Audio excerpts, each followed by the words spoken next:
Good morning. Welcome to the Budget Finance Economic Development Committee. It is on, it's tax day, April 15th, and it's 10:07 a.m.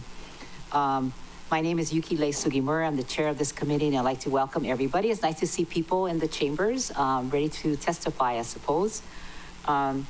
This meeting is being conducted in accordance with the Sunshine Law. And as a reminder, members, if your name is called and if you're not in the chambers, please identify if anyone is with you in your workspace, and minors do not need to be identified. So Member Kama will be joining us shortly. And good morning, Member Cook. Good morning, Chair. Good morning. And Member Johnson. Is he online? I don't see him yet. Okay, he was there yesterday, so he should be popping up soon. Chair Lee, nice to see you. Hope you're feeling better. Hi, good morning. Good morning. I'm home alone in my workspace. And if you're traveling to Montana, you might run into a Blackfoot Native American. And he would say, or she would say, "Oki." Hello. Oki. Oki to you. Member Paulton.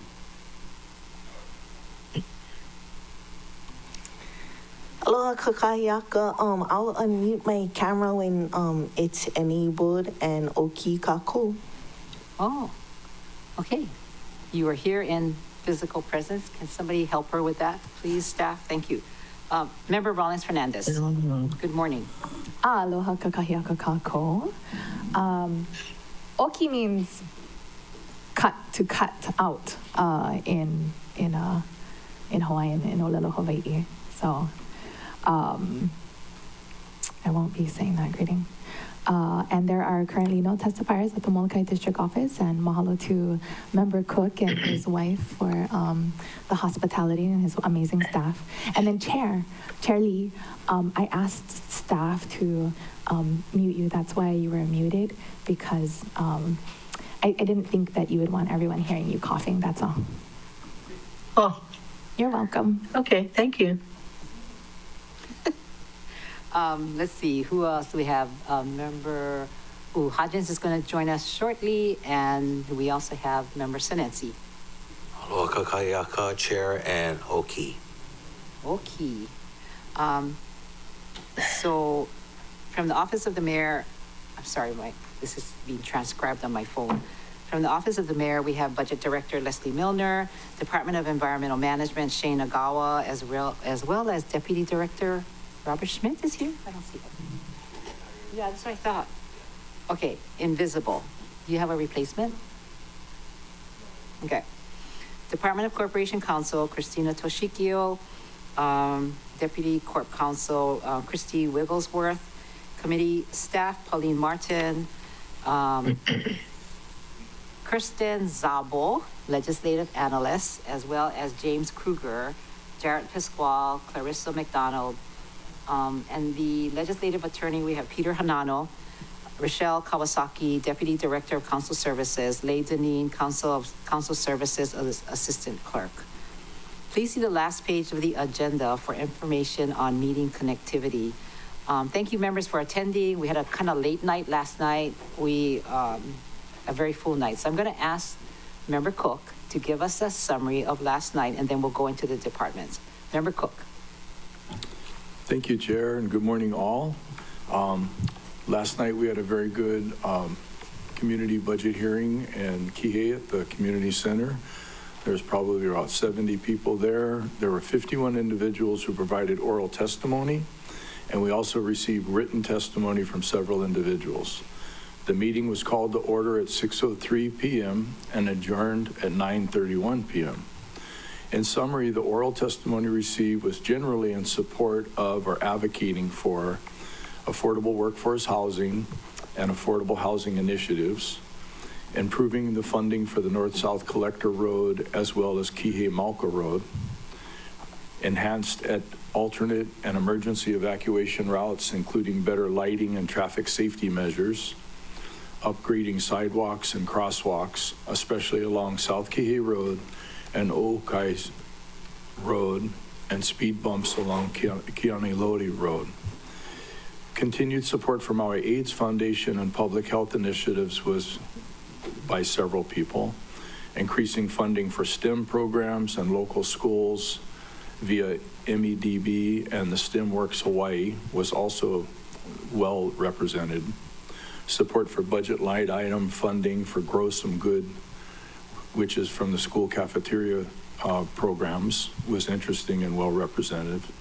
Also funding for Kahumanu Church renovation, services to support pre-wildfire homeless and provide mental health services, Maui Nui Resource Council, and Hui o Kai Waiolu. Funding for parks and recreation, including facility upgrades and facilitating park permits. All of this was passionately and well presented, and it was definitely a full night. I'm grateful to all 8 council members who could attend. We missed Chair Lee, and that's my report. Thank you.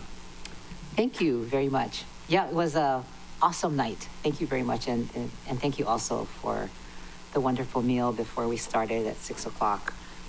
I also heard a comment from one of your constituents that they appreciate the budget deliberation, the budget meeting coming to your community. And this person said that they had not experienced it in whatever community he came from. So good. I'm glad that your constituents were appreciative. So today we'll continue with our deliberations on fiscal year 26 budget. Before us today is the Department of Environmental Management. And after we conclude our deliberations, DEM can revisit we're done with DEM. We can revisit our procedures this afternoon so we can discuss it, but we'll get through the department first.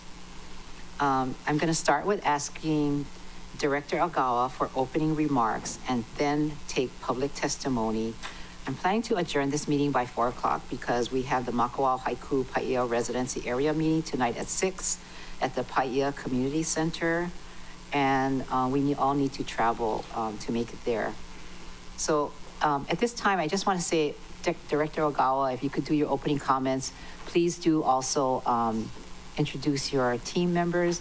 I also want to just reiterate that this is different. This year, we're not doing PowerPoint presentations, and we're asking members, the departments to explain to us what your budget priorities are, what the changes are, increases and decreases, and your important programs. We appreciate your department a lot because you cover a lot of what we are all about. So at this time, Director, take it away.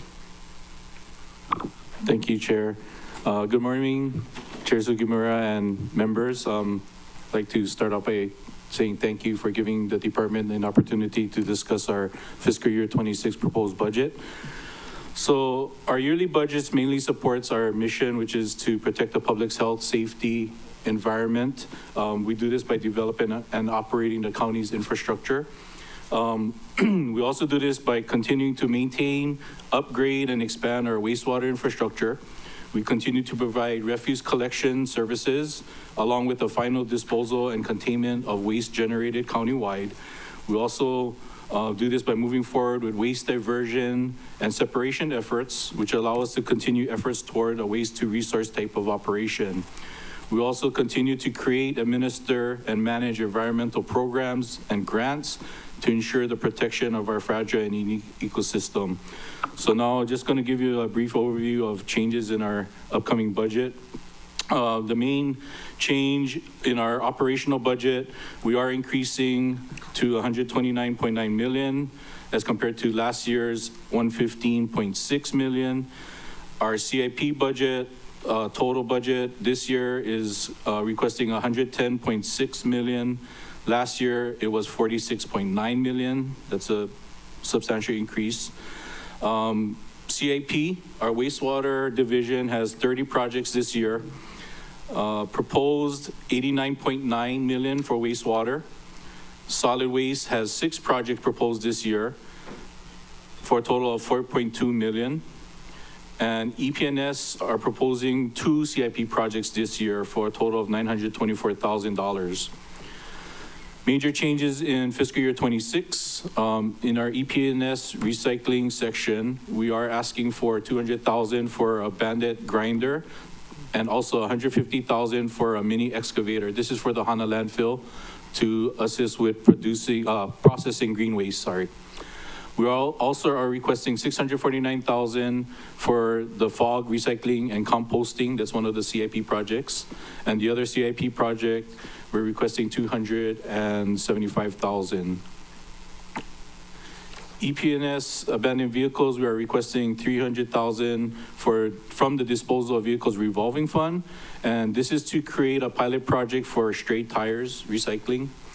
This will help support community members who have stray tires to help with the disposal fee and to have them recycle those. In solid waste, we are requesting $1.4 million for a landfill compactor, requesting $450,000. In additional $450,000, this was an increase to landfill cover at our Central Maui landfill. We're also asking for an additional $345,000 related to rentals. This is mainly to relocate our refuse collection operations out of the Wailuku base yard. Space has been an issue there. It has affected safety with the amount of trucks crammed in there and personnel working around to clean the trucks. For wastewater, major changes, we are requesting an additional $319,984. That's related to premium pay increase, and another little over $500,000 to account for increase in salaries. There's an additional $3.3 million requested to help with debt service. And another large item is $851,000 and change relating to OPEB, which are benefits. We also are requesting $370,000 to replace an emergency 10-inch bypass pump, and major changes to CIP. These are just the larger CIP items. Like I mentioned, we have 30 of them. I won't go over all of them, but these are the larger ones. $9.4 million for Kihei Wastewater Pump Station 7 relocation. $10.5 million for the Central Maui Wastewater Reclamation Facility design. That's the new one in Waikapu. And $15.6 million for West Maui R1 system expansion. We do have 4 expansion positions we are asking for this year. The first one is a departmental personnel clerk. Our department has gotten to a size where we need additional assistance on our personnel side. I won't go into details. I can answer any questions specifically on these positions. The second position is a recycling specialist 3. This is associated mainly with the CARP management and development. It's a specialized position that we require to help to administer the CARP program. The third position is landfill equipment operator 2. This is at our Central Maui landfill. We need additional supervisory coverage. We have a 6-day work week, and we're having issues with supervisory coverage there. And the fourth position, expansion position, is a landfill attendant at Lanai. Currently, we need another position there similar to our other landfills. We are using a lot of overtime for our personnel to fill the requirements of this position. One of the main duties there is to get landfill cover, and they have to do that outside of working hours and travel a long distance to do so. Fourth, I'd like to discuss rates and fees. So for this fiscal year 26, our solid waste division are proposing increases in rates. I'll go over them one by one. There's 5 increases. So general land tip fee, we're asking for an increase from $106 per ton to $110 per ton. Landfill self-hauler fee, this is what they pay for residents to drop off their own truckload at Central Maui, from $4 to $5 a truckload. We're also requesting an increase in refuse collection fee from $34 a month to $36 a month. That's for Maui Island. Refuse collection fee for Lanai, an increase from $17 to $18 a month. And refuse collection service fee from $30 to $50. And this is a service fee when people have their account discontinued and then we need to recontinue it. So we remove the cart and then we replace the cart. That's part of the duties that's paid for by the refuse collection service fee. Solid Waste Division estimates a generation of 1.25 million from these rate increases for 26,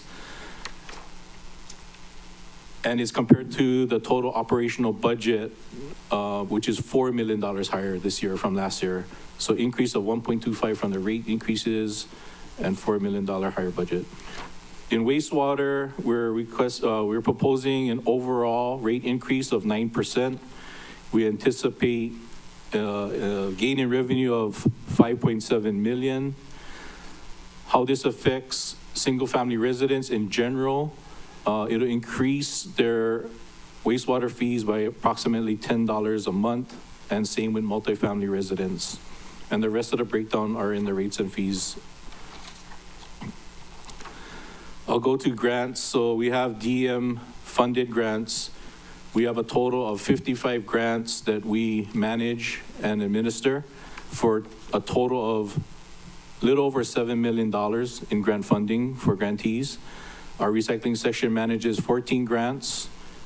Abandoned vehicles and metal section manages 5 grants, and our engineering program section manages 36 grants. Grants received in our department, our recycling section receives a grant from the State Department of Ag. This is to help with the coconut rhinoceros beetle mitigation. And we also have a pass-through funds from the State Department of Health for glass recovery program. Our abandoned vehicles section receives a grant from the State Hawaii Electronic Device Recycling Fund. They also applied for 1.2 million in EPA Brownfield Coalition grant for next fiscal year. And they applied for another grant, which is an EPA Swiffer grant. This is for a Honokowai to Honokau bulky item collection station, and that is approximately 3.6 million. Environmental program section receives a special management area revolving fund grant for Malama Kakanilua, and that is for 150,000.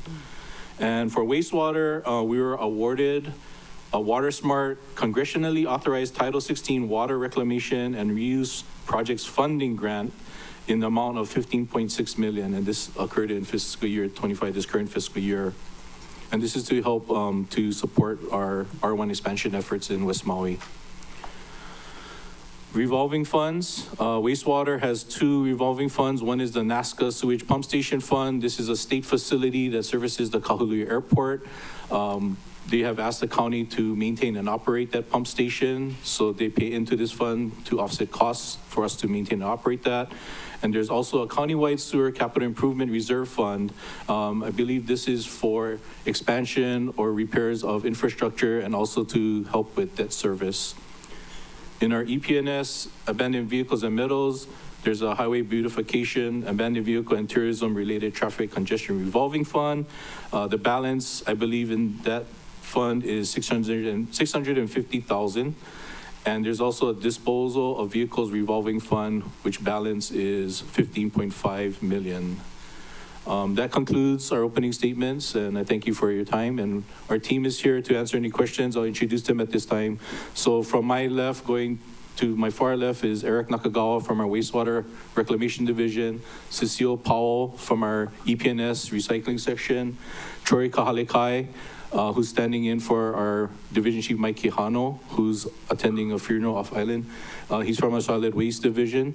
We have Tess Herman, who's from EPNS Abandoned Vehicles, and Mia Charleston, who's part of our EPNS Environmental Program Section. Thank you. Okay. Thank you very much for bringing the team. Appreciate that. All right, members. So at this time, do we have public? We do have public testimony. Okay, it looks like it from the chambers. So at this time, then, I'm going to open discussion up for to receive testimony.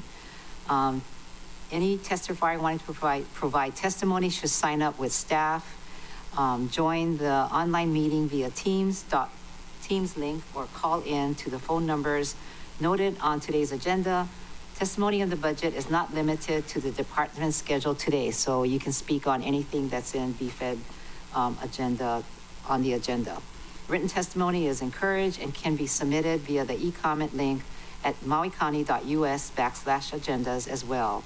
under the Sunshine Law, the chair will receive oral testimony for agenda items at the beginning of the meeting and as an item is called up. For individuals wishing to testify via Teams, please raise your hand by clicking on the Raise Your Hand button. If calling in, please follow the prompts via phone, *5 to raise your hand, and lower your hand is *6 to mute and unmute.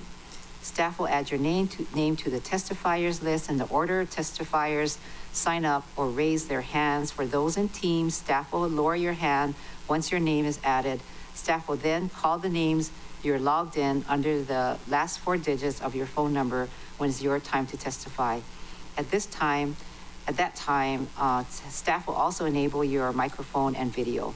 Please ensure your name appears in Microsoft Teams as the name you prefer to be referred to, or as anonymous if you wish to identify yourself anonymously. If you're in person, please notify staff that you would like to testify anonymously. Otherwise, please state your name for the record at the beginning of your testimony, and if you wish to testify anonymously, please notify staff. Otherwise, state your name for the record at the beginning of your testimony. Oral testimony is limited to 3 minutes per item. If you're still testifying beyond that time, I'll kindly ask you to complete your testimony and have another 30 seconds. Once you are done testifying, or if you do not wish to testify, you can also view the meeting on Akaku Channel 53, Facebook Live, or mauicounty.us/agendas. We'll do our best to keep each person and call up in an orderly fashion. Staff, please call up our first testifier, and Clarissa McDonald Chair. will be calling up testimony. Chair? Myself Yes. and Councilmember Oh, I'm Kama have sorry. joined the meeting. Sorry, welcome. Member Johnson and Vice Chair Kama.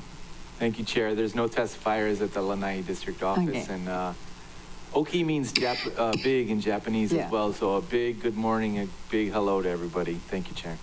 Yeah, very good. Member Kama. Good morning, Chair. Pardon me for being tardy. I'm going to blame Lena on this one. But nice to be here. Thank you. Okay, great. Thank you, both of you, for being here. Okay, first testifier, please. Yes, Chair. The first testifier is Vincent Mina, to be followed by Deidre Tegarden. Apologies if I mispronounced your name.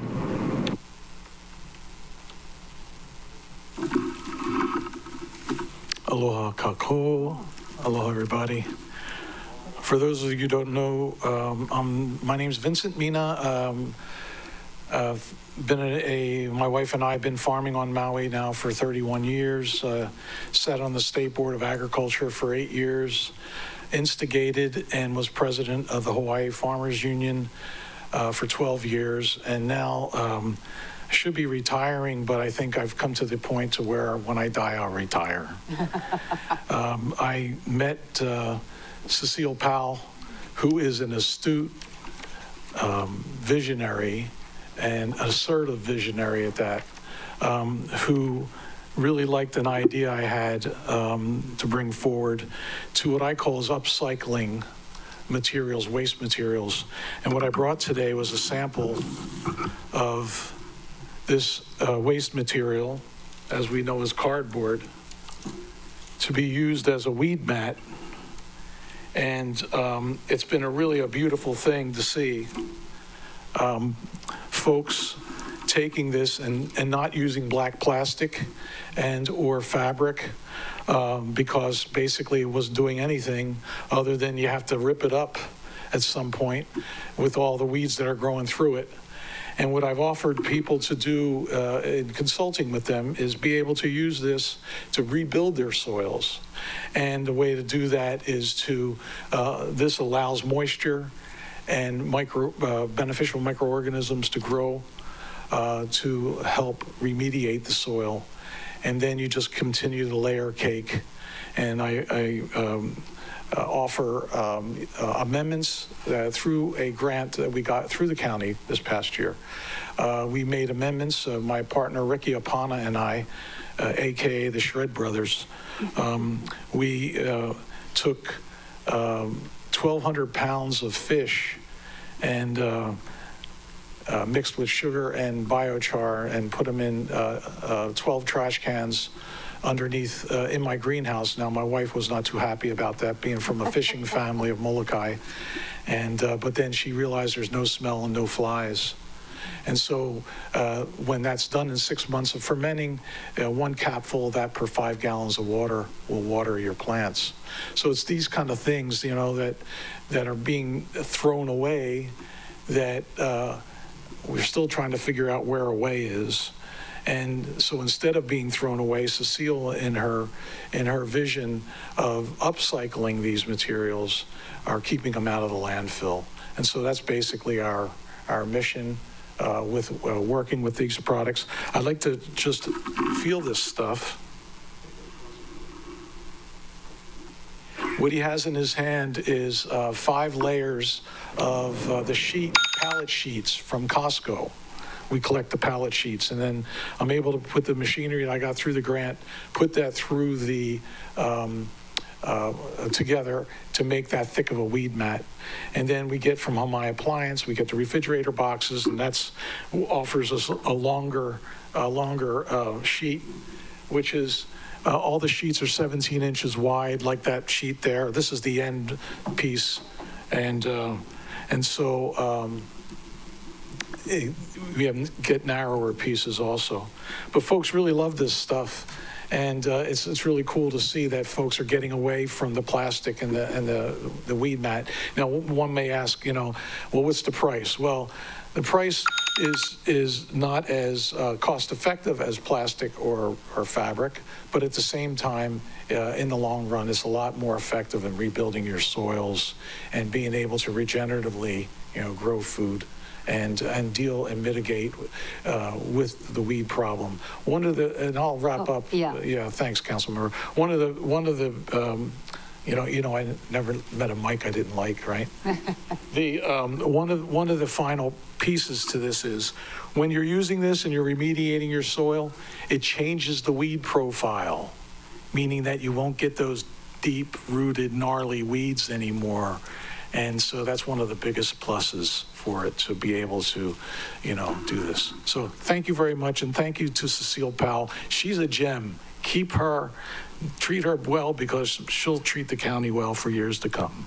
Thank you, Vince. I have a question for you before I turn it over to the members. Yes. So what is the name of your organization? I always think of you as not gross. Yeah, we're working through Lokahi Pacific.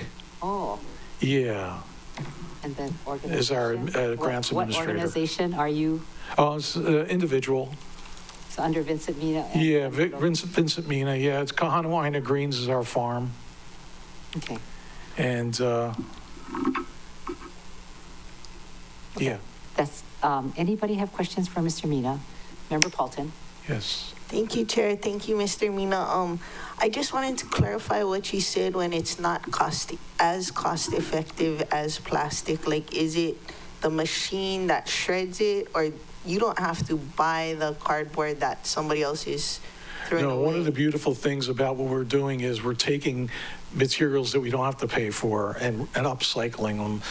The plastic is cheaper. You know, I mean, as far as the manpower it takes to get the cardboard, to shred it, to distribute it, that kind of thing. Like you just go to the store and buy it off the shelf rather than create your own kind of thing? Yeah, you know, this is a program that will basically help people be able to mitigate their soil issues. And then if somebody doesn't have the shredder, could they buy the shredded cardboard off the shelf from you? Yeah, we don't have it on the shelf yet. What we're developing is to have it available on the website. But we're selling 20-pound bags of it to folks. It's 100 linear feet by 17 inches wide. And there's other folks that are going to be testifying, I believe, who are using it too. And I just got a testimonial from Bradley Mason from Lahaina Luna, and I'll get that to you folks. Then in my yard, I just use the unshredded cardboard from whatever, like cereal boxes, whatever. Like, what would be the difference if you don't shred the cardboard? Yeah, that's a good question. Thank you, council member. When you don't shred the cardboard, it gets wet and it dries, it gets all crinkly, and it's a mess. It really is a mess. This lays down beautifully, and moisture goes through it, and it helps proliferate the beneficial microorganisms that keep the soil open, so you don't have compacted situations. Yeah. And then I get a little bit weeds coming through the seams of my cardboard. Does that happen with your cardboard too? Yeah, it'll happen. That's over time, it'll stop. You know, because what you're doing is you're being able to address the issues that are in the soil that are causing those gnarly weeds to begin with. Okay, thank you. Okay, thank you. Thank you. Member Cook. Thank you. Very interesting. My clarifying question is that a machine that you have a patent? Is that something? No, it's. Could you, I mean, is that something you're willing to share that other people could basically be doing the same thing? Absolutely. Bradley Mason of Lahaina just got in touch with me saying, "Where'd you get it?" I told him he has a DOE grant that they're going to be getting one for Lahaina. So ideally, that would be the ideal, is to have it in every region. When I was president of the Farmers Union, I was promoting to have all the chapters. We had 16 chapters across the state to all have a shredder, so this way you can create value in your region for, being a chapter, and so people could have that access to that. Thank you very much. Thank you for your question. Thank you, Chair. Thank you very much. Member Rollins Fernandez has a question for you. Mahalo, Chair. Aloha, Ms. Mina. Aloha. Mahalo for your testimony this morning. Nice to see you. Nice to see you. So to clarify,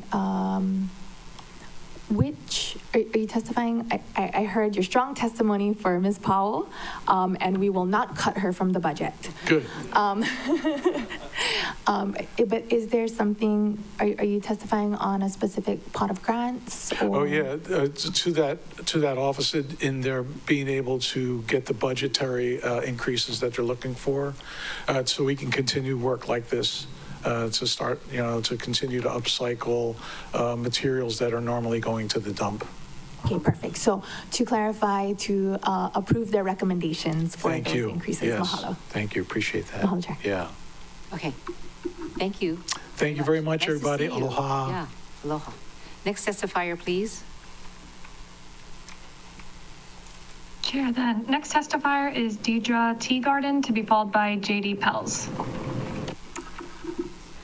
Good morning, Chair Sugimura, Vice Chair Kama, and members of the Budget, Finance, and Economic Development Committee. My name is Deidre Teagarden, Executive Director for the Nisei Veterans Memorial Center, and it is so nice to be here this morning. At a clubhouse meeting in 1952, the returning Nisei veterans of the 100th Infantry Battalion adopted a motto of "for continuing service." They wanted to make things better for the community to which they came home. That motto manifested itself differently on all islands, but for Maui, it was the dream and subsequent building of the Nisei Veterans Memorial Center campus, which began with the Concha Preschool and Maui Adult Daycare Ocean View facility, one of the first intergenerational centers in the state. We have an archive which is home to over 10,000 items dating as far back as World War I. Our programming is free and open to the public. We regularly host school groups from junior high school to college, teachers, researchers, family members of veterans, and members of the public. The Nisei Veterans Memorial Center is requesting a line item grant in the OED budget in the amount of $25,000 for the upcoming fiscal year. The request is threefold. One, to support the showing in November of Defining Courage at EAL Theater. Two, to create 2 supporting exhibits. And 3, funding for additional intergenerational experiences between Concha Preschool and the Maui Adult Daycare Center Ocean View facility. So Defining Courage is an immersive multimedia experience created by ABC News journalist David Ono. The show combines storytelling, photography, and video to honor the Japanese American soldiers of World War II. Through personal stories and historical narratives, the show not only highlights their courage, but also underscores the broader themes of loyalty, perseverance, and justice. The two supporting exhibits, one is Faces of Valor. This exhibit will feature portraits and personal stories of Maui County Nisei soldiers, and Legacy of Service, which will highlight the continuing legacy of the Nisei, their post-war achievements, and the impact they have had on civil rights and community building. The third aspect of the ask is funding to help with the various intergenerational activities on our campus between Concha Preschool and Maui Adult Daycare Center Ocean View facility. And speaking of Maui Adult Daycare Center, I will close with this story. A few years ago, a woman from Hawaii Island was visiting her friend at Maui Adult Daycare Center, and she decided to stop by our education center downstairs. Our research director, Melanie Agravanti, immediately recognized her name and brought out a box of the woman's brother who had been killed in action in Italy.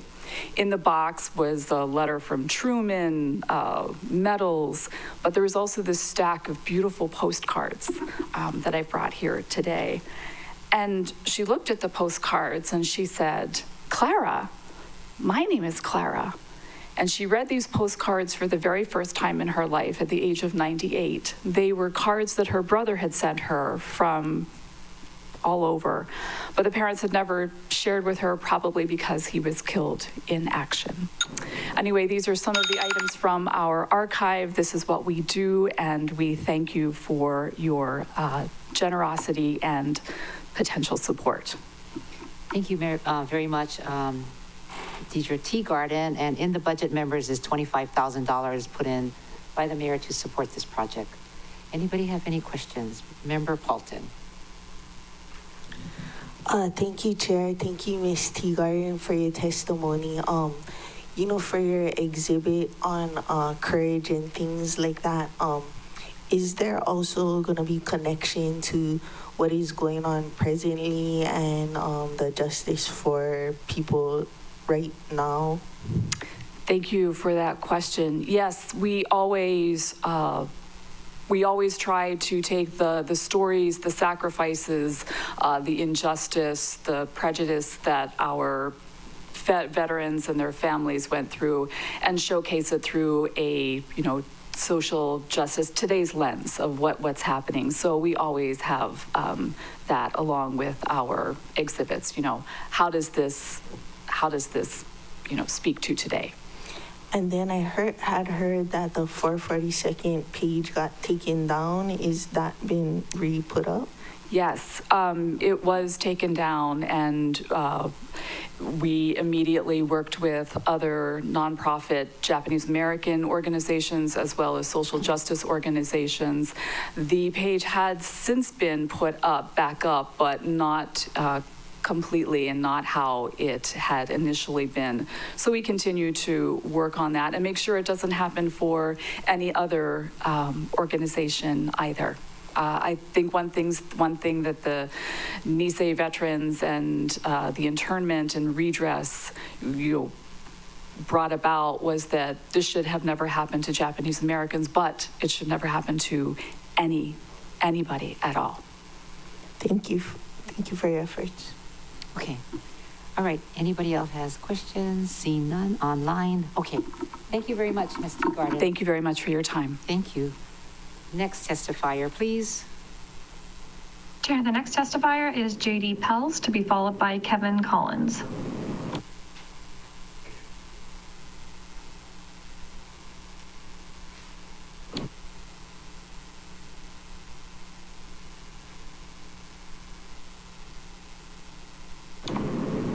J.D. Pells is unmuted on our end. They'll just have to unmute themselves in the top right-hand corner. Oh, there you are. Thanks for your patience. Aloha Council. Can you hear me? Yes. Okay, Aloha Council. My name is JD Pells. I am testifying regarding the recycling grants. I was a grantee for my business, Upcountry Curbside. We do curbside recycling services up in Kula. And we now actually service down in Sprecklesville, as far down as Sprecklesville, as well as Makawao and Pukulani. And my brother and I started the service, started doing curbside recycling in 2023. We kind of came together and had a discussion about the community needs. And this was one thing that we felt that we could do because it was kind of had that ease of entry. And it was a gap I felt in our community. And so we started doing it for free for a long time. And the county grant came around, and I was able to meet with Cecile, and she kind of gave me a chance when I wasn't sure if I would be able to continue doing this service.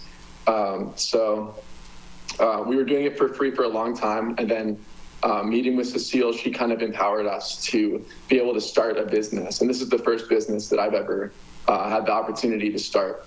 And I feel that it's doing a public good. And if it can sustain me in any way, just a little bit, then I'm satisfied, and I want to continue doing this program for my community. So yeah, I just wanted to share a little bit about what we do, just as an example of what the grants kind of go towards. But I'm happy to answer any of your questions. Fantastic. Thank you. Thank you very much. Can you tell me what the amount of your grant was? What you're looking for? Yeah, the grants for 2024 to 2025 was $20,000. Okay. And we use that largely to procure a trailer. I'm actually using my personal truck right now, and I tow the trailer with it. And we also actually, in fact, got this cardboard machine as well. So we've been using it and demonstrating it at various schools up country. And I just heard that Montessori's principal is looking to buy one as well for their school. So they can use it on their garden. Very good. So I think when you emailed me, I wondered if you were working with Malama Kula, because I think that they were doing something similar. So you guys have you? We've spoken, yeah. I know Kyle well. We're friends, and I think that our service is a little bit different. We do a comprehensive recycling, all the materials. Okay.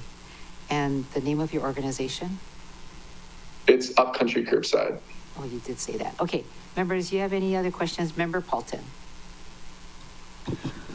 Thank you, Chair. So I just wanted to clarify with the $20,000 grant. Now, you've been able to expand and become self-sufficient. Like you have customers, accounts, they pay you to do that recycling or something like that.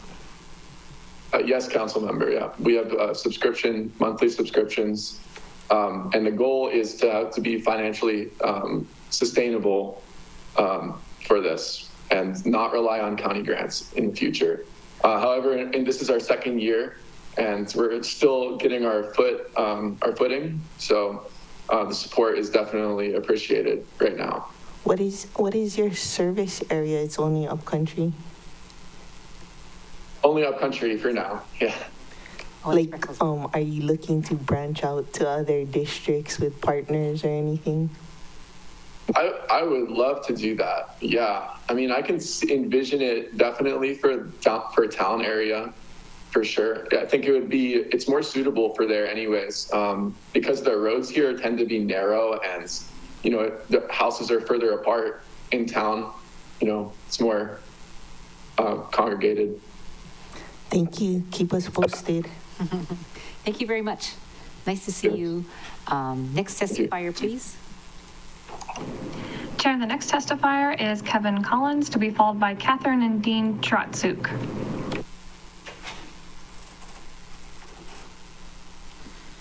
Good morning. Thank you. Aloha kako. I probably butchered that. My name is Kevin Collins. I am the owner of E-Cycling Maui, and we've kind of rebranded our facility to Rethink Recycle Center. We're located at the corner of Hanson and Pelehu, and primarily we recycle electronics on the county of Maui, and we appreciate the the county and the state's foresight and leadership in recycling and sustainability. In the last year, we have and are creating programs to handle universal and hazardous waste that is not allowed by state law in the county landfills. And the main item that I'm referring to is solar panels and lithium-ion batteries. And, with the help of Cecile Powell, we have a grant to manage the solar panels for the community. And we're kind of reaching a tipping point where the early adopters of solar panels have, they like the benefits that they get from the solar panels, saving on their electric bill, but those panels are reaching end of life. And the program that we created is to help them, maybe upgrade their solar panels, but the panels that they're taking off their roof can't go into the landfill because they're a hazardous waste. So, our goal is to be a liaison in the face of the community and an education program with a fee structure to, for these waste streams. So we have a pretty large base yard. We kind of maybe overextended ourselves a little bit, but, when the opportunity comes, for a loading dock and to have a more efficient base yard, you sometimes have to take advantage of those things. So our base yard, like I said, is located at the corner of Hanson and Pelehu. It's centrally located. It has a loading dock. So we are in a position to be able to accept additional materials that should be diverted from the landfill. We just have to, create a business plan and, study the economic model of how to divert these materials from the landfill in association with the solid waste department and the sustainability department. Can I 30 continue? seconds. 30 seconds. Okay, so in addition, the department we want to help divert these materials from the landfill. We are agile and flexible and at serving the community needs. Like I said, the one program that we've been working on is the solar systems and lithium-ion batteries and inverters for the community. I would just say that, regarding these programs and other programs, the grants have been essential in our ability to offer these programs to the community. So any additional funding that you can give for these programs would be great. In addition, we're working on a glass recycling program to not have to pay Young Brothers to ship glass off island, because we have a pulverizer on island now at our base yard, and we'd like to implement that program. Thank you. So can you tell me the name of your company? The company that has the e-cycling grant is called contract is called e-cycling Maui, but the branding that we have at our facility is the Rethink Recycle Center at the corner of Hanson and Pelehu. Okay, and the amount of the grant that was awarded? $80,000. $80,000, and you are requesting for something similar in this new fiscal year? We feel like we need to study the economics of it, because some of it has to do with community education between the installers, the community members. We are associating each, $500 that we give to a household with a TMK.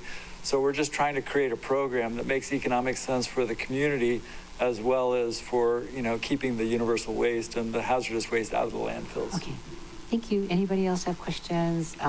Member Johnson, then Member Rollins-Fernandez. Thank you for your testimony. And I'm looking at the chart here. It said you did get 80,000, but did you request 200,000, or was that someone else? Because you mentioned a couple other. We've only received this one grant for FY25. I might have requested more in the past. Could you because handle more? Do you have the capacity? We have the capacity to handle all sorts of waste streams, and we want to study the economic models of each one of those waste streams. And really that's what our goal is to create a community recycling center that makes economic sense and is sustainable economically and, for the community. Thank you. Thank you, Chair. Thank you. Member Rollins Fernandez. Mahalo, Chair. Aloha. Mahalo for your testimony this morning. I have several questions now after Member Johnson's question. Okay, so first, the 80,000 is for the repurposing of retired PV panels only? It would be for, as the solar panels become inefficient, the state law requires the solar panels, they are not allowed to go into the landfill because they're considered hazardous waste. So what we've done is we've created a system to repurpose if we can, but mostly we're finding people don't want to repurpose old solar panels because it's not worth the labor that they want. They need a place to take the solar panels, and then we go through the recycling process of, taking the aluminum off and processing the panels and sending them off island so they can be disposed of by a certified recycling facility. So, okay, mahalo for that clarification. I understand. On Molokai, we're repurposing old panels as At some nanogrids. point, those panels they won't generate electricity anymore. Absolutely, and I don't want them on Molokai. Yeah, exactly. Okay. So the 80,000, you're saying two things that I'm hearing. One is that you're doing the work of dismantling these panels and then shipping them off island. Yes. But you're also saying that you want to study the economic model. So the 80,000 is going toward the work of dismantling the panels, or the studying the economics of it, or both? It's kind of the whole program, but in reality, we're giving a $500 credit per TMK to the individual homeowners to help offset the cost of, which is $1.50 per pound. So it ends up being about $60 per panel. So if they have, more than $500 worth of panels, the county right now is paying $500 per panel to help the community offset the cost of recycling solar panels. Okay, mahalo. And then shifting from the PV panels to the recycling glass. So none of the 80,000 is going toward the glass project you're talking about? No, the glass is a future program. We have the equipment. We purchased the equipment, and we are trying to bring it online now in order to, look at the economic feasibility of the money that normally goes to shipping the glass off island and keeping it out of the landfill to processing it into a material that can be used for septic systems and for percolation. It's a landscaping material as well. Okay, so that work you're going to be doing regardless of any grants? Well, we did purchase the equipment with our own funds, but we do need to study the economic feasibility of the project, to understand, because we have to create a whole market for the recycled glass that we create. So we're just unsure of the economic feasibility of the whole project. At some point on the council, someone had, I don't remember if there was a machine or not, but there was someone was looking at putting it into the mix for asphalt or doing pavement, but also to replace gravel and stuff. Yeah, that's exactly the same thing we're doing. But we have the machine. It was already on island, and we're just, it's a whole learning process for us, because each time we get into a new waste stream, we have to, that's what happened with e-waste. It was converted from a grant to a contract, and we've proven ourselves over the last 6 years of being able to take that contract and make an economically viable business that, accepts all of the electronic waste in the county of Maui. Mahalo. I could talk waste diversion all day, but I will stop there. Thank you so much, Mahalo Chair, for that flexibility. Thank you very much. Member Sinensi. Thank you. You mentioned you have a pulverizer for the glass. Can Yes. you melt it down or make building material out of it? No, it's strictly to crush it and pulverize it and make it safe to walk on. And then it also has percolation characteristics. Yeah. So. Okay, so you're using it for that.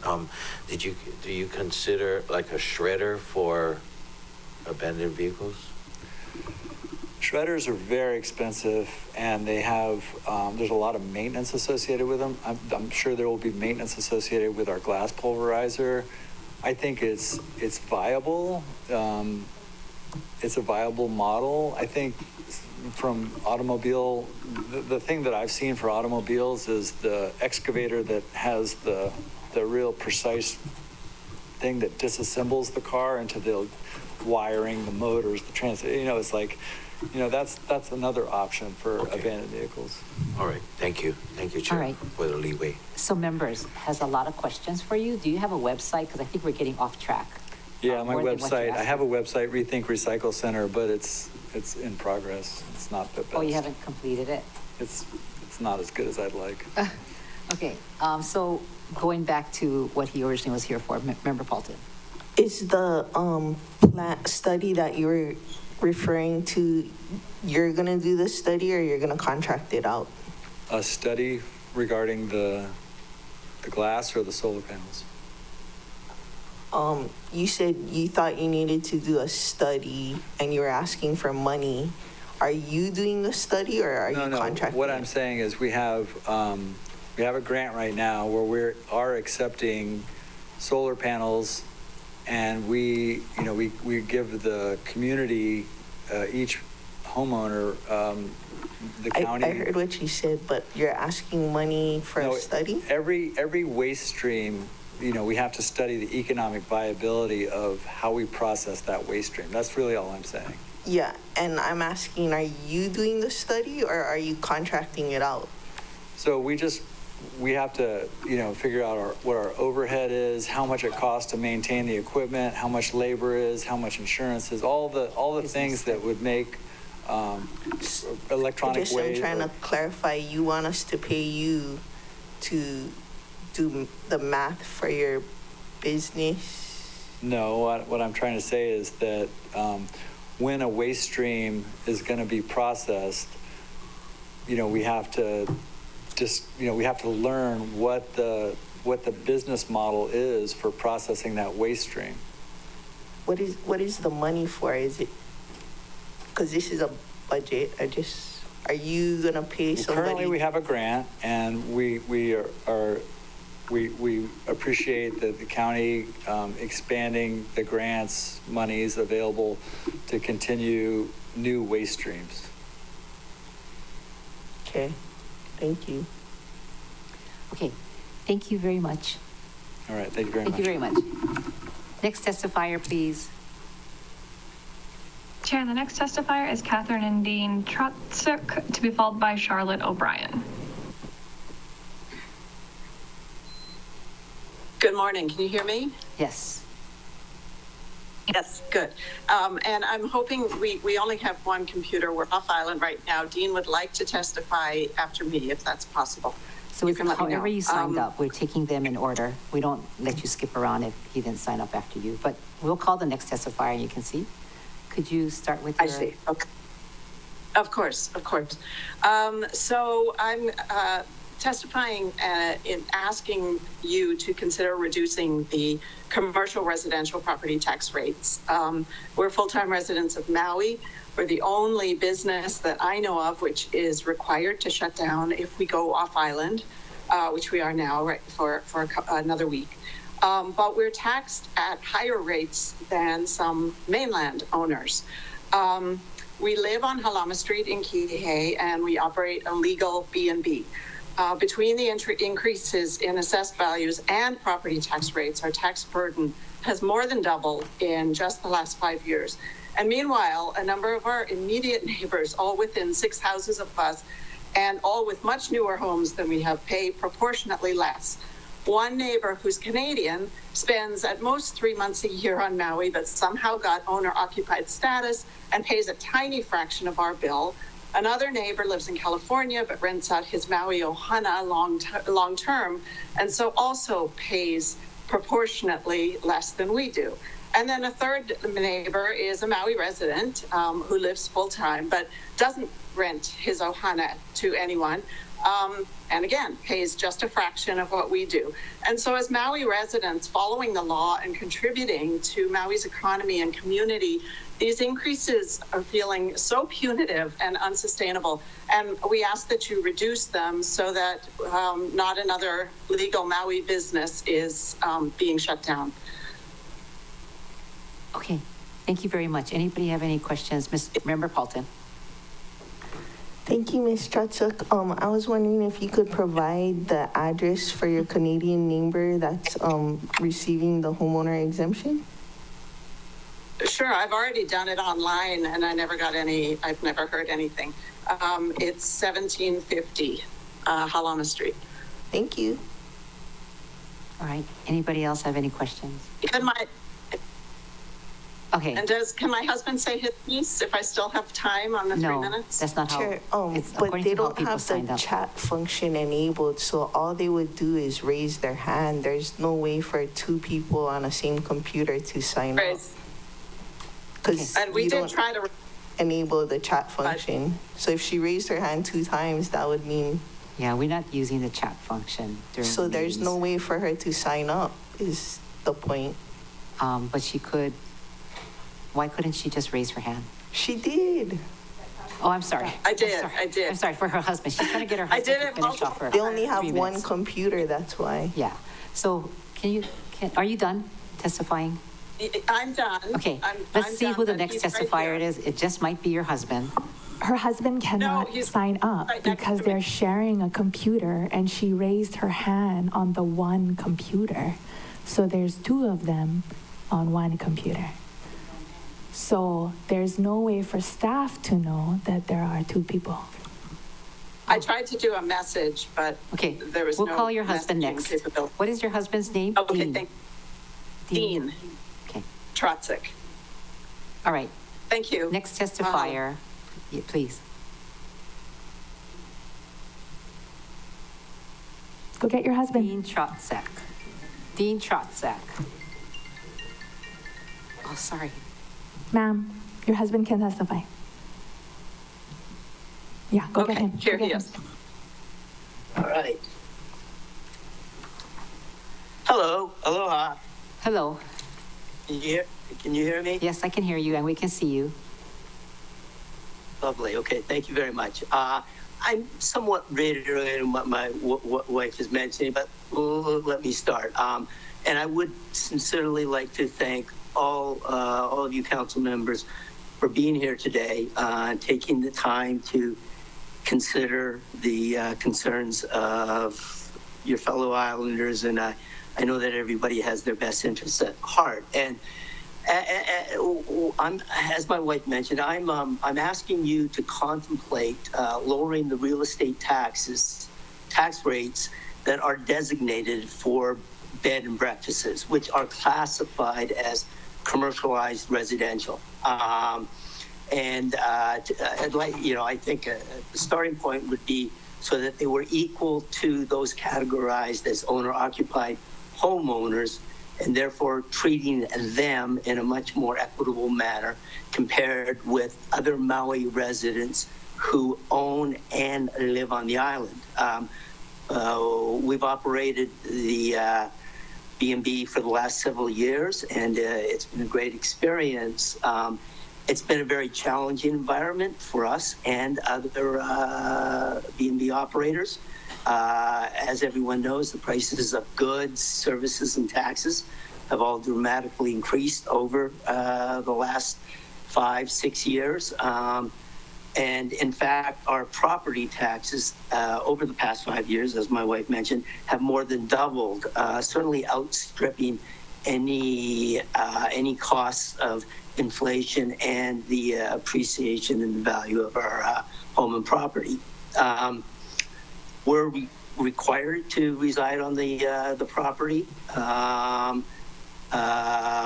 while we're renting to guests, and we need to live on the island in the property. We're greatly incentivized to invest and support our community. As B&B owners, we contribute to our special island in many ways. We spend a great deal for services, both professional, trade, and technical, in order to keep the property in an attractive manner. Also, our guests remunerate the county and state coffers through accommodation taxes, ultimately benefiting local residents and improving local amenities. And so essentially we spend our dollars where we live. Now, the discrepancy afforded between real property tax rates to B&B owners versus those categorized as owner-occupied homeowners is substantial. For the next tax year, and this is assuming that the mooted decrease in owner-occupied homeowners doesn't increase, our taxes are going to be about 2.5 times, about $30,000, what it would be if we were classified as owner-occupied homeowners. So I guess in conclusion, I would beseech you to take a reasonable course of action of lowering tax rates designated for commercial residential homeowners in order to rectify what I and others believe is an inequitable tax rate, and allow these small businesses to operate and contribute to our blessed island. Thank you very, very much for your time and attention. Thank you. Anybody have questions? Thank you for letting us both do it. Yes, thank you for accommodating us. Appreciate it. Thank you very much. All right, thank you very much. No questions. Next testifier, please. Chair, the next testifier is Charlotte O'Brien, to be followed by Terry Ramelb. Apologies if I mispronounced your name. Yes, and I made a small slideshow last night for you, so it's much easier to explain if you can see the photos. Is there someone that could post it for me? No, we don't do that. We'll accept your verbal testimony. It'll be a lot more difficult to understand. Thank you. I worked till 11 o'clock last night to make this. Oh, I'm sorry. You can submit it to us. Then the members can share it later, but not during your testimony. Okay. So I'm Charlotte O'Brien. Thank you for being here, and thank you for doing a thankless job. I'm with Food Security Hawaii. We are converting waste to beneficial microbes for the benefit of food security, reforestation, and the and the getting rid of the use of toxic agricultural chemicals. We have a large greenhouse out at the old sunflower farm where we are making our microbes in what is called a bioreactor. They're called Johnson Sioux bioreactors. It takes about 2,000 pounds of waste in a bioreactor, converts it into 700 pounds of an inoculant. This is not compost. This is an inoculant. It only takes 2 pounds of an inoculant per acre of land agriculturally. So it's a very efficient way to convert it into a type of microbe that's called quorum sensing and full spectrum. It's a very unique type of microbe if you follow David Johnson. We're really happy to be doing it. We are now also have contracts with the county Parks and Rec, where once a week or at 5 o'clock we're out there at the golf course putting microbes and other things on hole number 6. So we've got a 6-month contract to show what we can do. And more importantly, we're testing non-toxic herbicides, and we are also making our own fertilizer from waste products from Oahu. There's a company there that takes slaughter remnants and fish remnants and meat from packing companies, and they make it into a meat and bone meal, and then we add extra nutrients to it, so it's about 85% local, and we add about 15% of other things to make a complete fertilizer. And then we have 3 types of non-toxic herbicides that we're testing. So we're working, the guys at the county are great to work with. They're just amazingly wonderful to work with. They're embracing what we're doing and trying it at their own homes. They're requesting me to take stuff home so they can try it on their own lands and their own neighbor stuff. So once we get it all figured out, we'll have a full year's solution for turf management, and I'm really happy about that. And it's awesome that we can take the time to really experiment. And I have the pictures to show you things that we're doing, but I'll send it in. Yeah, what else? Yeah. So we're not looking for another grant. We just wanted to tell you what we're doing with an EPNS grant. So you received an EPNS grant? We did receive an EPNS grant last year. And the name of your company? Food Security Hawaii. Okay, Yeah. that's the whole name? Yep. And the amount of the grant? $133,000. Food Security Hawaii. Yep. Okay. All right. Member Paulton. Thank you. Member? Just thank you. Very happy to hear. Member Rollins Fernandez. Mahalo, Chair. Mahalo for your testimony. Do you know where you sent your written testimony last night? No, I have it right here. I was just going to show you the slides and talk about them, which is much easier than. Okay, yeah. I was looking for it online because you can submit all the photos. I will do that right now on e-comment. Yep, as soon as I get out of here. I'll check it out. Mahalo for your testimony and mahalo for your work. Thank you. I don't have words on. I just was because I was going to speak to it, but yeah. Thank you. Mahalo. All right. We look forward to receiving your information. Okay. All right. Thank you. Any questions, members? See none. Next testifier. Chair, the next testifier is Terry Remeld, to be followed by David Whitney.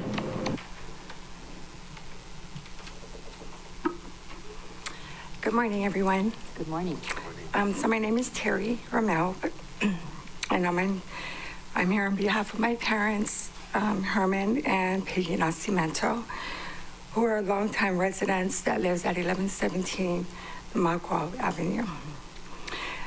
The reason I'm here today is to discuss the parking lot that sits behind my parents' property. I do understand that this was built to accommodate the overflow of the parking of the Maquao town shops. I do agree that this was needed and is currently being used. During the business hours, the first half of the parking lot can be filled. But since Stopwatch had closed their business, the parking lot directly behind my parents' home, which sits at the very end, is hardly ever used. The only time that you would see the parking lot filled is at the 4th of July parade. Over time, the parking lot has become very unsafe, with intimidation towards my parents' home. There's drug deals, there's gang fights, there's homelessness, people living in their cars, and even at times sexual activity that has become a normal occurrence. My dad voiced his concern during the planning of this parking lot.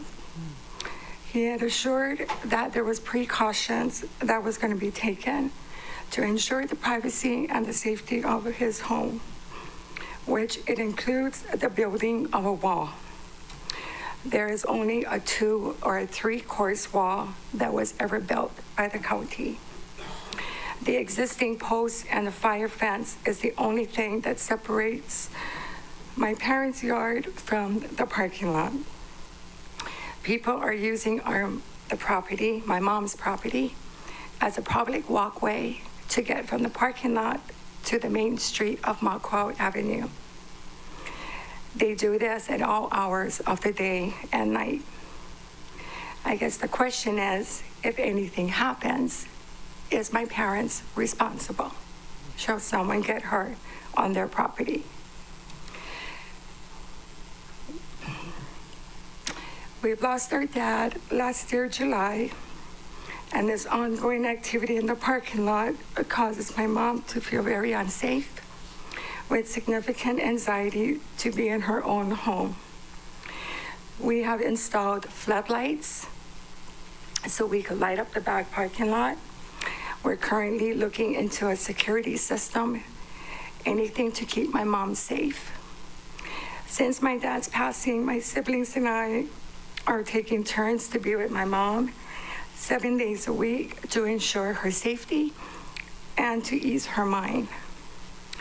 I understand that we are just one voice, and given that we're the only residential on that street and that are affected by this parking lot, does the problem occur every night? No, it doesn't, but it does occur on a weekly basis. Prior to my dad's passing, he would confront and chase his people away.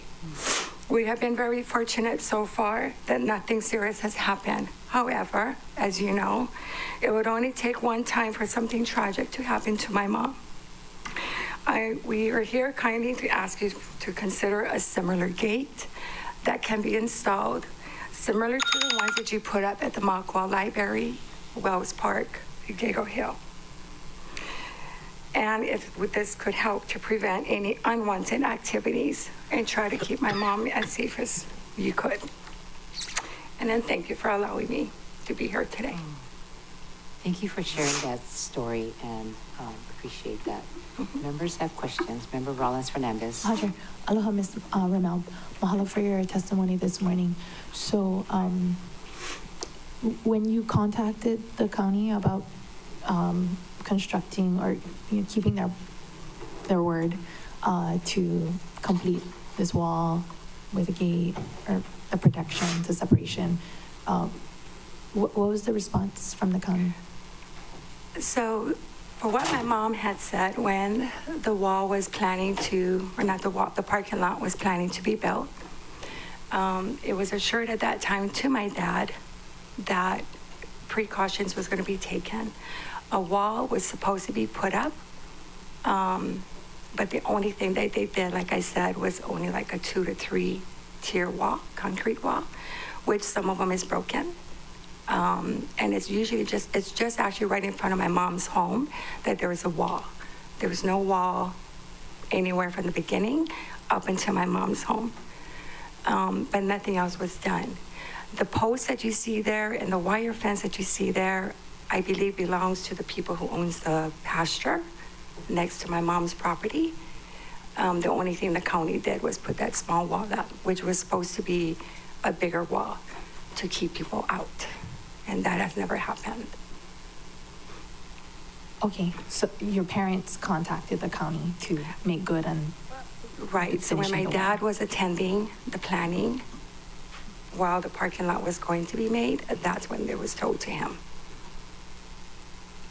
But it didn't happen. You know the address? Okay. Yeah. Mahalo for the details. Thank you. Mahalo. Thank you for being here. All right, next testifier, please. Chair, the next testifier is David Whitney, to be followed by Tapani Fiore.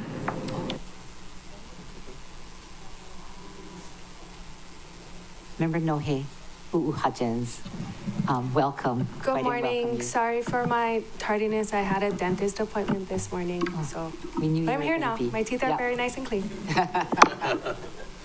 That's important, your health. Thank you very much. Nice to see you. Thank you. Good morning. My name is David Whitney, and I'm testifying in support of the Motlaya Regional Wastewater Reclamation System. I'm a civil engineer, and I've been working with the Motlaya Village Association on the planning for the wastewater treatment plant. Not sure what details you know, but Motlaya has 24 injection wells, and each injection well is currently permitted with a state wastewater underground injection control permit. And to the best of my knowledge, they're complying with the treatment requirements in the permit.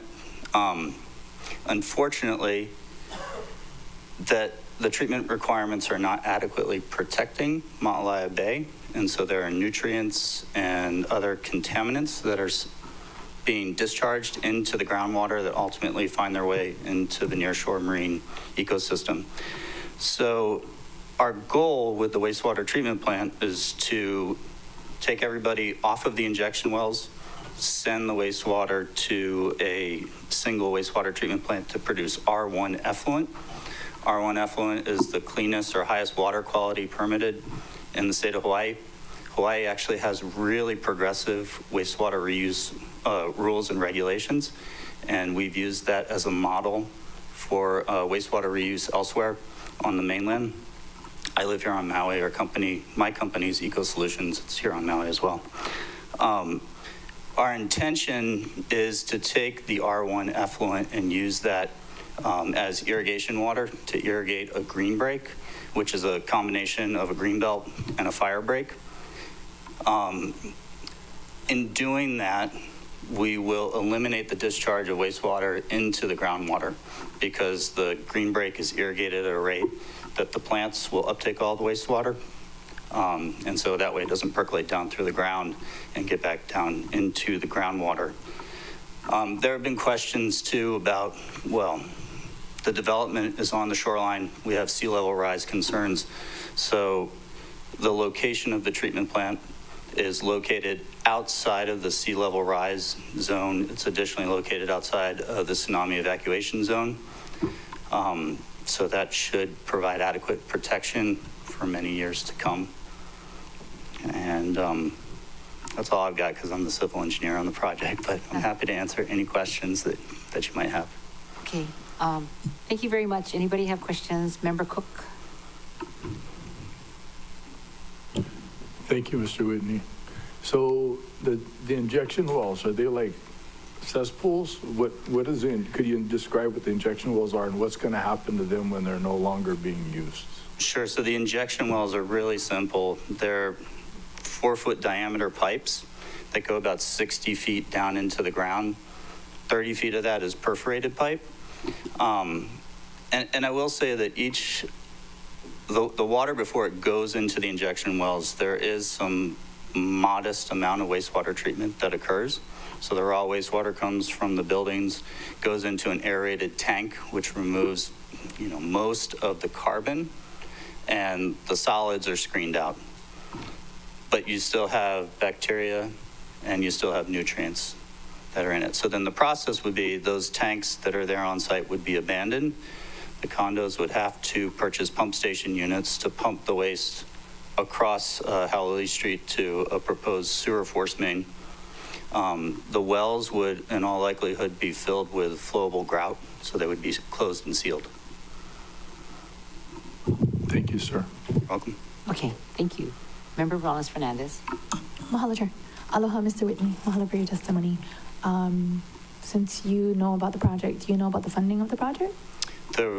There is a funding request from the county for, I believe it's 1.25 million for the overall funding of the completion of the project. The overall funding, I believe that there's additional funding that is planned from the county. There's an EPA grant. And probably our next speaker, Tapani, can speak to that. Okay. Yeah. Mahalo. Mahalo, Chair. Okay, thank you very much. Thank you.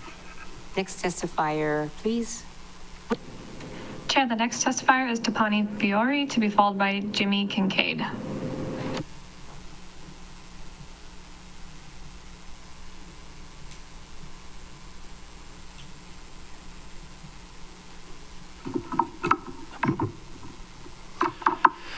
Good morning, Chair, Vice Chair. Good morning, Council members. I appreciate being able to be here this morning and you hearing this about these topics. I'm here. Well, first of all, I wear multiple hats in our community.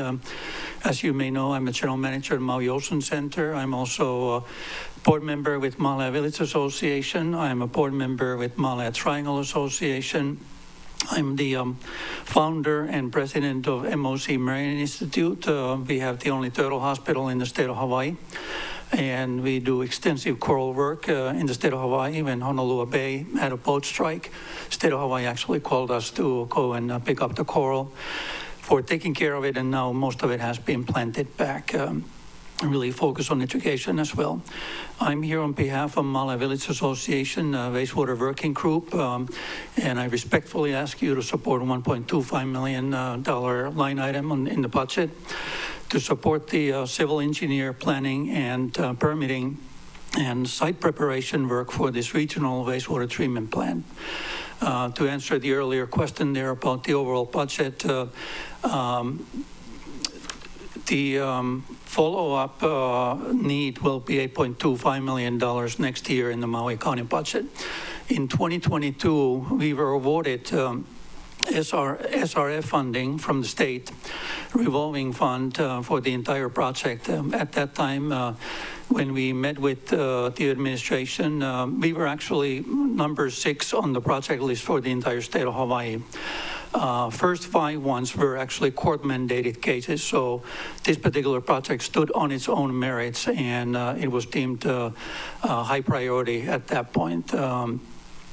Maui administration, county administration asked us to forfeit our place, and which we agreed to do, and in lieu of project being funded through Maui budgeting process. So this is why we are here today as a result. Like Dave was mentioning, we have $1.25 million from EPA that we are in the process of finalizing right now. We received a $250,000 private donation from a community member here in Maui as a 20% match. Remember, this is all volunteer effort. I'm a volunteer. I will never get paid for this work that we've been doing 6 years. And just to give you an idea, this started over 6 years ago when Peter Can and we sat down and we were talking, and he was lamenting. He had a tear in his eye, and he said, Tapani, I remember how Malaya Bay used to be like Tahiti.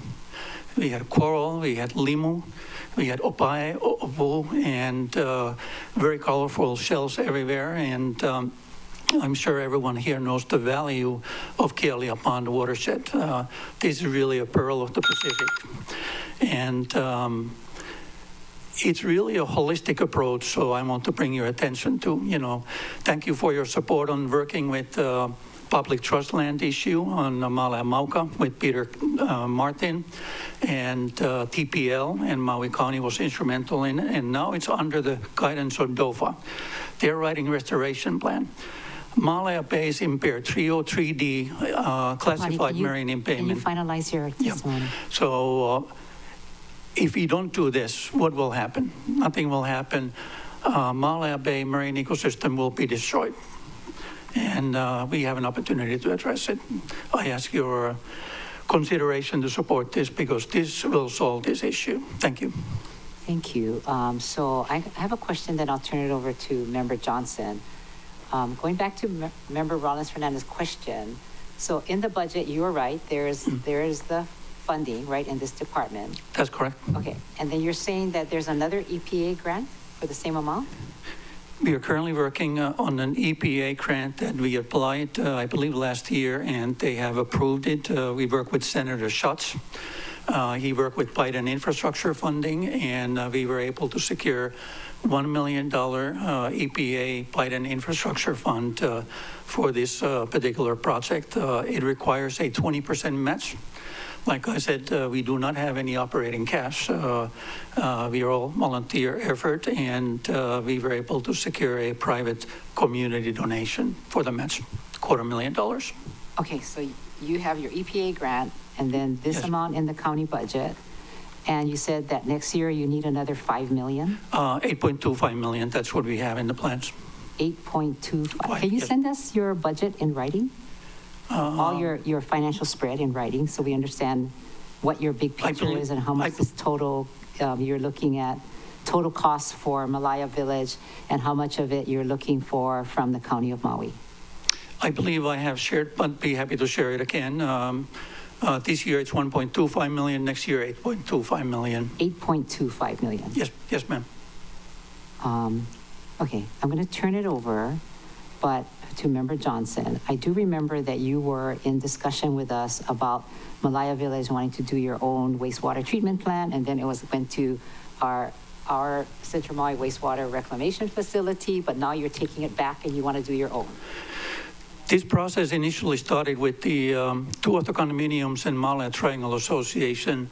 We paid for a wastewater engineering feasibility survey by Brown and Caldwell, which they completed 6 years ago. That cost over $30,000. Maui County at that time, under the Kelly King guidance, provided additional $6,000 to evaluate the connection or the possibility of conveyance to the sunflower farm in that area or even to Maui Tropical Plantation. As you remember, the discussions have been really to create a wastewater connection there for some time, and the Maui Central facility. It turned out that the regional wastewater facility was the most cost-effective way of doing it. We are confident we will be able to deliver this at a surplus operating cost for Maui County when all the stakeholders become ratepayers. Okay, so Tapani, can you then submit to us in writing what your plan is? Okay, be happy And to. also, when you say the ratepayers, so that's, I'm going to assume you're talking about Malaya Village Association, and we have a community facilities district opportunity that comes with, that's part of the county, that all your Malaya Village members can pay for this with implementing the community facilities district process. So that's just a thought. That has been in discussions, that's correct, but that has not progressed anywhere at this point. Has not what? But that has not gone anywhere at this point, the CFD process. So nobody is looking at them, the village? I don't believe so. They don't want to pay for this themselves and they want the county to pay for this? I'm not sure if that's correct characterization of it. All the community members, they will need to pay for removal of injection wells, reclamation of it or cleaning the site, and they will need to pay for a lateral, plus they are responsible for the O&M operations and maintenance of the facility. Yeah, I look forward to you providing us more information on the financial impacts and what this means. Be happy to. Yeah. Anybody else have questions? Member Johnson. Thank you, Chair. Good morning, Tapani. Good to see you. The State Revolving Fund Q, that's one thing you mentioned. You said you were number 5 or number 6. Number 6. Number 6, you're totally ready to go. Everybody else was court ordered, so you seem to be top of the list. And then you dropped out on the request of the admin? Is that of the Maui County administration? The basis for that request was that Maui County wanted to utilize the SRF position for other projects. Okay, thanks for that. The term imperiled body of water, or is that the term you use? Impaired body of water, EPA classifies as 303D. So that term is a technical term by the EPA. Does that allow you certain grants or extra type of funding? I mean, it's a very specific word, and it's done by the EPA and a certain classification. Does it give us any other funding methods? Well, EPA is funding this project now by $1 million. Actually, that triggers consequences for communities because now we are in violation of Clean Water Act of 1972 and 74. So no carrots, just a stick. There you go. Okay, I got it. All right, so those are my questions, and thank you so much, Tapani. Thank you, Chair. Thank you, sir. Thank you. Member Rollins Fernandez. Mahalo, Chair. Aloha, Mr. Vuari. Hello. Mahalo for your testimony today. Okay, so to clarify, you said that Ma'alaya was beautiful before the vacation rental complexes were built there, and then they destroyed it with their sewage, and they want all the taxpayers to now pay for the damage they created. Pretty much. That's a mischaracterization of the issue. When Maui County changed the zoning in the community, I believe it was Mayor Tavares, it used to be residential zoning. It was changed to hotel because the county wanted to create a tourism resort area of the Malaya area. And as a result, a lot of the families, they needed to actually either develop the lots that they had, or because they had to pay higher taxes now as a result, or they had to sell it. Most of them ended up selling. I believe there's still one more Nelson property that is on in the area. At that time, in 70s, the injection wells, Kihei wastewater plant came online, I believe, and at that time, injection wells were purchased secondhand from Kihei, and 3 of them have failed already. And regardless of that, the issue is in the ocean because it's all connected. And we have less than 5% coral reef ecosystem coverage. Limu is pretty much gone. And those can be restored once we address the anthropomorphic issues, which are human-induced issues. Sedimentation, we are in the process of addressing that in the community, as I mentioned earlier. This addresses the nutrient issues. I understand your question or concern. Why is the community not responsible for it? We have bigger issues like... and if you're going to characterize it as community, what I said was the unit owners there that are profiting off of the units there. So not the extended taxpayers, which would then be contributing to footing the bill for this. Well, all the unit owners would be paying because they would become rate payers. We have formed a 501c12, which is a community benefit association, which is a form of nonprofit. Co-op, yeah. Very similar to what's happening on Kauai. And that will be the entity that will be actually operating this facility when it comes back online. Our hope that we can deliver this cost effectively, technologically advanced, that it will yield very good results. And in the process, we are also planning to train the wastewater treatment facility employees to operate this plant. We hope that one day Maui County will actually take it over and operate it, because the microgrid decentralized solutions are really for the future. Okay, mahalo. And then you said that you folks did discuss CFD as the chair asked, and it was not supported. We have not discussed CFD seriously in depth, no. Okay, but there's all this damage and you are coming here first before having a discussion of the CFD. Okay, mahalo. Mahalo, Chair. Thank you. So Member Cook, then anybody else? Did Member Kama have a question? You did? Yeah, okay. me. Oh, I'm sorry, Chair Lee. Chair. Okay. Yeah. So we'll go to Member Cook, then Chair Lee, and then Member Kama. Thank you. You and I have met many times on this. I'm very familiar with the project. 5 years ago when we spoke, I wasn't supportive of the county doing it. I am supportive now. I recognize the current condition of Ma'alaya Bay. I recognize the efforts that a lot of nonprofits, yourself and other people are really passionately pursuing to rectify this. I also have felt concern and a little bit angst about the various people who own the units, not necessarily paying for it, but I look at it now as an environmental issue, a community issue, bigger than who and what. So you've convinced me, you and Peter, the depth and the real genuine engineering that you've put into this and thoughtfulness. So I'm supportive of it. I understand people's concern about who's paying for it and what. I just want to fix everything we can to rectify the ocean condition and deal with it later somehow, some way. Thank you.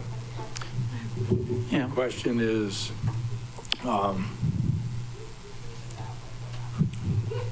Okay, Member Chair Lee. Thank you, sir. Okay. My question has to do with the number of people that are directly affected in the Ma'alaya area. How many residents are directly affected? Do you know? I believe, if I remember the number, I can double check it. I think it is 653 commercial units as well. They will be folded under this regime at the same time. We also have a larger opportunity to look at the harbor. We've spoken with State Harbors Division. They currently have an MBR unit that is operating in the harbor. It's not fully functional. Okay, so how many residents are there? I believe 653. Directly, 650. I thought you said it was the commercial people. It's a combination of Also commercial combination, and residential. Yes, ma'am. Okay, but the people who actually live there on a regular basis and create the waste, how many people are there? I'm just trying to think about how many people that we are subsidizing or thinking of subsidizing. Because when you talk about the $8 million, is that the end of it? Is $8 million to create the system and maintain it and remove all the things that do all the remediation on the old equipment and so forth? Let me clarify What's the total price tag on this project? Total cost. What is the total price tag on? Total cost is about $12 million plus minus 4%. All the injection wells and the lateral connections and the remediation is the cost that the condo owners will bear. Same thing actually for the Malaya Triangle Association. So we are also responsible doing our share. So $12.5 million, this is going to be very cost-effective wastewater solution for Maui County and our community at large. Okay, but I still, would love to know how many people, actual people from Maui, that we will be helping in that area. I'm not if sure you if can provide us that. Can you clarify the term actual people? I'm not sure if I understand. Are you meaning long-term residents? Who live there, who actually live there? I believe Not we have visitors, but I believe it's about 30%, but I can verify that. I can provide that number for the council. 30% of 600? I believe so, somewhere in that range. So you're talking about? Yeah. You're talking about 90 people? How many people are you talking about? Well, that would give you a rough guideline. 60, 3 times 60, 180 people. Yeah, we are looking at the toilets, ma'am, and bedrooms, and we are looking at the usage. We are looking at the gallons that are of wastewater that is produced. Yeah. Well, my main concern are for the residents who actually live there and not so much the people who come and go. So that's the reason why. So you're saying 30%, so that's what? 180 people that live there, are from Maui and live there. Okay, thank you. Okay. Are you Thanks. done? Yeah, I guess so. Thank you. Okay, thank you. Member Kama, then Member Paulton. Okay, so you're talking about counting units, toilets, and those kinds of things, and we're trying to talk about people who actually live here on Maui. So the number that Chair Lee was asking you about, the 30% of your 200, so 180 people actually live here full-time, and the other 320 or 420 do not live here. And that's the idea, is that we're subsidizing 420 people who probably don't live here, who probably are renting out their units to be a B&B or an STR, and we're still having to subsidize this. So I think that's the issue, as I understand it. Yeah, I understand. I'm not sure how valid concern it is. The bottom line is... You can't tell me if my concern is valid or not. If I believe it is, it is. I mean, but thank you, Chair. Thank you. Yeah, the waste still goes into the ocean. It destroys the ocean. Okay. It did, but you all were there and you did it. So thank you, Chair. Thank you. Okay. Thank you very much. Okay, thank you. Anybody else? Member Paulton has another question for you, Tafani. Member Paulton. Thank you, Chair. Thank you, Mr. Vori. I just was wondering, like you said, clarifying that at the time when the injection wells were put in, it was the newest technology allowed by the state, is what you said? Or, I mean, it was Most likely. permitted by the state. It was the general technology available at that point, yes. And the same thing happened, I guess, to us in Lahaina. Okay. And then, in Lahaina, we went to the Supreme Court. I'm not real familiar with the legal jargon and whatnot, but ultimately, I think we got fined and we have to fix it. And we're having supplemental transfer from the not users of the sewer. So usually everyone that uses the sewer pays all the things, but the taxpayers are stepping in, and because we decided to fight our own people, I guess. So this is a similar thing where you were told that this was okay, and then it turns out science and time shows that it's not. And so it's a similar thing in which you're asking others who aren't on the system to come to the aid for the protection of the environment, which residents also use for recreation, as well as our marine life, whales, which are a protected species, green sea turtles, and so on and so forth. Is that a correct analogy? That's correct. Thank you. Okay. Thank you very much. Okay, thank you very much. Appreciate it. Yeah, thank you very much. I just want to wait one second.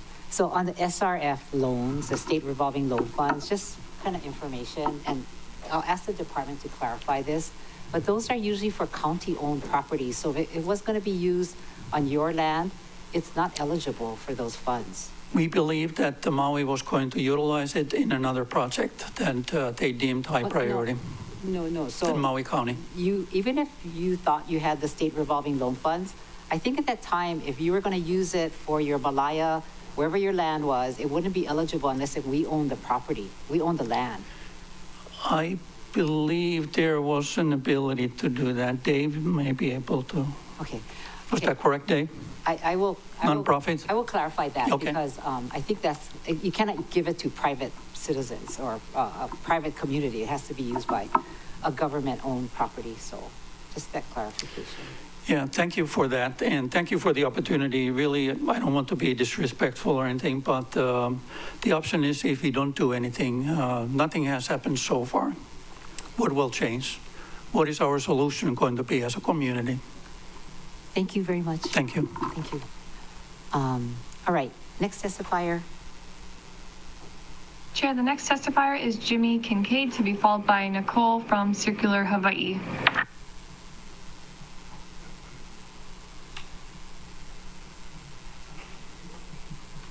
Well, it's near afternoon. Good afternoon.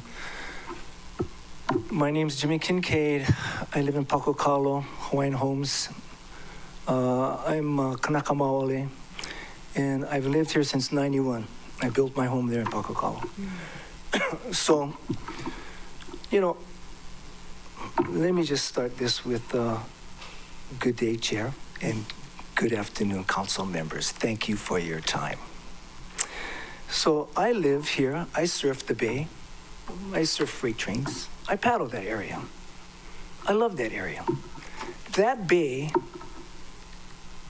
is crying for help. So how can we think outside the box to manage that beautiful resource there, to get it back to its pristine environment, the reef, the water, and to make it livable, sustainable for the future generations, And I'm listening to Dave's presentation along with Tapani's presentation, and the group, the Maui Recreational Wastewater Reclamation System, you know, I support that, their effort. So, you know, I'm hearing a lot of things, you know, one of the things that just came up recently was how many people live in that area. And I kind of did the math. It was 653 units times 4 people per unit. You have about 2,500 people that live in that area. So in addition to that, 2,500 people using that wastewater system, there's also the people that use the bay, the harbor, the trilogy, the boats that come in and out. All of that is added on top of that. So the system is really being taxed. All of that's going into the existing system that's in use, the injection wells. And so we need to really try to get off of that system. I'm here as a kupuna, I'm here as a local resident, and my concerns are trying to clean up the bay. If there's anything that you guys can help us manage that, think outside the box, bring a solution to the table. These people have something that they're bringing to the table, and I am in support of this Malaya Recreation Wastewater Reclamation System. Thank you for your time. Thank you very much. Thank you. Thank you. Anybody have any questions for the testifier? See none. All right, thank you. Next testifier, please. Chair, the next testifier is Nicole from Circular Hawaii, to be followed by James Langford.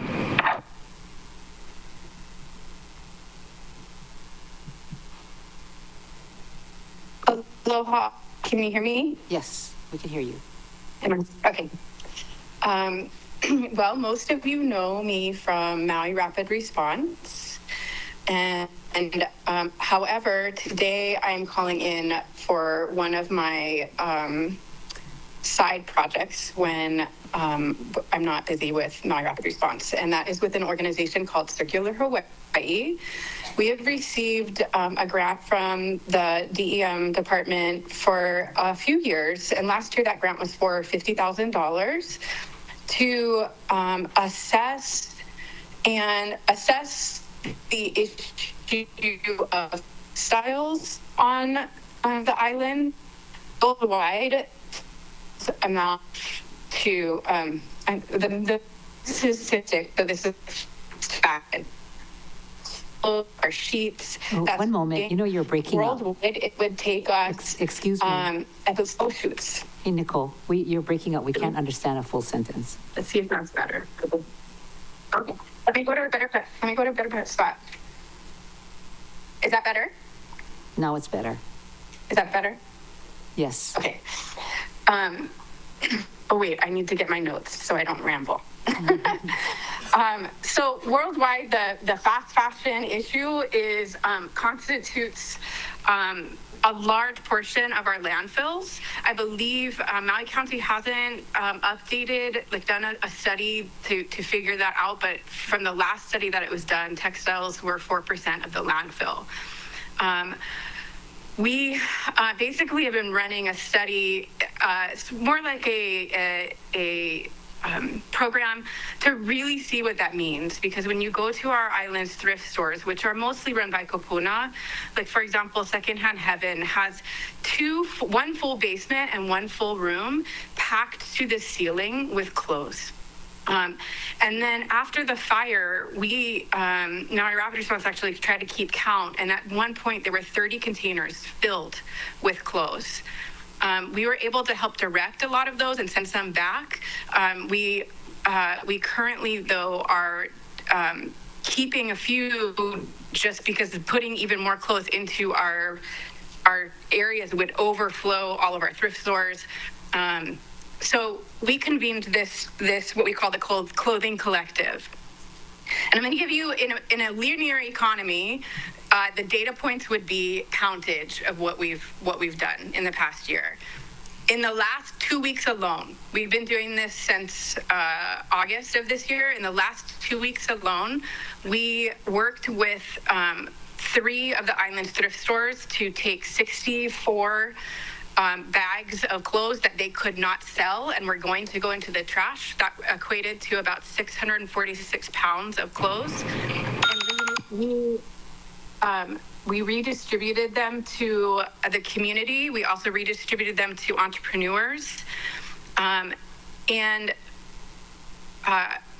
I'll email all this data for us. But the thing with us is we're not actually trying to create a linear economy. We're actually exploring with a hui of the thrift stores, of entrepreneurs, of nonprofits, a circular economy with many people in it.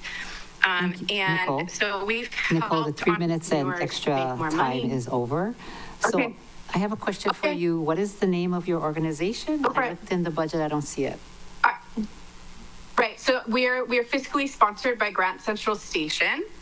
So that's where you would see it. I believe it's a $50,000 grant to Grant Central Station. And the project name is Circular Hawaii Clothing Collective.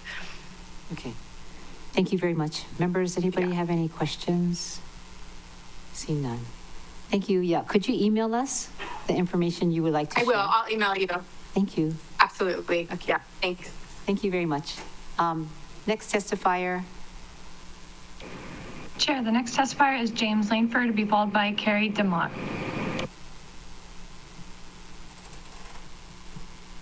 James Langford. Aloha. Aloha. Yes.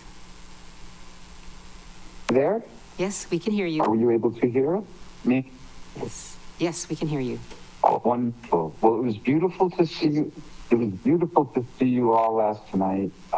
Really want to compliment you all for the work that you're doing, the endurance that it requires to be able to be open to the people and really listen sincerely. I want to take some time to give you all some aloha for that work that you're doing. It's exceptional. I also want to testify specifically on I was able to prepare a budget and in reference to Bill 4, all the bills today, I have all the bills laid out. I was able to save $100 million. And I would like to schedule a time to be able to present said budgets in order to help you folks mitigate the budgeting work that you need to do. Developed an exceptional calculator, software management system for municipalities, and it seems to be pretty efficient in delivering the needs from the perspective of the community value per person and the impact to the community.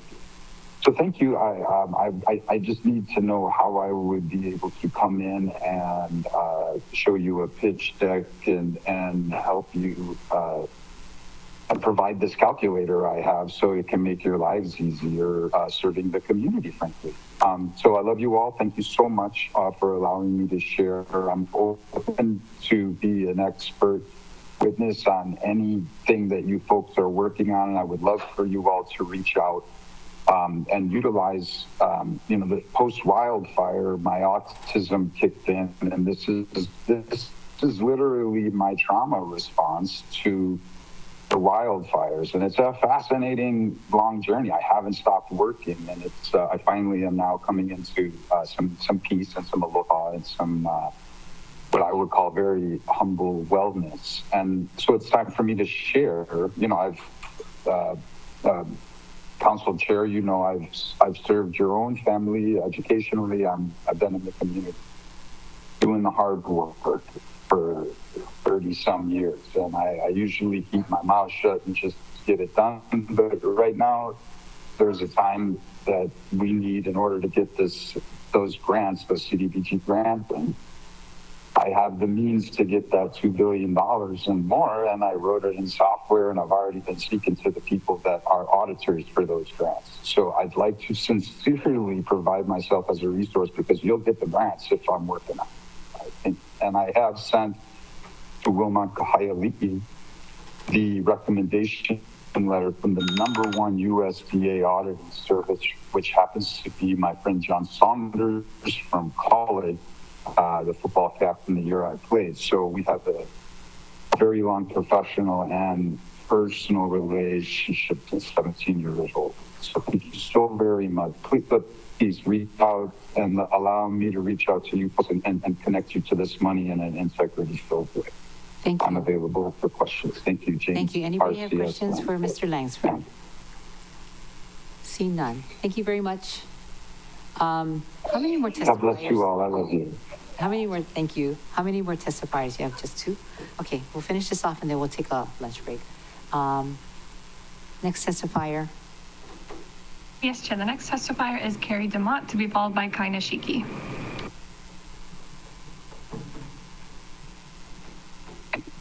Aloha. Trying to get my camera on. Okay, I'm not sure if you guys can see me or hear me. I'm trying to turn my camera on. We can hear you, but we can't see you. Okay. Well, I'm sorry that you can't see me. Mahalo and thank you for allowing me to take a moment. I hopped in here to be able to offer some input on the $3.5 million request for the fiscal year 2026 Affordable Housing Fund Plan, requested by Nahalio Maui to build 7 affordable houses for home ownership in perpetuity for Maui County residents. Our program has been working since 2006, and we have 50 properties that we currently manage that we have homeowners who have been benefiting from them. Our goal is to build 7 new 4-bedroom, 2.5 bath, single-family homes in the fairway of Maui Lanis. We are shovel-ready. We have plans that are fast-tracked to go through permitting, and we are able to get these homes started before the fall. So we really humbly and request that you pass the funds for the projects that have been approved by the Affordable Housing Department. And I wanted to offer up myself for some questions if you had them. All right, members, anybody have questions? Okay, so I have a question for you. I'm looking at the Affordable Housing Fund for Nahaleo Maui. Is that what you're saying? There's funding in there for Nahaleo Maui of 3.5? Correct. Oh, I see. It says Housing to Land Enterprise of Maui, DBA Nahaleo Maui. Excuse me. Correct. Yes, yes. Okay. Anybody have questions? Okay, thank you. Thank you very much. Next testifier, please. Thank you. Chair, the next testifier is Kai Nishiki, to be followed by Tom Crowley. And that's currently our last testifier signed up. Aloha, Chair, council members. I am testifying regarding the Ma'alaia wastewater proposal, and I am testifying in support of the Ma'alaia Village Association's critical efforts to eliminate injection wells that continue to degrade our nearshore waters and reef ecosystem. Their leadership in seeking a long-term solution through a new wastewater treatment facility is commendable and deserves our full recognition. However, there is a parallel crisis that must be addressed with equal urgency. The shoreline condominiums in Ma'alaia are built on an eroding coastline fronted by seawalls that have blocked public access and caused further coastal degradation. We must not repeat the mistakes of the past by investing millions in new infrastructure without addressing the underlying land use conflicts. The county is being asked to contribute $12 million in taxpayer funds towards the construction, $1.2 million in FY26 and the remainder in FY27. This is a significant public investment and must be tied to clear, enforceable commitments that advance our long-term climate adaptation and coastal resilience. I am urging the council, if they choose to fund this, to make it a conditional funding. And there's like a lot of questions relating to how the condominiums, which are primarily vacation rentals, how they are, whether or not they're required to connect to the new facility. And so there must be legally binding contracts before county funds are even considered, especially regarding the infrastructure to transmit the wastewater to the facility and decommissioning their existing cesspools. The ownership could always decide they don't even want to hook up to this new facility if there aren't contracts in place. And they must commit to adaptation pathways. They are, like I said, on a coastline that will be completely impacted by sea level rise. And so I am suggesting a working group be convened prior to finalizing the details, and they should also commit to no further shoreline armoring. I just feel like we can't allow public funds to underwrite a bailout for oceanfront vacation rentals in failing high-risk buildings while the rest of the community bears this cost. This is our chance to turn a climate threat into a model for strategic relocation and shoreline restoration. Let's use this opportunity to catalyze transformative change to restore our beaches, protect public access, and demonstrate that Maui County leads with courage, foresight, and environmental responsibility. And I just want to call attention. I can complete. Do I have 30 seconds? Yes, you do. Okay, thank you. Call attention to please look at the NOAA grant to Sea Grant that was to purchase the 400 acres currently owned by Mahipono in that area, and what other commitments and priorities that the council might want to make in conditioning any use of public funding for this sort of proposal. Mahalo. Thank you. Anybody have questions for, yes, Member Rollins Fernandez? Mahalo, Chair. Aloha, Ms. Nishiki. Mahalo for your testimony. The conditions that you mentioned, would you be able to send them in writing? Yes, I can do that. Okay, great. And then those proposed conditions, were you able to share them with the Ma'alaya Village Association or the county and get any feedback? So I had met with Kapani and the Ma'alaya and a representative from the Ma'alaya group over the past couple of weeks, and we were making plans to discuss the conditions and a path moving forward, but we haven't had an opportunity to circle back on that. So definitely look forward to that. Mahalo, Ms. Nishiki. Mahalo, Chair. Thank you very much. Any other questions for Ms. Nishiki? See none. Thank you very much. Next testifier. Okay, thank you. Have a great day. Thank you. Chair, the next testifier is Tom Crowley, and this is currently the last testifier signed up. Hello, council members. Tom Crowley, testifying on my own behalf. I'll try to keep you as minimal from your lunch break as possible. First, I want to thank Akaku for covering live all of your regional meetings. I've enjoyed sitting back in my leisure chair and listening to all the testimonies, as I know you guys haven't. Certainly learned a lot from the needs of the that were expressed by folks. Give those guys in Molokai, the wrestlers, the money they want to travel. That one touched my heart. It really did.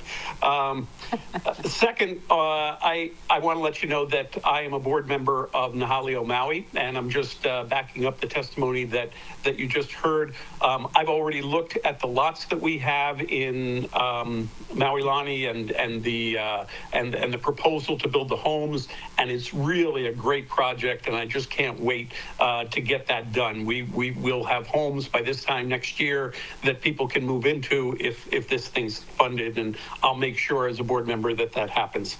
Third, and you've heard from me before and you'll hear from me again on this, us B&B owners who I want to make sure that Councilmember Kama understands. every B&B owner, that home is the home of a resident. It is in no way, shape, or form a short-term rental. I heard you equate them today, and they should not be equated.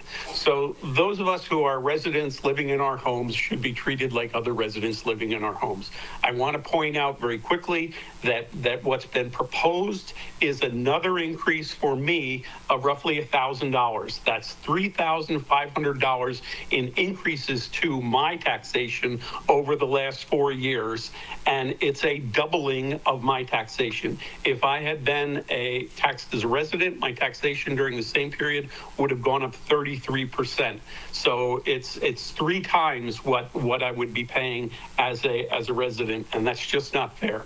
Today being April 15th, I just did my taxes yesterday, so I have some numbers to share with you if you can digest these numbers real quickly. I paid $24,000 last year in GET and TAT.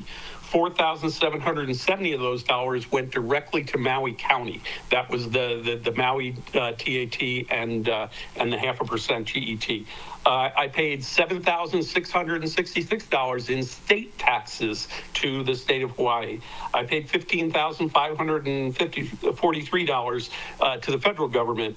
And you guys are asking me to pay another $7,618, which is a $5,186 increase because of my B&B. In total, that comes to $54,828, which is 51% of my taxable income. So just to understand how, as a resident, we are paying our fair share. We're paying more than our fair share. You're really taxing us out of existence by hitting us so hard with these property taxes. Nothing you can do about the state income tax and the federal income tax, but there is something you can do to make the property taxes that the resident owner-occupied bed and breakfast pay. So please give us that consideration when the time comes to set what the rates are for this year. Thank you for the opportunity to testify, and I'm there with you every step of the way. Thank you. Thank you, Mr. Crowley. Member Kama. Thank you. Good afternoon, Mr. Crowley. I just want to say thank you for that clarification. I appreciate it. Thank you. Aloha. Okay, anybody else? See, no other questions. Thank you, Mr. Crowley. Next testifier, please. Chair, the next testifier is Cheryl King.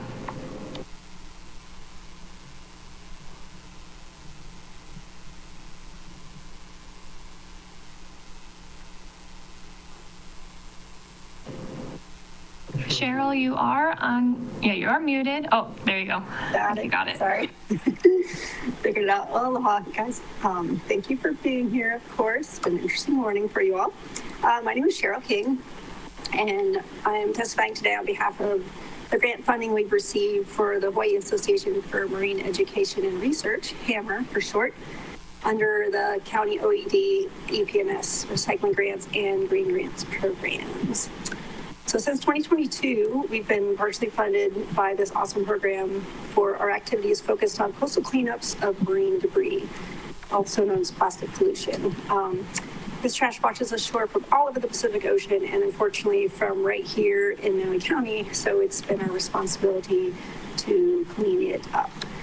So as part of this Stochastics project, we also conduct nearshore coral reef cleanups of derelict fishing gear and other trash all around Maui that is very dangerous for our native wildlife and beachgoers alike.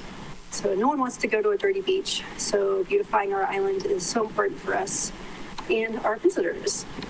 So keeping our coral reefs healthy is critical to the survival of one of the native species I've been spending the last 25 years studying here, the critically endangered Hawaiian hawksbill sea turtle, known as Hunu'ea. Or just Ea, depending on who you ask.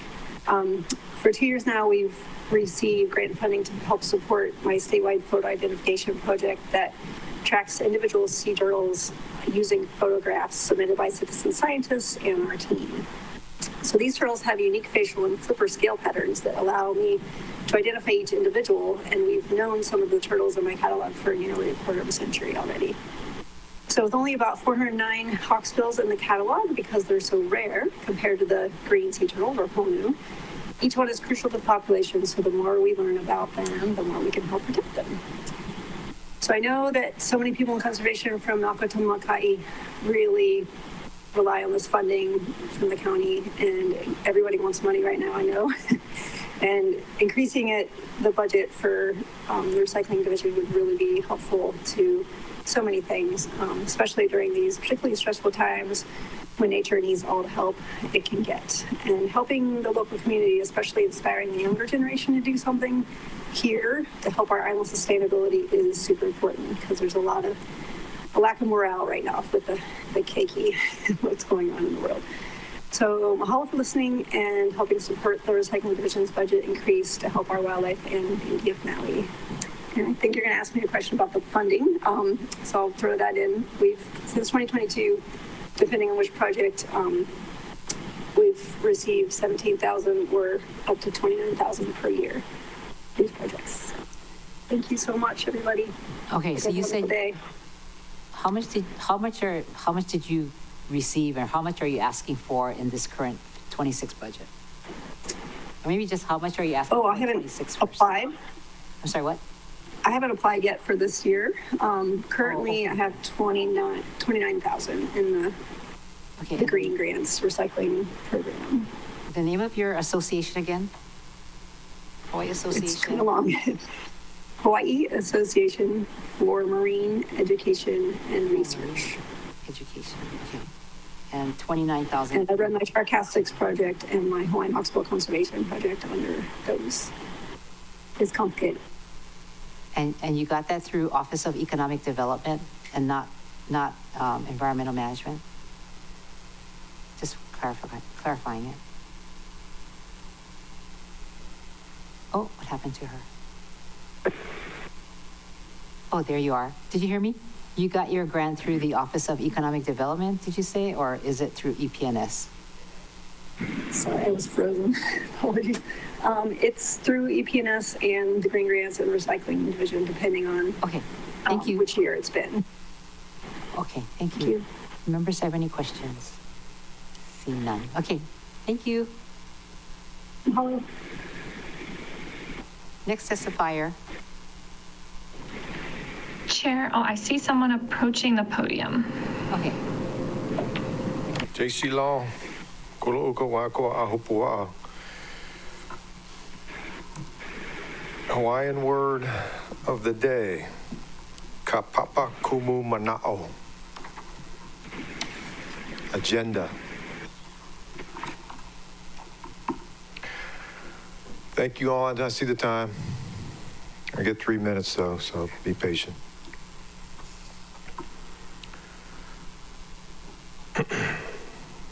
Mahalo for working for the county and Queen Liliuokalani. Thank you for spending the morning with us. Ali Mahana. And Oki Cheerly, good to see you. I hope you don't have a black foot and you're walking up the stairs again really soon. I know you're in favor of recycling, and you're an expert on the rules of the council, especially the public testimony part, sunshine law. I had a cardboard box about this big to show and tell, but it's hard to show and tell without the show part, so I'll just tell you. The council ambassador took it away, saying I wasn't allowed. So I appreciate the first testifier, Vincent Nina, because he hid his cardboard. He got it all chopped up good, like I had just a big solid piece. So I really appreciate him. And he pulls the same amount of cardboard out of the bag, so I'm wondering how come he's allowed to take cardboard in the council chambers and I'm not. So I object to the special treatment some of the members of the public get in this committee. Now, Cecile Powell, I heard a lot of praise for her, and I thank her and Mr. Ogawa and the other Limahana for working for the county, but I've been asking for a cardboard dumpster since Tamara Farnsworth was working here. Next, yesterday, the Department of Transportation was here, and at the bus transit center is several black trash cans and several blue recycle cans. And the people who get paid to walk around with blue shirts that say security are giving me a hard time for reaching in the black can and transferring the high five to the blue cans. Finally, I would ask y'all to fund all grant requests previously at this meeting. Thank you. Any questions for the testifier? Seeing none. Thank you. Next testifier. Chair, that is currently everyone who has signed up to testify. Would you like me to do a last call? Yes, please. If somebody would like to testify in the chamber, please let staff know, or on Microsoft Teams, please raise your hand. This is final call. 3, 2, 1. Chair, it appears that nobody wishes to testify. Thank you. Members, with your permission, I'd like to close public testimony and receive any written testimony into our records. No objections. Thank you. I'm going to ask Member Cook if you want to ask one question, and then we will break for lunch and come back at 1:30 or whatever you all want to do. Member Cook. One question.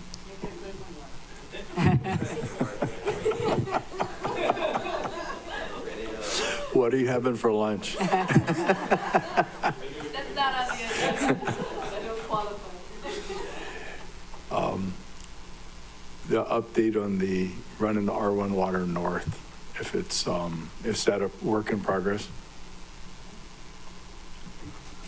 Thank you, Chair. Thank you, Member Cook. Yes, it is a work in progress. We do have a scope of work, I believe, and we also have a plan to get some funding to a consultant who is currently doing work in Kihei. They have some existing data, so we feel that that's the most fiscally efficient way to go, is amend their contract.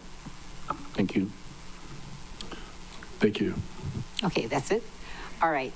So thank you very much, Department, for sitting with us, and I will be breaking for lunch. Do you want to come back at 1:30? 1:30? 1 hour? Okay. This meeting is now in recess till 1:30 for lunch.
Okay, welcome back to the Budget Finance, Economic Development Committee.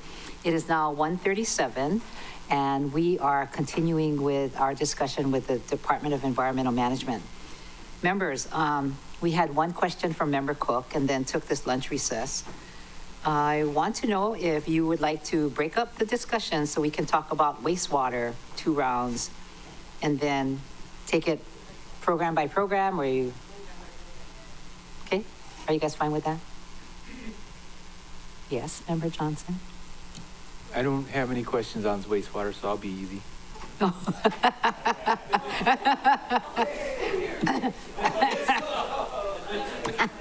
Okay, we'll try this, okay? I remember I tried this last year, but it got, everybody's so passionate about this subject, so it got kind of mushy, you know, it kind of went all over the place. And once we start talking about Cecile Powers, we're going to get stuck on EPNS, so just kidding, Cecile. I'm going to start off with wastewater. I'm going to do 2 rounds. Start off with, okay, who's here? Member Sinensi, Member Kama, Lee, Paulton, Johnson, Rollins Fernandez, and me. Cook and Blue Hodgins will be joining us. Thank you, Chair. No questions for wastewater. Ooh, okay. Member Kama. Oh, Chair Lee. Question for the Director Agawa. Hi, Shane. Do you have anything in your budget, wastewater, that can be paid with CDBG DR funds? Department. Thank you, Chair. Thank you, Chair Lee. So the answer is yes, could be paid, mainly like CAP projects. However, as everyone knows, it needs to qualify for the CDBG DR funds, and that is funding of last resort. So we are working to acquire additional external funding, and if at that point we aren't able to, then we can look at CDBG DR funding. But the answer is yes, we possibly could use that. Okay, so how much are you allocating for regular funds, or general funds, or sewer funds for wastewater that could be eventually paid by DR funds? How much, what do those projects total up to? Do you have that answer? Or is it Chair, could we ask for that question in writing and we can follow up in writing as well?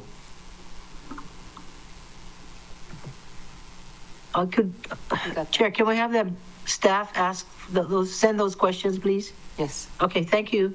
That's it for me. That's it? Okay. Whoa. Member Paulton is not here. Member Johnson.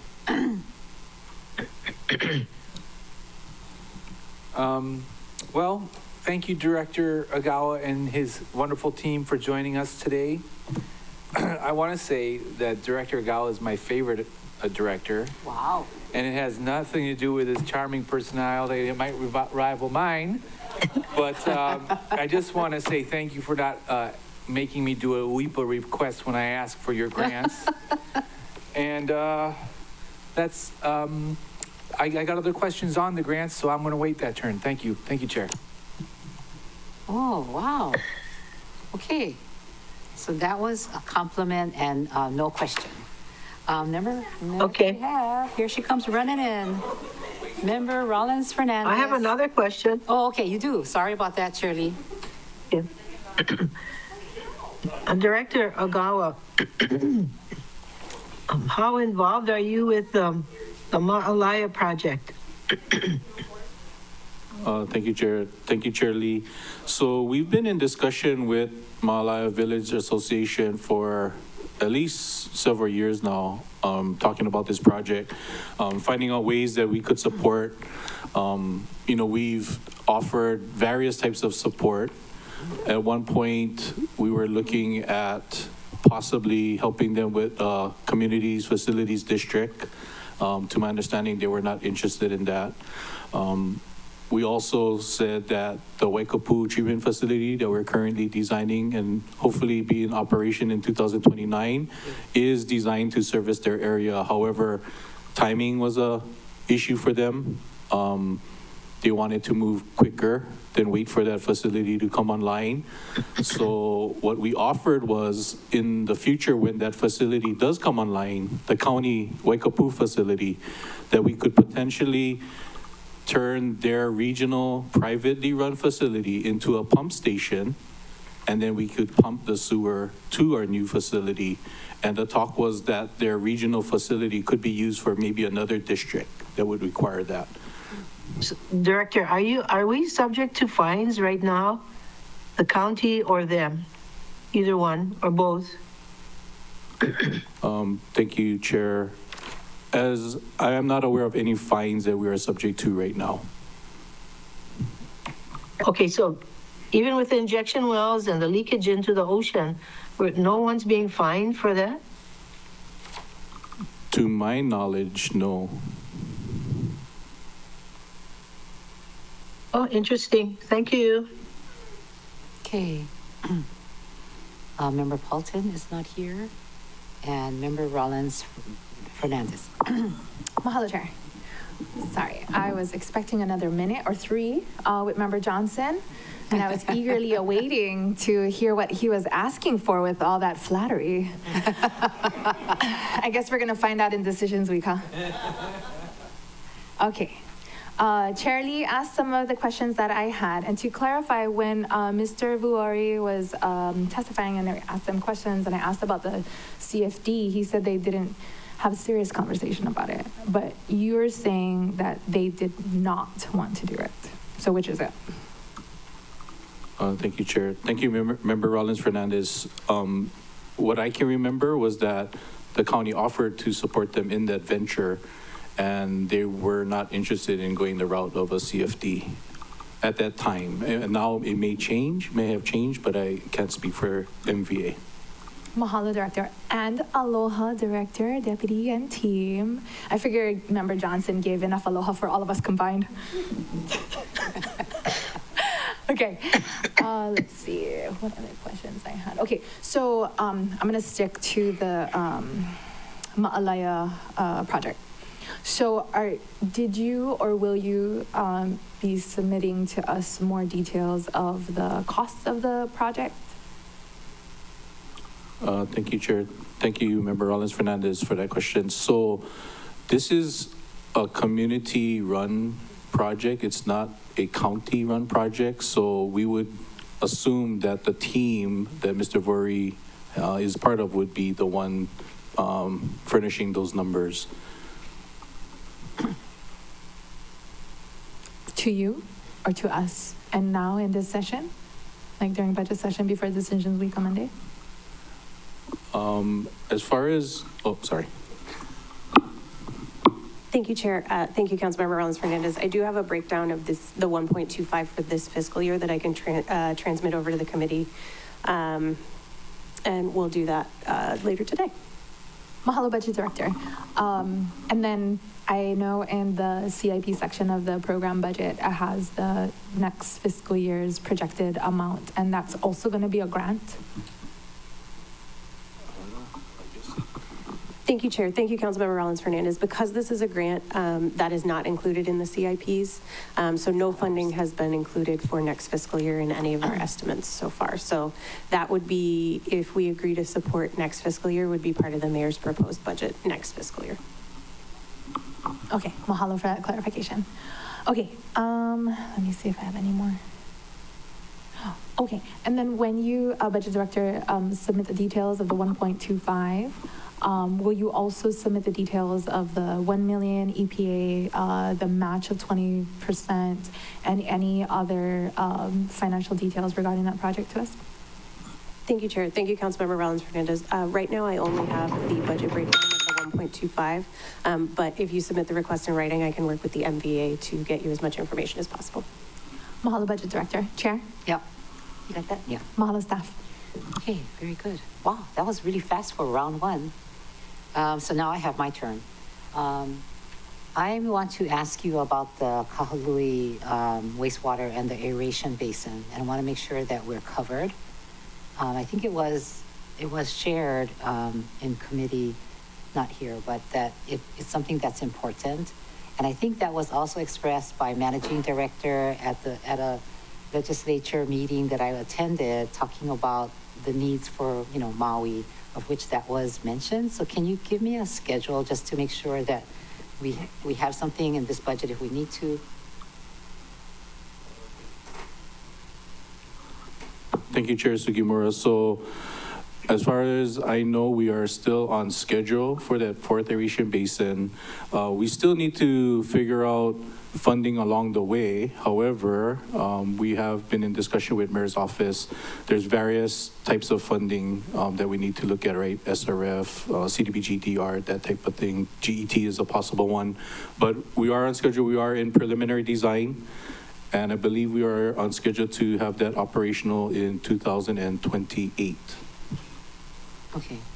And the aeration basin can you explain, I say in my layman's term, it's expand use until we get the Central Maui wastewater reclamation facility built because of all the residents that use it or businesses that use it. Thank you for that question, Chair Sugimura. So the fourth aeration basin is not to increase capacity per se at the treatment facility, but what it does is it allows redundancy. We have 3 aeration basins in use. We do have to maintain them every so often. So the fourth one allows us to work on one of the basins and still be at operational capacity, but it allows us to function up to the operational capacity of the treatment facility. Okay, so it's going to keep us current with uses. And you're fine that it's not in this budget, but it will be taken care of through those funding sources? Yes, yeah, we are optimistic on acquiring those funding sources, but they are not guaranteed, as we all know. Okay. So you're applying for SRF when? Now? Or next year?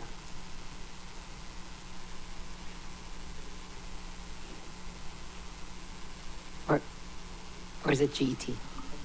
Yeah, so it is on the request for SRF funding, but we haven't been allotted anything as of yet. Okay. Thank you very much for that. Central Maui Wastewater Reclamation Facility, any updates you want us to know about? It's in the budget for general funds for 10.5 million. And will you be bonding that, or are you going to use cash?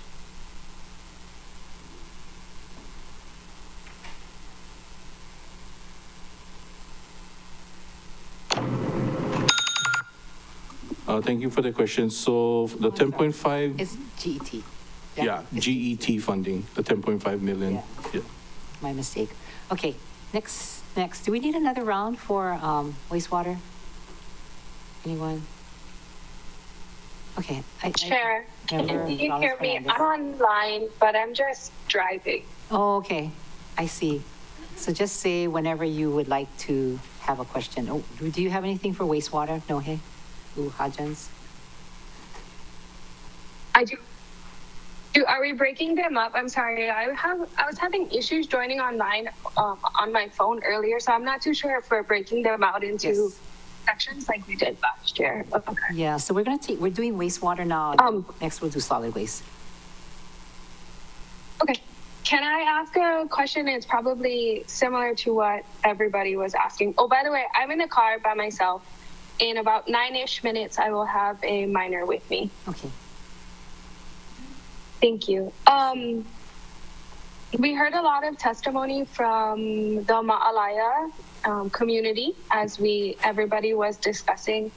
Director, we spoke about it a little bit during our lunch recess, but what's your opinion on the precedent that this is setting? As you know, a lot of upcountry and a lot of elsewhere, we are also on cesspools.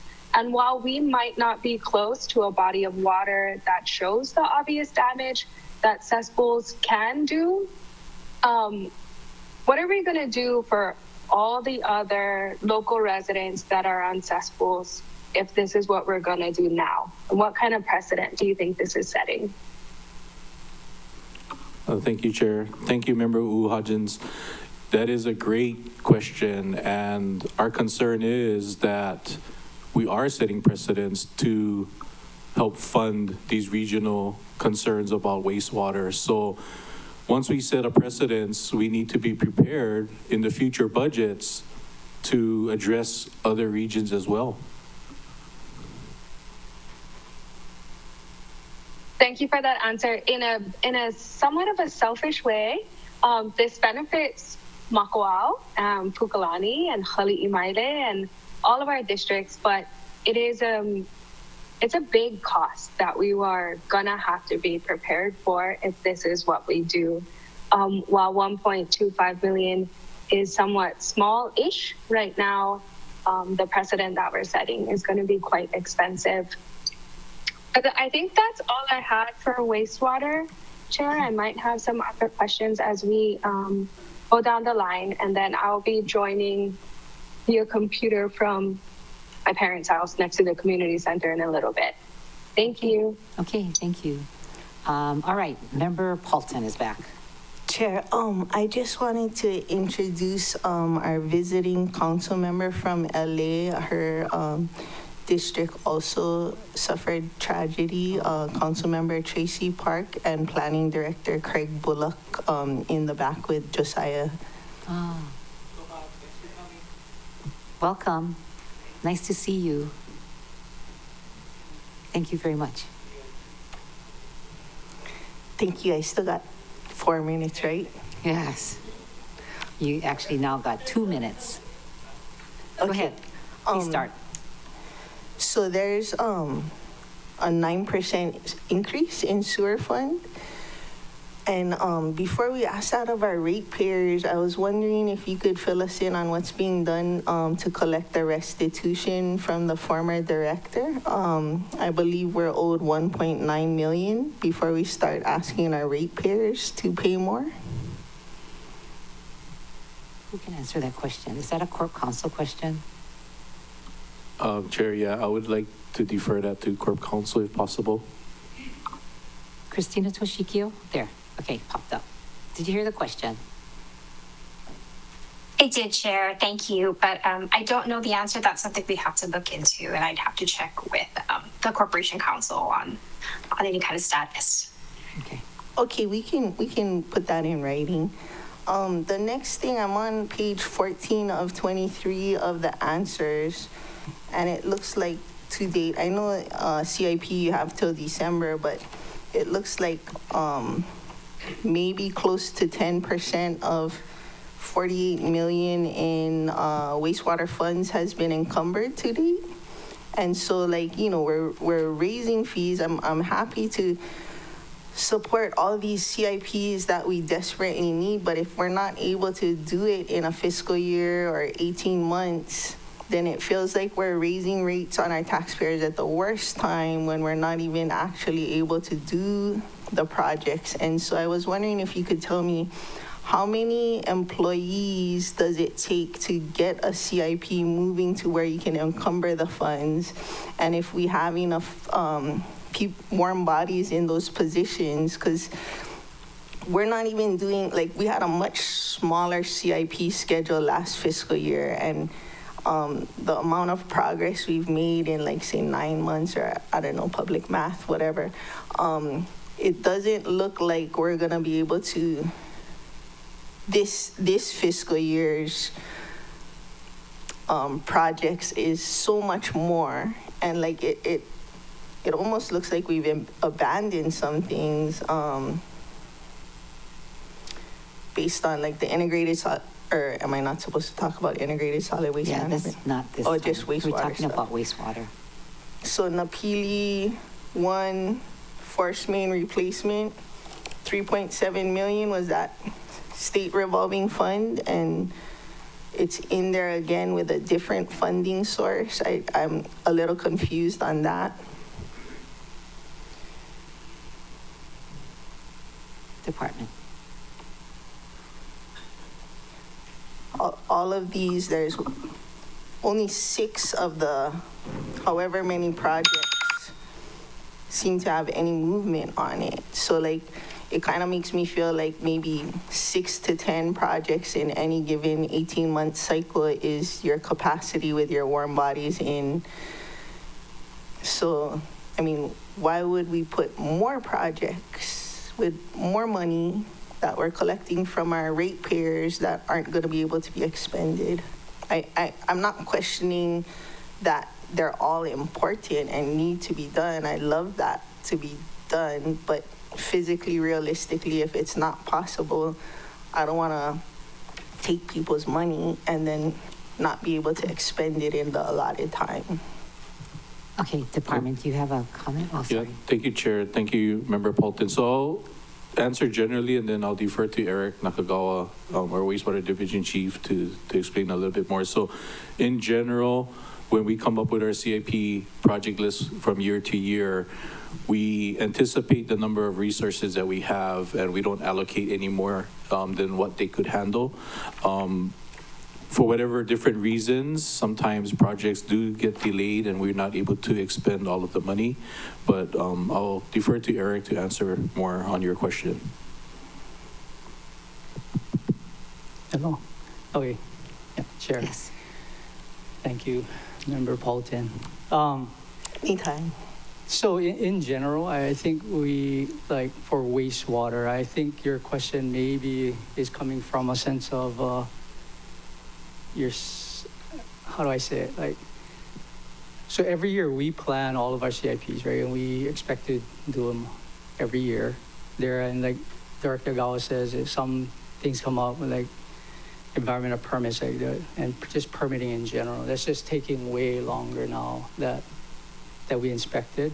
So we always put a study first year, a design next year. We break 1 year because we know there's permitting requirements, and then we go out to construction in that 4th year. But the whole rates versus, I guess I look at it 2 different ways. I'm trying to answer your question, I guess, correctly, right? So rates and then CIP, right? What we can do. So for us, like, I think the little difference this year, I got to answer it a little different, is only because we have GET money, right? I think that's where you guys are coming from, right? So, but in particular, like if for your Napili Force Main number 1, like we're already 95% complete, right? So as far as design, so it should be no problem. We can bid it in like probably as soon as the fiscal year starts, right? So everyone is a little different. And unfortunately, some years, yeah, I mean, there's things we cannot control, which is pretty much always a permit. You're going to hear it from either my division, and no longer department, so from other divisions, that's kind of what's happening. As far as manpower, we realize that we do have this manpower shortage, but it is for just kind of more of a broader sense, like we are just project managing, right? We're not the ones doing the actual plans and specs. So that just requires us to kind of push or manage more consultants who actually do the job, do all the work for us, right? And so there is a little bit, if you saw, I think one of you guys' questions came in and it was about manpower shortage and that kind of stuff. So there is a little bit less details that you know what I mean? Like if you have enough people, you take more care in the project, like specifically. So that part does get a little low, but as far as the schedule, the ones that really take the longest that we cannot foresee is always that permitting side. So, but to answer your question, like a lot of the projects, because I went through it before I came, like majority of them are ready. Some are just supplemental to other years that we found out that we don't have enough money. And so because based on the estimates, we're going to be more. And then there are like a few projects where you're saying like, hey, it's going to be probably more towards that, ending of that fiscal year kind of thing. And so, yeah, so hopefully that answers your question. Yeah. And then usually, I guess you got to look at it differently, right? So whatever is wastewater funds, if we're not using it, they'll just come back to us and that's just a lower rate for the next year anyway, right? So because that only comes back to us, right? So all of this GET money that we're getting really is just trying to keep whatever sewer rate increases at a minimum, because it's helping us fund these different CIP projects. Yeah.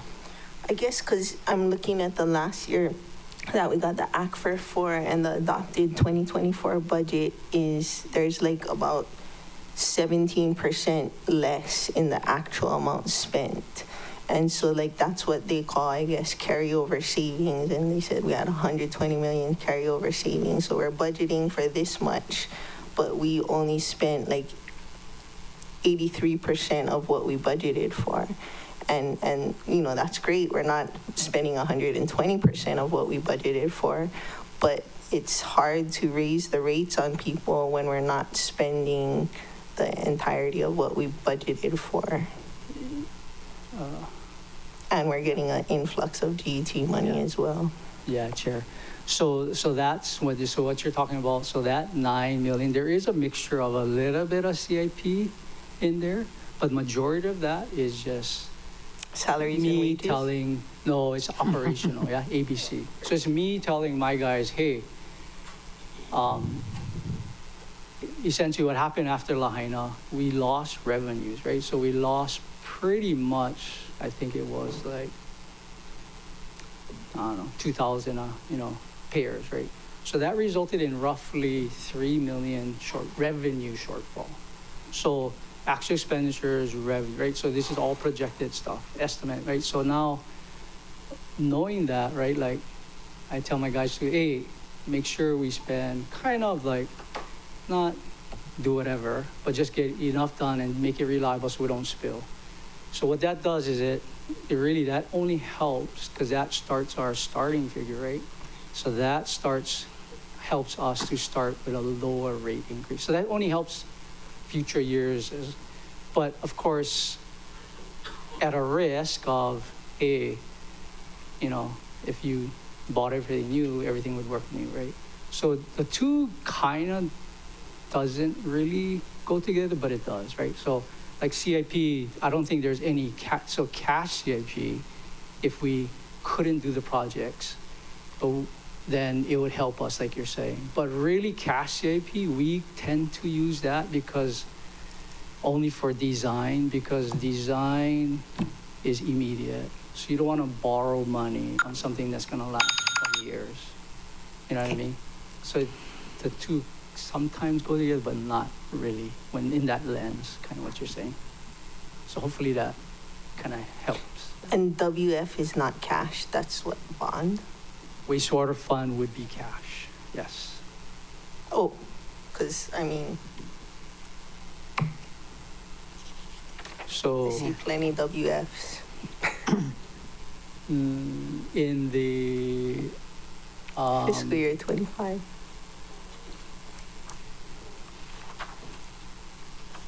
Okay, so, Member Paulton, you got your question answered. You need it in writing. I guess I don't like the answer, but I got it answered. Okay, because I see Chair Lee has her hand up. Okay, thank you. Your buzzer went off. Yep. Chair Lee. Yes, I have a question for Eric. Hi, Eric. Now, you started with the R1 water several years ago in South Maui, and I'm sure that you made some progress by now and you've found customers to deliver the R1 water to. Do you participate with the water department in the savings of that? The savings of the diversion? Department. Yeah, Chair. Thank you, Chair Lee. I know you like your answers short, so no.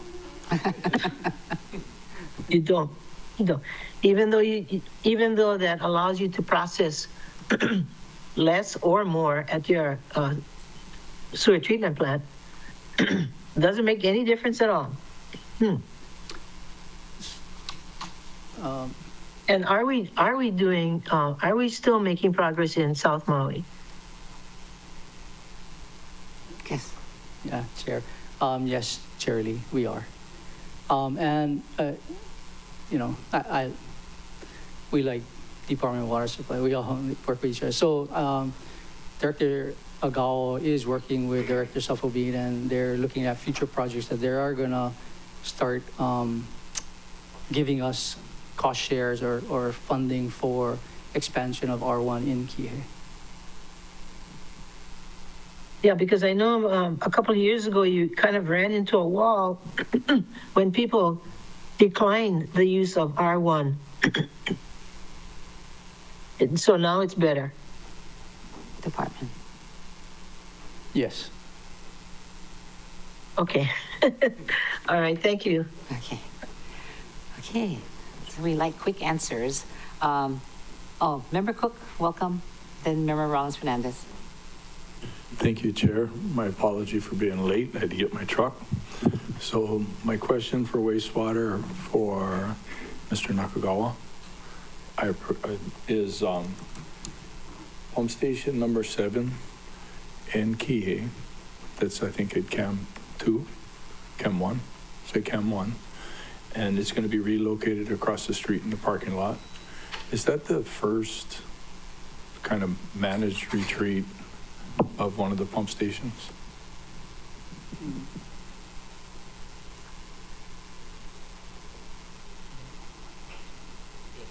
Okay. Yeah, Chair. Yeah, thanks, Chair. Thank you, Member Cook. Yes, so, well, technically not, because that Kihei North Mauka system, that initiative was started because of kind of sea level rise. And so there is a pump station in there also. Okay. So technically, that's probably the first project. And then, so this would be kind of our second project that we're doing. So what's going to happen with that site after you move the pump station and whatnot? That's county parks. Is the building going to be reused for anything, or what? Is there a plan on that? Yeah, Chair, thanks.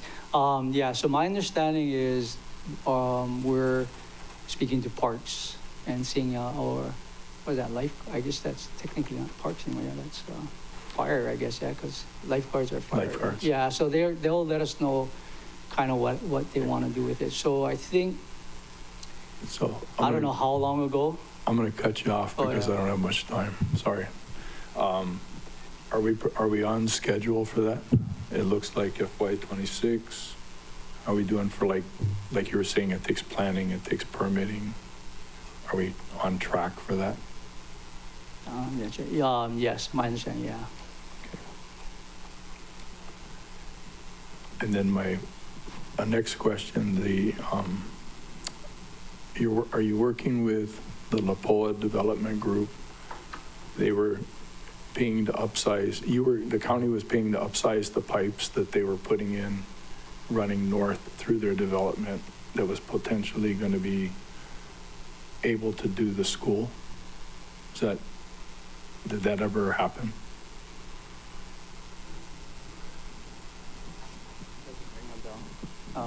Yeah, Chair. No, that doesn't ring a bell, but Okay. you can put it in writing, and then I can work with Scott from planning, and he can let me know if that's Okay, we'll put it in writing. Yeah. Thanks. Okay. That's all, Chair. Member Rollins Fernandez. Mahalo, Chair. Okay. The State of Hawaii cesspool conversion pilot program, 1.2 million. What happened to that money?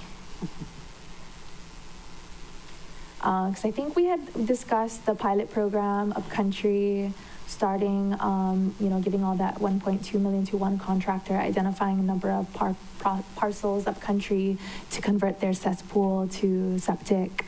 And it was supposed to start like around the time the fire happened.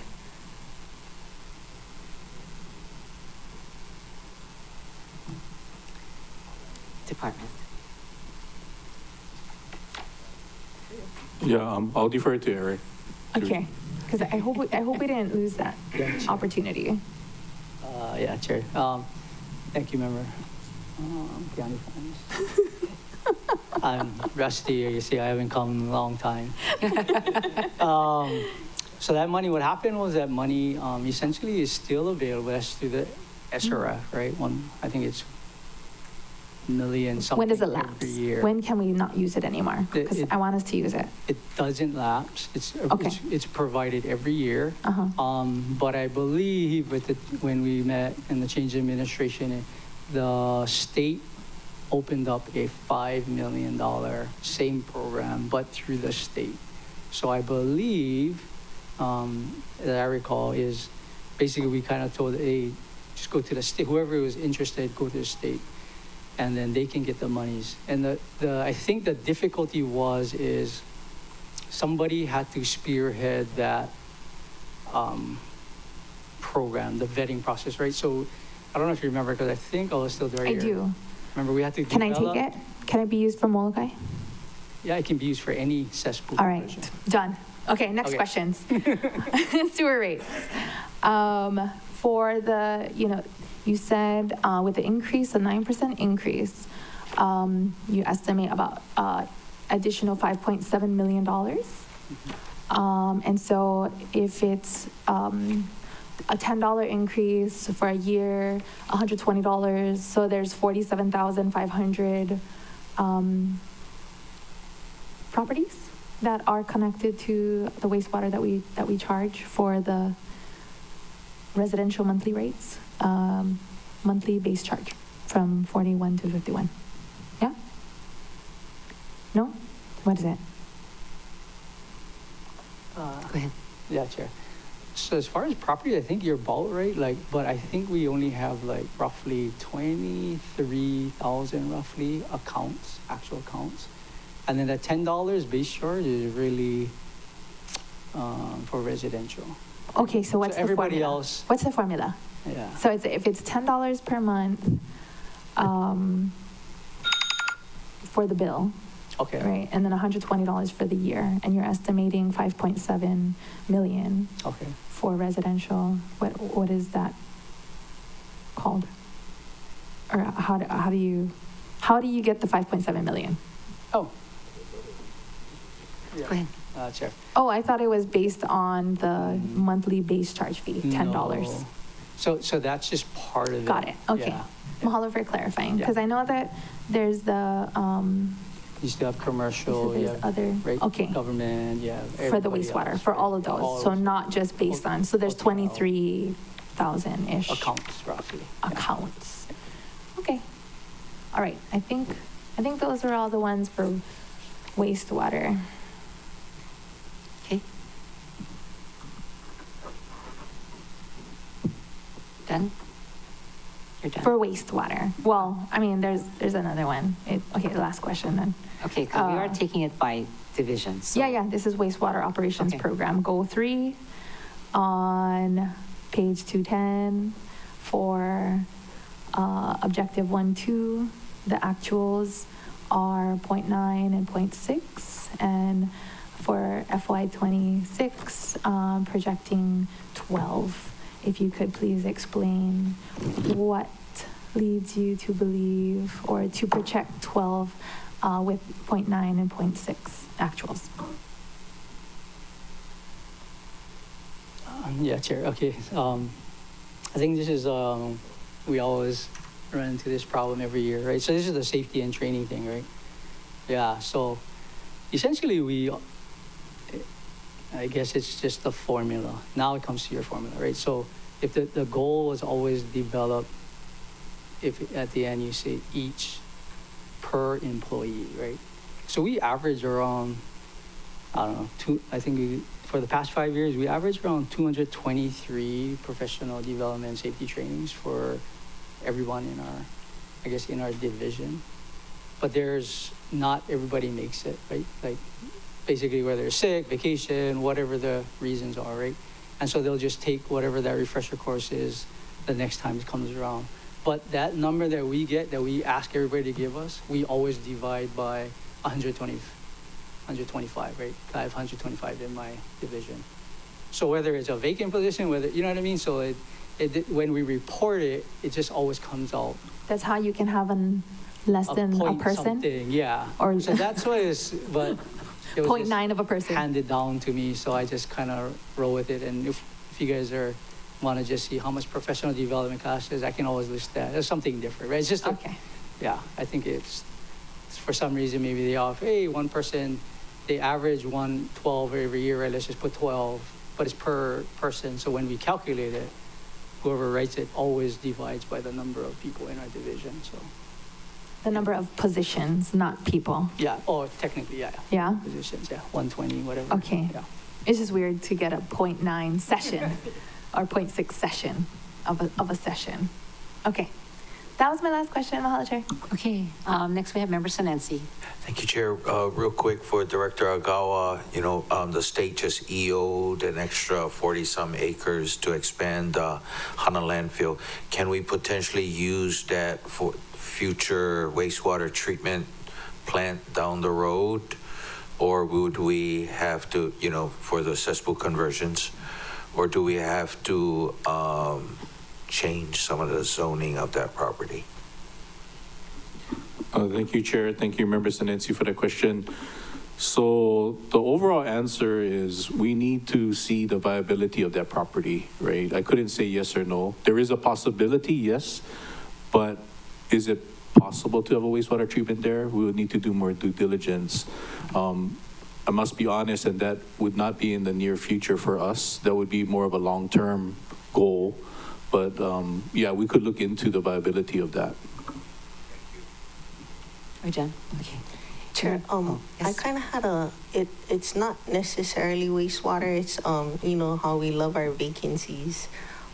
With the printout that they gave us in DEM1, it's not super easy to see how many vacancies are in each section. Like, it looks like from what personnel said, like they have 33 vacancies. I think I counted in personnel section that they have 36 vacancies. From personnel, it looks like wastewater might have 20 vacancies just in the reclamation division. 16 in the rec. So it's difficult because the way the vacancies are listed, it's all jumbled up together in their answers. And there's no position IDs or but then if I look at what personnel has listed, personnel says 20 vacancies in wastewater reclamation. So it's different information from different sources, which, if there were position ID numbers and broken up by wastewater, solid waste, EPNS, it would be easier to track. So department, can you provide information in a way that's consistent with what Member Paulson is asking? That's what you're asking for, right? Yeah, thank you, Chair. Thank you, Member Paulton. So I just got updated information from our personnel section, and we can follow up in writing, but EPNS has 4 vacant positions. Solid Waste has 9, but the disclaimer is 3 out of those 9 will be filled within the next 45 days. And in wastewater, we currently have 20 vacant positions. Again, disclaimer, 5 out of those 20 positions will be filled within the next 60 days. But we can also follow up in writing. Thank you, Chair. That'd be great. Okay, good. Yeah, could you do that? All right. Anybody else have questions? Looks like we've done another second round and we're done. All right. Good job. Then we're going to switch. Chair, I have one quick question. Oh, okay. Go ahead. Oh, you moved. Yay. Oh, yeah. Now I'm at my parents' house. I'm waiting for you guys to show up next door in a few hours. All right. My question for the wastewater admin program. So I noticed your mechanical engineer 5 did not get the same special salary schedule increase for engineers. Does the mechanical engineers not qualify? Is it only civil engineers, or do we need to increase that mechanical engineers? Because then Member Paulton is going to have to change her spiel when we have people come and testify. She's going to have to specify civil engineers if we're not doing a blanket increase for all engineers.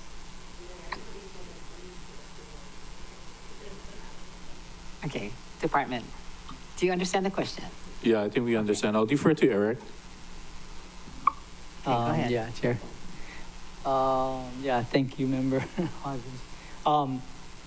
Just FYI, yeah, all engineers follow that same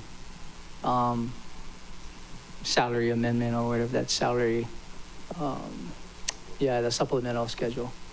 So it may be that just Okay. that it's a vacant position right now.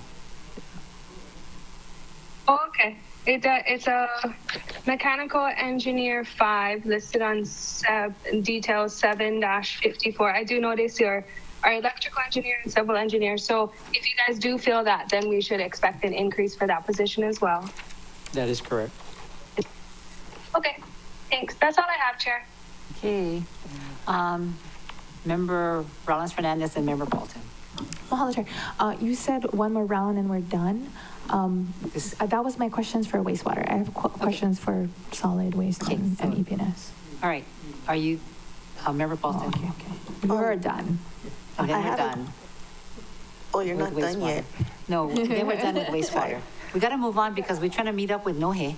Okay, I mean, it's hard to spend 3 hours listening to testimony and less than half an hour on like millions of dollars, but West Maui Recycled Water System expansion has 1 million of GE money and 15.6 million of other grants. And if this is coming from the federal government, how certain are we that we're gonna get it within this next 18-month period? And what happens if we don't get it? Because this is like a court order thing, right? Or something, no? We need the water to protect Lahaina from future fires, kind of thing? Go ahead. Yeah, Chair, thank you, Member Bolton. So that says 1 million. So 1 million is for, we got that reservoir that we were renovating. We need to put tanks instead based on our permit requirements. But the other 15.6, I don't know if that's kind of what Director Agawa was talking about. We needed a placeholder to put in for the Bureau of Rec grant that we're getting, right? So that's pretty much the slot that we designate just to get the money. So we just need a placeholder every year in order to mechanically accept that funds. Whether or not we get that funds or not, I mean, they haven't told us, I inquired about that, but they haven't said anything that we're not going to get for infrastructure type of stuff. So, looks like Ms. Milner wants to jump into the yeah, so conversation. she can always jump in. But that's my understanding of why that number is 16.6. Yeah. Thank you, Chair. Thank you, Councilmember Pond. I just wanted to add that grant is a reimbursement grant, so the majority of those funds have already been expended. So if we don't get them, that just means we don't get reimbursed. We've already paid out of pocket for those. Wow. Didn't you just say that?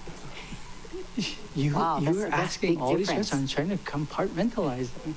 The other thing, though. Okay. Go ahead. Complete your thought. Now we're all hanging. You asked what the ramifications are. You will see higher sewer rate increases in the future. Wow. So that is an additional revenue stream that we calculate in our sewer rate model, right? For future years, supposed to be this year, and then in 3 years, get another portion, which lowers interest sewer rates, right? Based on what our CIP and based on operating, right? So the downfall of that is, just like GET kind of explained earlier, right? These additional revenue streams, they're all just helping keep the sewer rates, increase the sewer rates, yeah. And what is the timeline that we see that water R1 being able to surround our town with a green buffer?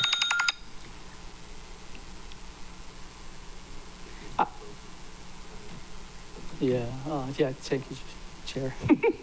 I think we estimate like 2030 roughly to be done.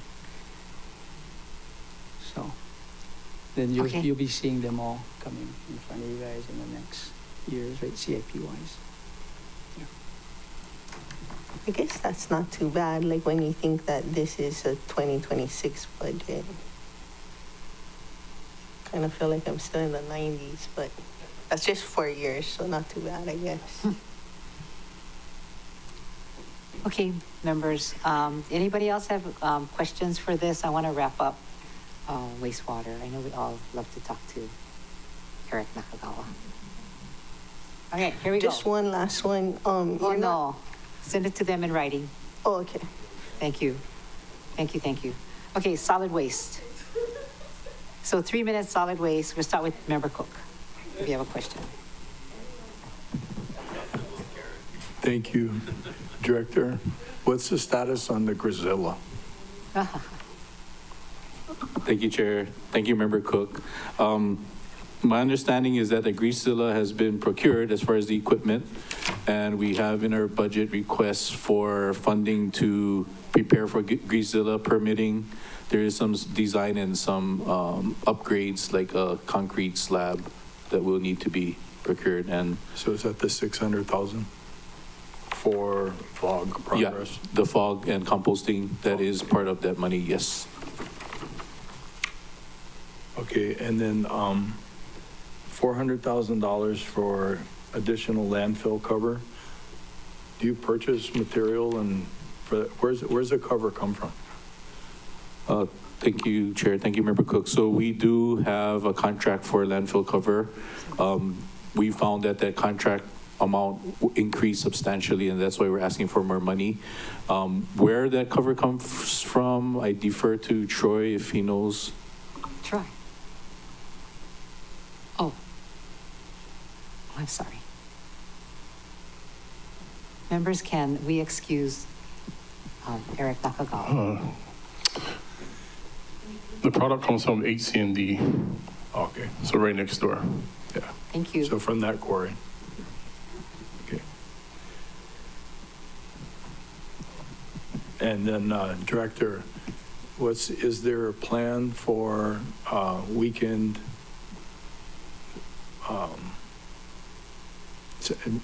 people being able to use the dump on the weekend?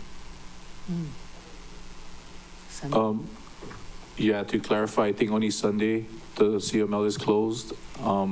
We looked into that at one point, but there's a lot of complexity in opening the dump, mainly personnel coverage and resources available right now. So will it be open, how many hours on Saturday? Defer to Troy. The hours are from 6 in the morning to 3. 3. And then do you shut the gate like at 2 or something? I mean, at 3. If somebody's there, they get in at 3. We accept them until 3, and then we monitor the gates for everybody to clear. All right, thanks. The tires recycle isn't the landfill, right? That's the other group. Okay. That's it for now, Chair. Okay, thank you. Member U Hodgins next, followed by Senensi, Lee Paulton. Thank you, Chair. For right now, I don't have any questions for solid waste. Thanks. Thank you. Member Senensi. Thank you, Chair. We did send in a question for solid waste administrative program to explain the increase in cost per ton at the Hana landfill.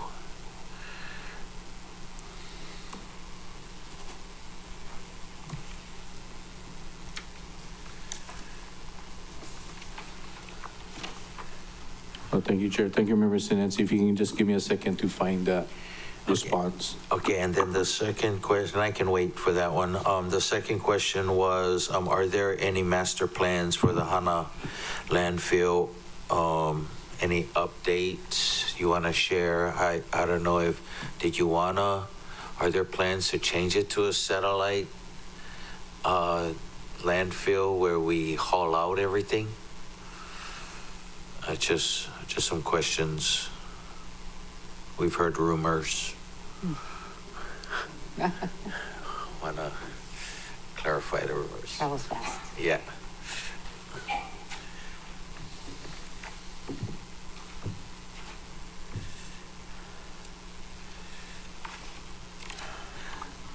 Thank you, Director Milner's help. I found the response.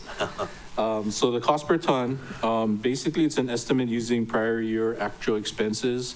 And then we adjust utilizing inflation rates and then dividing by the total number of tons. So it's based on historic data at our landfill. Decrease in estimated costs in Hana basically was higher expenditures, but the tonnage didn't go up. So our expenditure went up divided by the same amount of tonnage, so cost per ton went up. And to answer your second question about master planning at the Hana landfill, right now, we are in the conceptual discussion about possibly going to a transfer type operation, transfer station type operation, but there's nothing in the budget that reflects that at this point. We do have plans to look at other counties' operation that has similar to transfer stations and kind of learning from what they have and then make a determination then. Yeah, I guess as far as, I mean, everything would be added trucks on the Hana Highway. So we would, if we have those discussions, I think we would, as much as possible, any diversions programs from the landfill, we would be supportive of. Yeah, and we still need to look more into that because if we do change it to a transfer station, we would have compactors there, right? So we would decrease the volume of the MSW. So we would need to see how many truckloads of compacted MSW versus non. Okay, thank you. That's all I have for solid waste, Chair. Okay. Member Kama. I don't have any questions for solid waste. Okay. Chair Lee.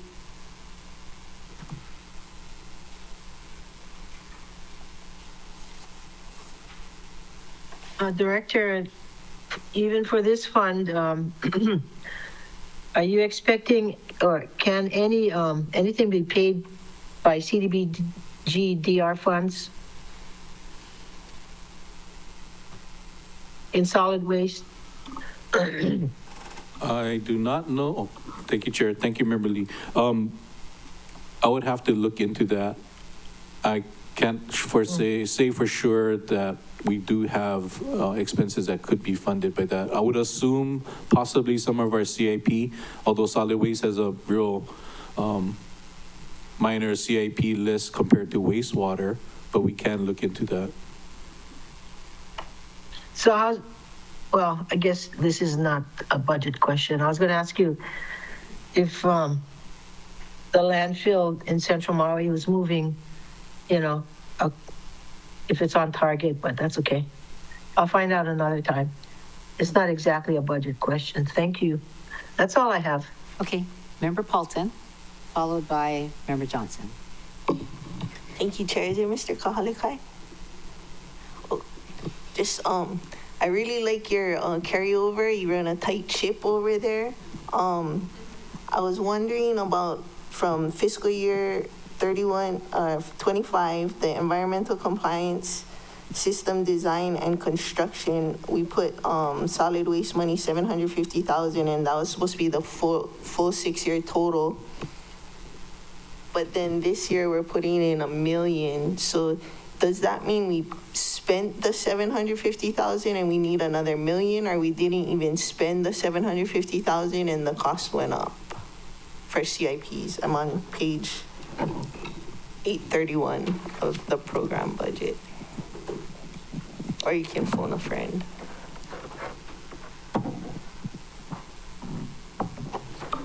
Chair, we also have Sage Kiyonaga, who is our Civil Engineer 6 that helps to oversee our CIP programs. I know him. Is he here?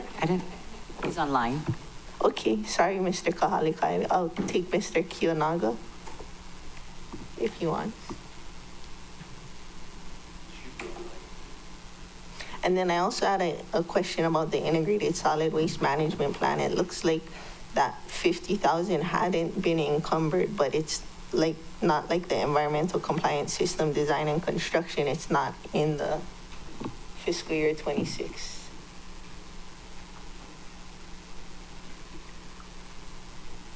Mr. Kiyonaga? He dropped off. Oh. It's almost like I'm talking to myself. Or somebody? No, we heard you. Oh, okay. Same thing. Not in an echo chamber or something.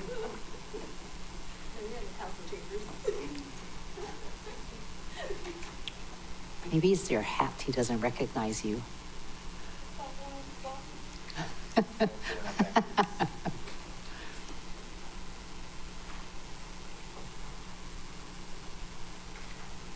And I think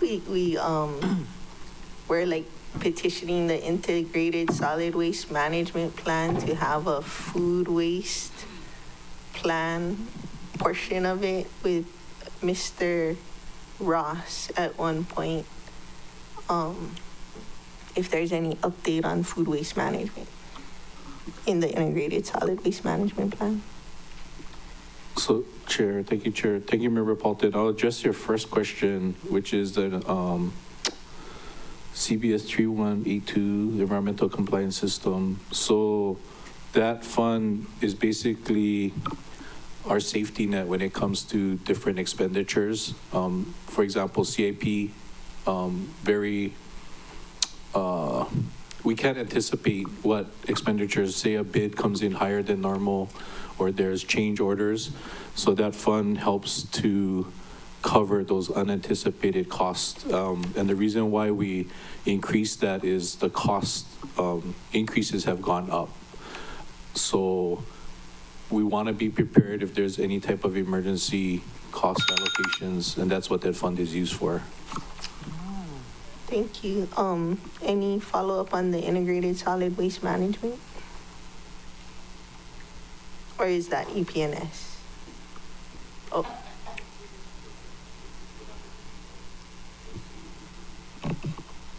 I guess we can follow up on that one in writing, but I do see like 5 CIPs for the Central Maui landfill, and I imagine that's in addition to the construction of the permanent debris disposal site. And so I just was wondering if you have the capacity to do those 5 in Central Maui plus the permanent disposal site, plus I think there's something in Lanai as well, and 2 county-wide ones. So I just was wondering about the capacity, because it's not listed on the CIPs for this fiscal year about the permanent debris disposal site. And this one didn't have that much vacancies though, so it in a normal time it would be okay. Yeah, thank you, Chair. Thank you, Member Paulton. So that is correct. The PDS Phase 7 project is in addition to our normal CIP. However, we are well underway with the PDS site. We are in the Phase 2 construction process already. So the next thing that our staff needs to work on is the operations RFP to actually cover and accept the waste there. To answer your question, yes, I think we are able to handle the normal CIP load along with the PDS project. And then, you know, a lot of people had gravel on their lots and they didn't know where to put it. Would solid waste like that gravel from Lahaina or no?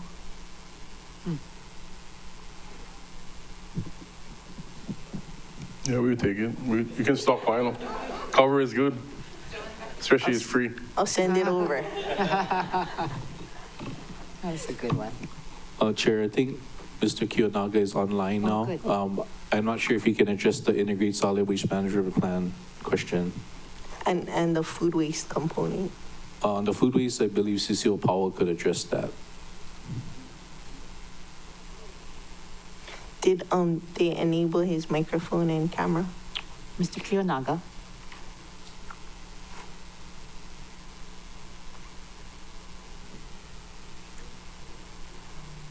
Yes, Chair. Okay. Member Paulton has a question for you. Oh, I just was wondering about any update on the integrated solid waste management plan. From the answers, it looks like none of the money has been encumbered, but it's not on this fiscal year's CIP budget. We just completed that, Councilmember Paulton, and again, our focus right now is wildfire recovery. We will definitely look at implementing the ISWMP in future years. Was there anything in particular from the ISWMP that you were looking to implement? The food waste component, if it made it into the integrated solid waste management plan. I believe it did.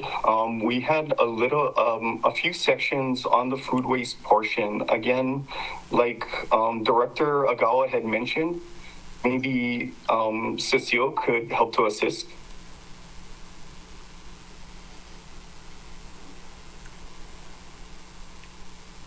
Thank you, Chair. Thank you, Director. Thank you, Member Paulton. Yes, the Integrated Solid Waste Management Plan has a couple of areas where the food waste is recognized. One of them is for the organics chapter, and then the other chapter is chapter 12 with the recommendations. So I don't have it right here, but it is a part of the plan. If you check out those two chapters, it goes into more detail. And I have had a couple of meetings with Mr. Ross regarding the plans of food waste composting and where we're moving in that direction. I can update when it's recycling sections time if you folks question it. And is the integrated solid waste management plan, is it online available for viewing so I could look at chapter 12? Thank you. Yes, it is on. If you go to the solid waste management website, there's a link to the integrated solid waste management plan halfway down the page. Sweet. Mahalo. Okay. Next we have Member Johnson, followed by Member Rollins Fernandez. Thank you, Chair. You know, of course, I'm going to have questions about the Lanai landfill and the time. It seems to be getting shorter and shorter, and I know it takes time to get these set up. So maybe if you guys can give us an update on the Lanai landfill on your plan, and then also the gulch behind the landfill. As you know, plantation days, they would just throw things down the gulch, and it's still there. So, and it's county property. So, Director. Thank you, Chair. Thank you, Member Johnson. So yes, we are currently working with Pulamalanai on another piece of property for the landfill expansion. It is not adjacent to the existing landfill. It is in another location, but we are continuing talks about that.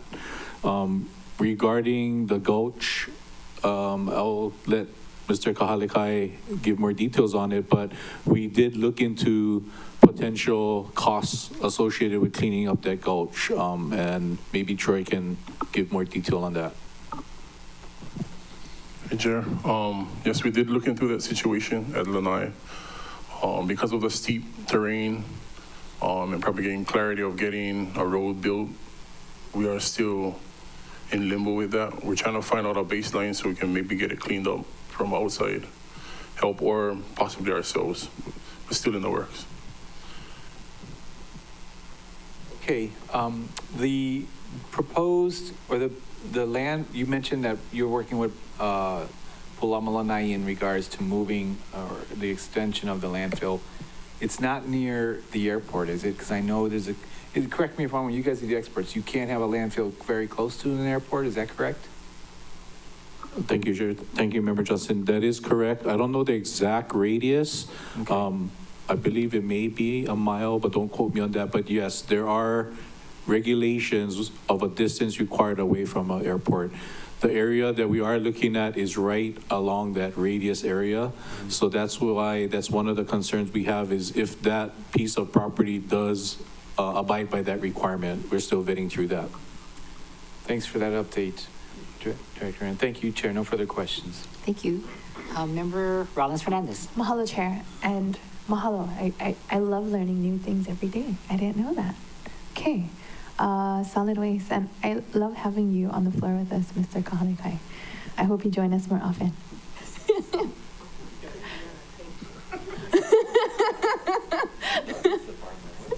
So much love for this department.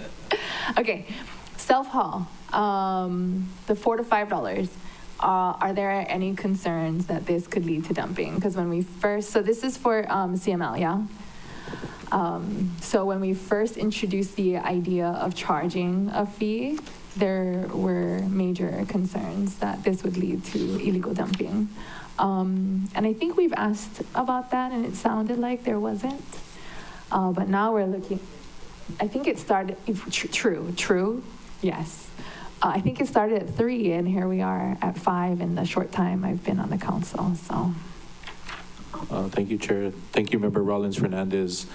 That is a concern whenever we raise rates for the self-haul. However, the limited feedback that I received from the community is that they actually look forward, well, I shouldn't say look forward, but they actually understand why we're raising the rates.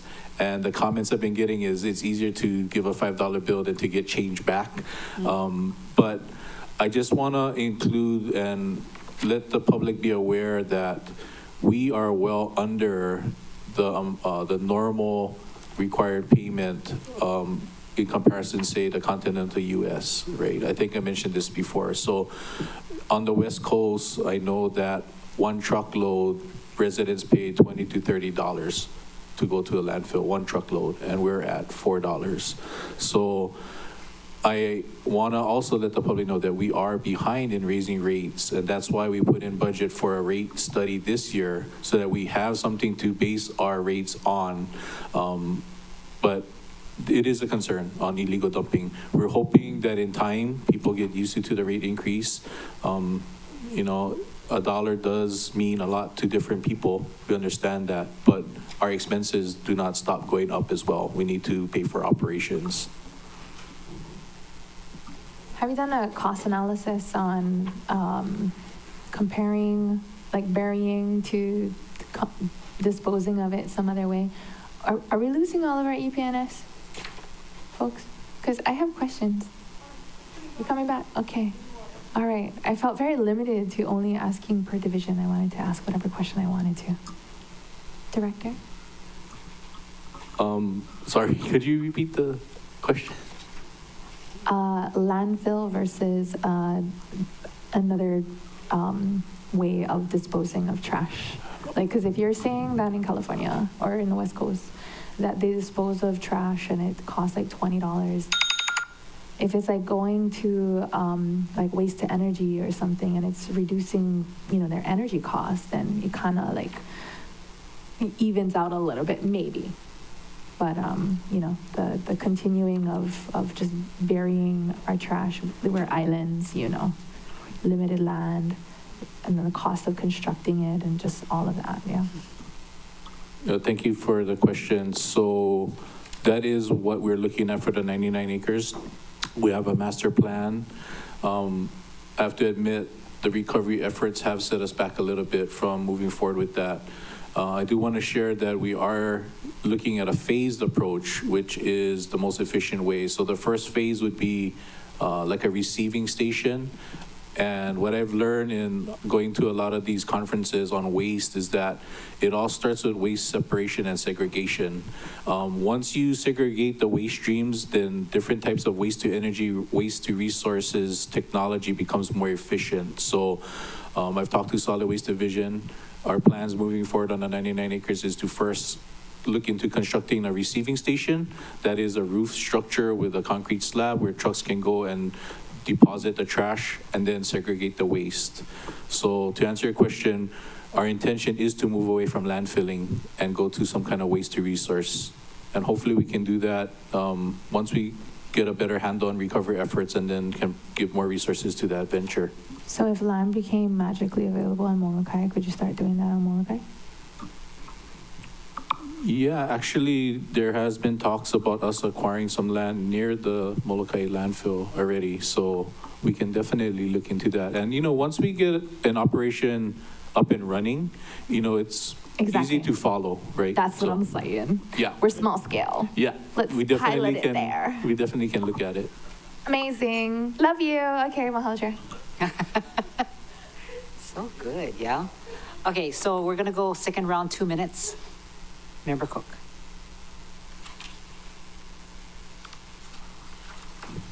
Thank you. Director, what's the Central Maui landfill Your gas? mic is on. No. Yeah. Oh, it is. I have Go to talk closer. in it. Yeah. Thanks. The capital improvement project detail, CBS 7869, Central Maui landfill gas system expansion. Looks like $1 million.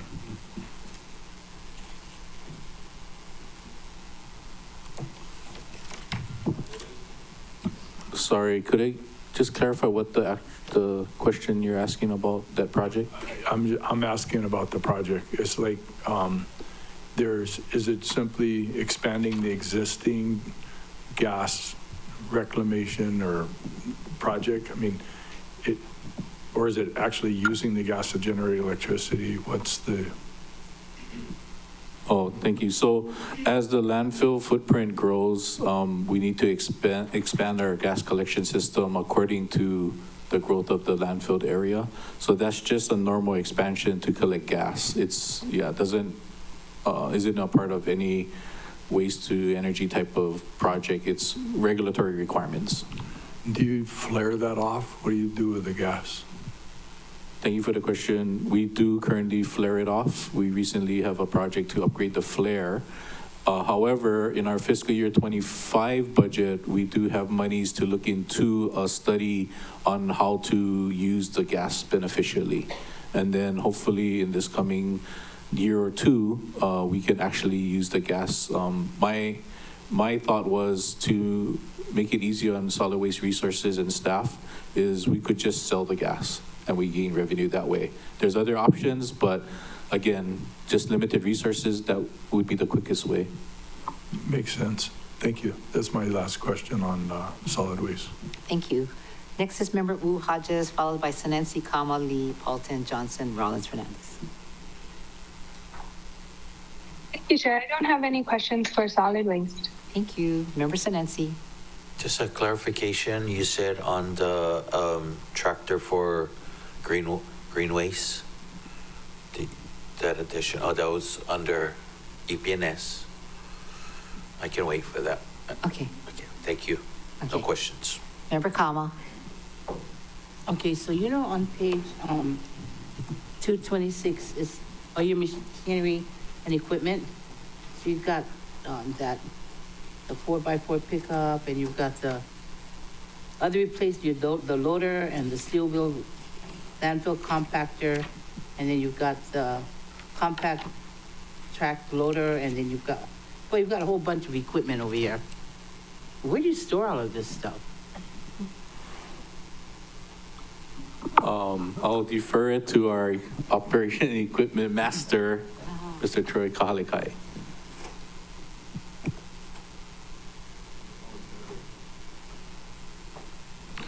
Chair, they're actually on the live landfill, so we keep multiple machines at one time for the active landfill so they can swap. When we do get replacements, we put into the contracts to remove the older ones so they're not on our floor. Where do they go? Do you sell them someplace to somebody who needs them? Or So in the past, people used to try and rehabilitate them to put online. In our case, they'd probably be destroyed and just recycled. Okay. So you don't have, but they stay out there in the elements all day, all night, rain and shine, all of that? Right now, yes. Do they get rusted easy? Do they kind of like, you leave your car out like that all the time, and they don't get washed, right? I'm just trying to figure out, do we leave it out in the elements like that? And is that okay? It's got to be tough and weather beaten or something. So in our budget, we're asking for more money for cleaning, because in the past we haven't. These machines now run from $1 million each. Half a million is the go-to right now. So yes, we need to start taking care of our equipment so they can have longevity. Very helpful. Thank you. Thank you, Chair. Thank you very much. Chair Lee. No questions, thank you. Thank you. Member Paulton. Does the solid waste fund get any supplemental transfer from the general fund? Yes, we do. How much?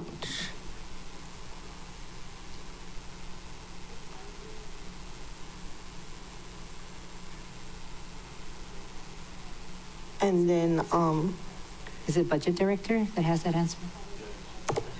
Okay. My next question is like, have you done any analysis of like waivers that you give out, the cost for cleanups and county collaborated cleanups with Public Work and the state of the cost of cleanups versus, I guess, you know, the supplemental transfer and what the residents pay? I think one of my written questions previously was like, County of Hawaii, you don't pay to dump rubbish. And how do they do it if you said you were going to other jurisdictions and seeing? I mean, like, it's easy to say like, oh, the folks on the continent pay $20 a truckload. I can easily say where I'm from, nobody pays to dump rubbish, you know, so it's.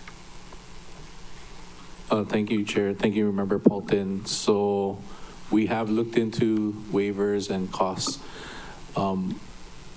My understanding is that when we looked at County of Kauai, they have a combined funding system. So part of their funding assistance to the public, it's enveloped into the property taxes. So they would have an allocation and a property tax to the Solid Waste Division Fund. And then that is for everybody across the board, right? Now, if you want door-to-door service, which is refuse collection, they pay a small premium for that service because it's a service of convenience. City and County of Honolulu, I don't have the actual values, and I'm not sure, we're still looking into this, but we believe that they envelop the cost of refuse collection into something like a property tax. So to answer your question, we could get rid of refuse service collection or landfilling fees. We just would need to find another way to fund that. So either we would envelop it into the property tax, but the expenditures and the needed funding would not relieve us, right? We still need to pay for expenditures and operations. With a supplemental transfer, it is kind of like a hybrid system on the property tax though, right? I mean, even though you guys are one of the lower ones. I mean, I don't know. I haven't gotten the answer of how much the supplemental transfer is. Thank you, Chair. Thank you, Councilmember Paulton. The supplemental transfer proposed for fiscal year 26 is $14,559,183. And that's page 8 of the operating budget. Okay, thank you. Next, Member Johnson. Thank you, Chair. All my questions have been answered. I'm just waiting for the grants. Thank you. Okay, Member Rollins Fernandez. Okay, mahalo. Okay.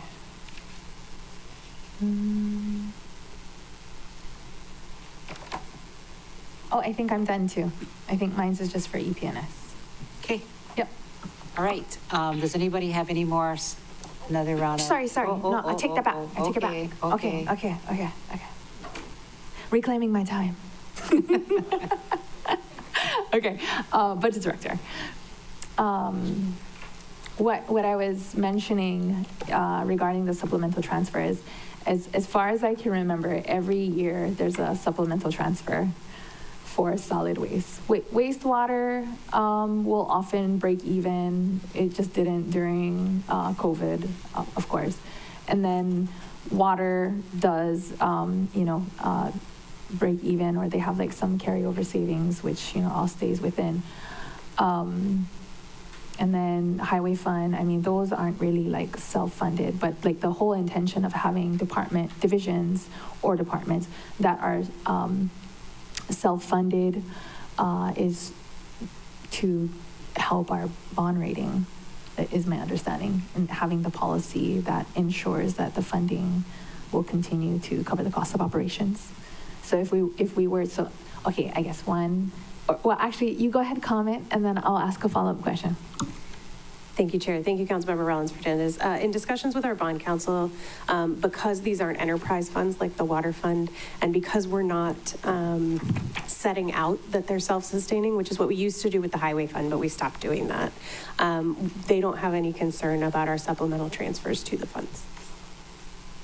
Okay, I don't have a follow-up question for you then. So, okay, I do. So if we were to do as Member Bolton or, as in other counties, and not, have all the rates and just incorporate it into the cost of real property tax or another fund or whatever. That wouldn't affect our bond rating at all then, because it's already set up to not and expect it to be self-funded. Thank you, Chair. Thank you, Councilmember Rollins Fernandez. No, I don't think it would. Obviously, we'd want to have that conversation with the bond council. But I think we could have a long conversation about it right now, but we'll have a conversation later about what it might look like, what the collection mechanisms would be, and where the funds would flow. Okay. Mahalo, Budget Director. Mahalo. Okay. Thank you. All right, so I think we're done, right, with this division. And we will now go to what you've all been waiting for, which is EPNS. Is that right? Yep. Yep. Okay, EPNS. So your yes. Yes. Oh, yeah, Troy, you want to go? We loved having you here. Oh, does Troy want to say something? Troy, you want to say something to us? No?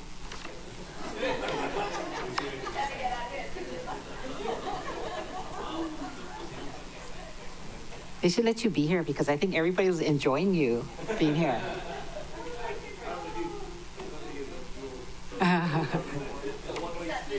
One-way street. Okay, thank you. Thank you very much. All right, so the division you've all been waiting for, right? Thank you so much. So if you look at Environment EM02, it has a list of all these grants that a lot of them testified earlier today, so they're in here if you want to see the list. But Member Cook, you want to go first for EPNS? Oh, I'm sorry, wrong. Let's do Johnson. Johnson, Rollins Fernandez, Cook. We're going to mix it up a little bit. Hodgins, Senensi, Kama, Lee, Paulton, then Sugimura. Thank you so much, Chair. And, I'll just start from the overall. One of my questions was about the demand for recycling grants. And my understanding in your responses was that there was about a $2 million ask, but we only dished out $1 million. Okay, you want to clarify on that?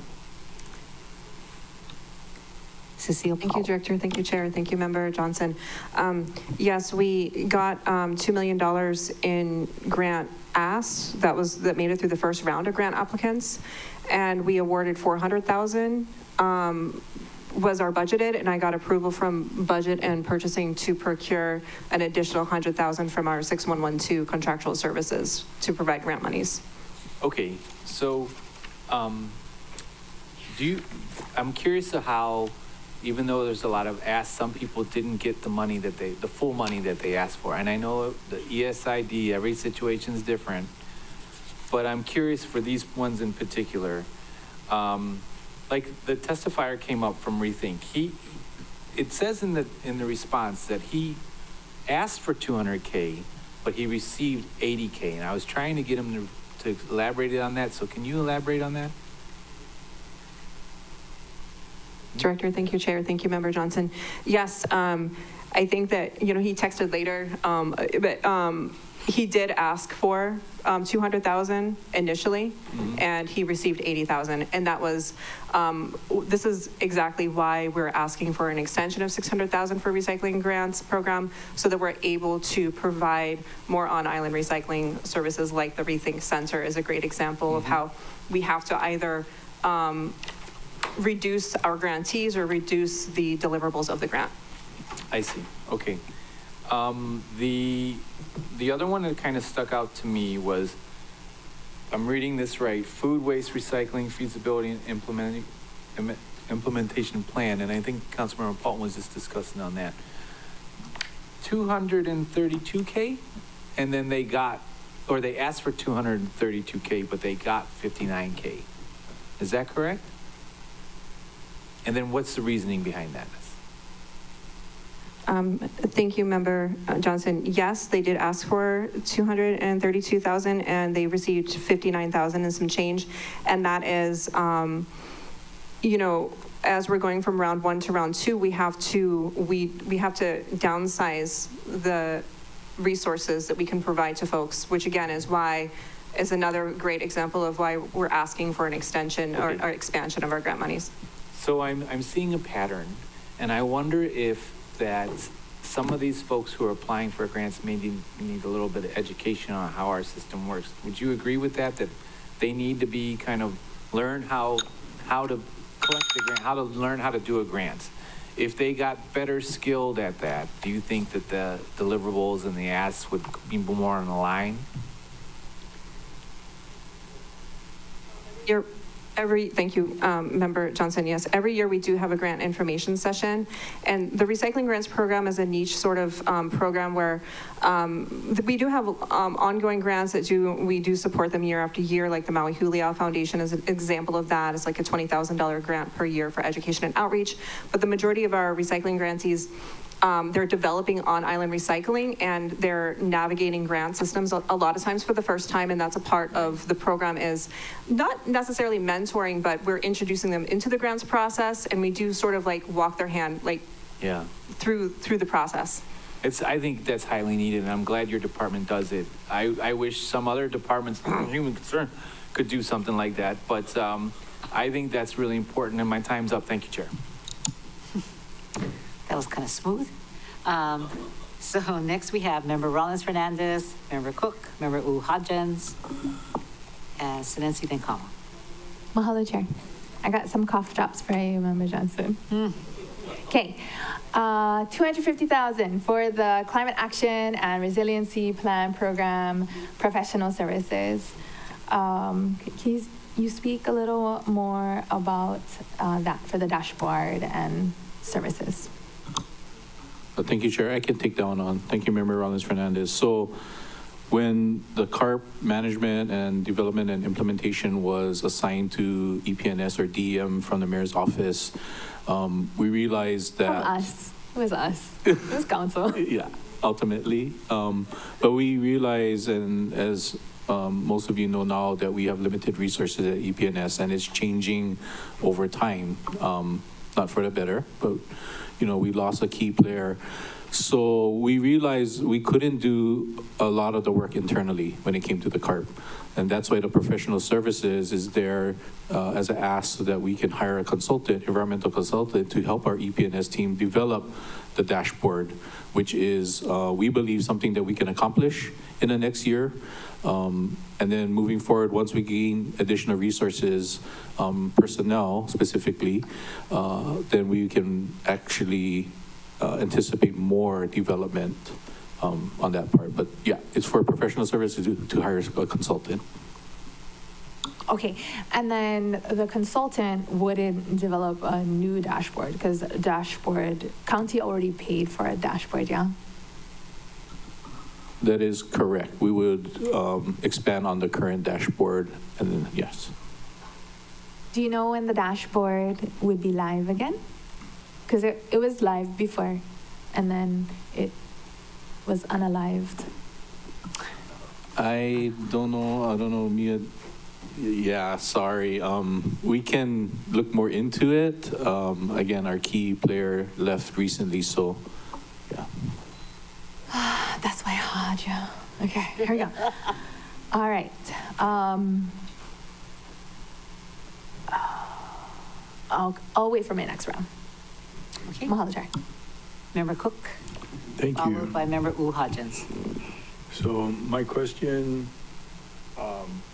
Maui County Wetlands, $800,000, but I don't see a description at all on 7-21.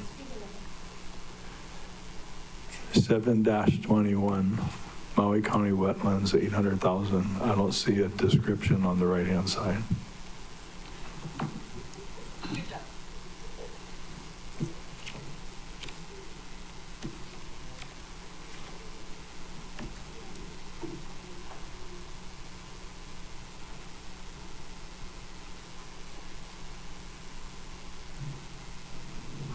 Thank you, Member Cook. Again, that comes under our environmental program section, who we lost the head of recently, so we can look into that and follow up in writing if possible. Okay, thank you. And The $300,000 stray tire program, or spare, anyway, recycling tires, is that literally like recycling them? Is it like collecting them and shipping them off island, or is it doing something with them? Thank you, Member Cook. So my understanding is that is to fund a pilot project to collect tires. We realize that one of the hurdles for the general public who has these stray tires is the cost of the disposal. So this is to get a vendor to accept the tires from the general public and cover the disposal costs so that they don't have to pay out of pocket for that.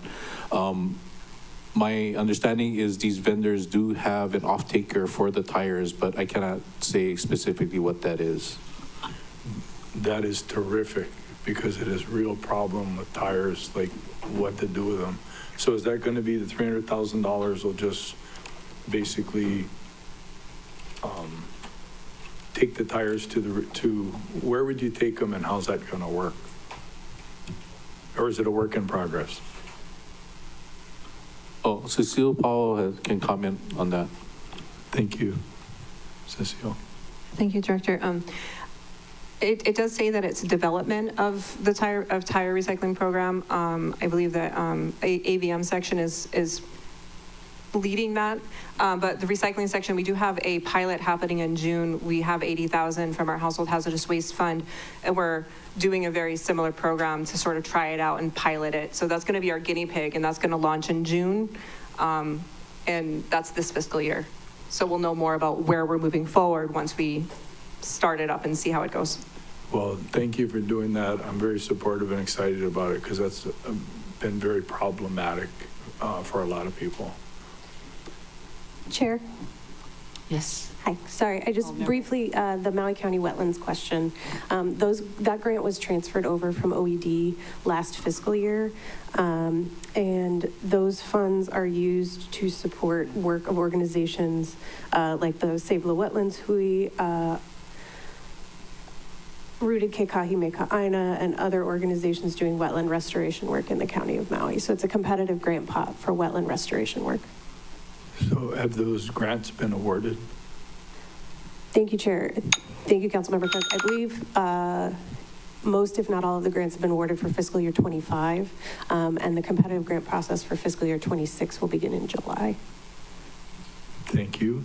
Okay. And my last question, Ooh. What do we do with paints? House paint, oil base. My general understanding is that we have the household hazardous waste collection event where people can drop off paints, but I'll allow Cecile to comment on that. Thank you, Director. Thank you, Member Cook. It depends if it's water-based paint. The VOC levels are so low nowadays, it's not considered hazardous waste, but you're not supposed to take liquids into the Central Maui landfill or MSW. There is a paint exchange program on Molokai. We used to have a paint exchange through Malama Maui Nui, I believe, when it was Community Work Day back in the day. But as of right now, we do refer people to have any stains, varnishes, and oil-based paint to take to the household hazardous waste collection events. And for the water-based paint, to solidify it and triple bag it and take it to the landfill, or dry it out if it's almost empty, or reuse it. Okay. Thank you very much for that. That answers my questions, Okay, and I'm you're gonna grateful slip for another your service. Thank you, thank you. Okay, so next we have Member U Hodgins, followed by Sinensi. Thank you, Chair. I'm on page 7-87 in the budget details, and I'll begin at the top of the page. We have $50,000 for Teens on Call for the Paia bypass area. I love what Teens on Call does. Brian McCafferty is an amazing human being. He is getting old, like the rest of us. So last year they didn't use their $30,000. Are we anticipating them using all of their $30,000 we have budgeted for this year? Ms. Powell.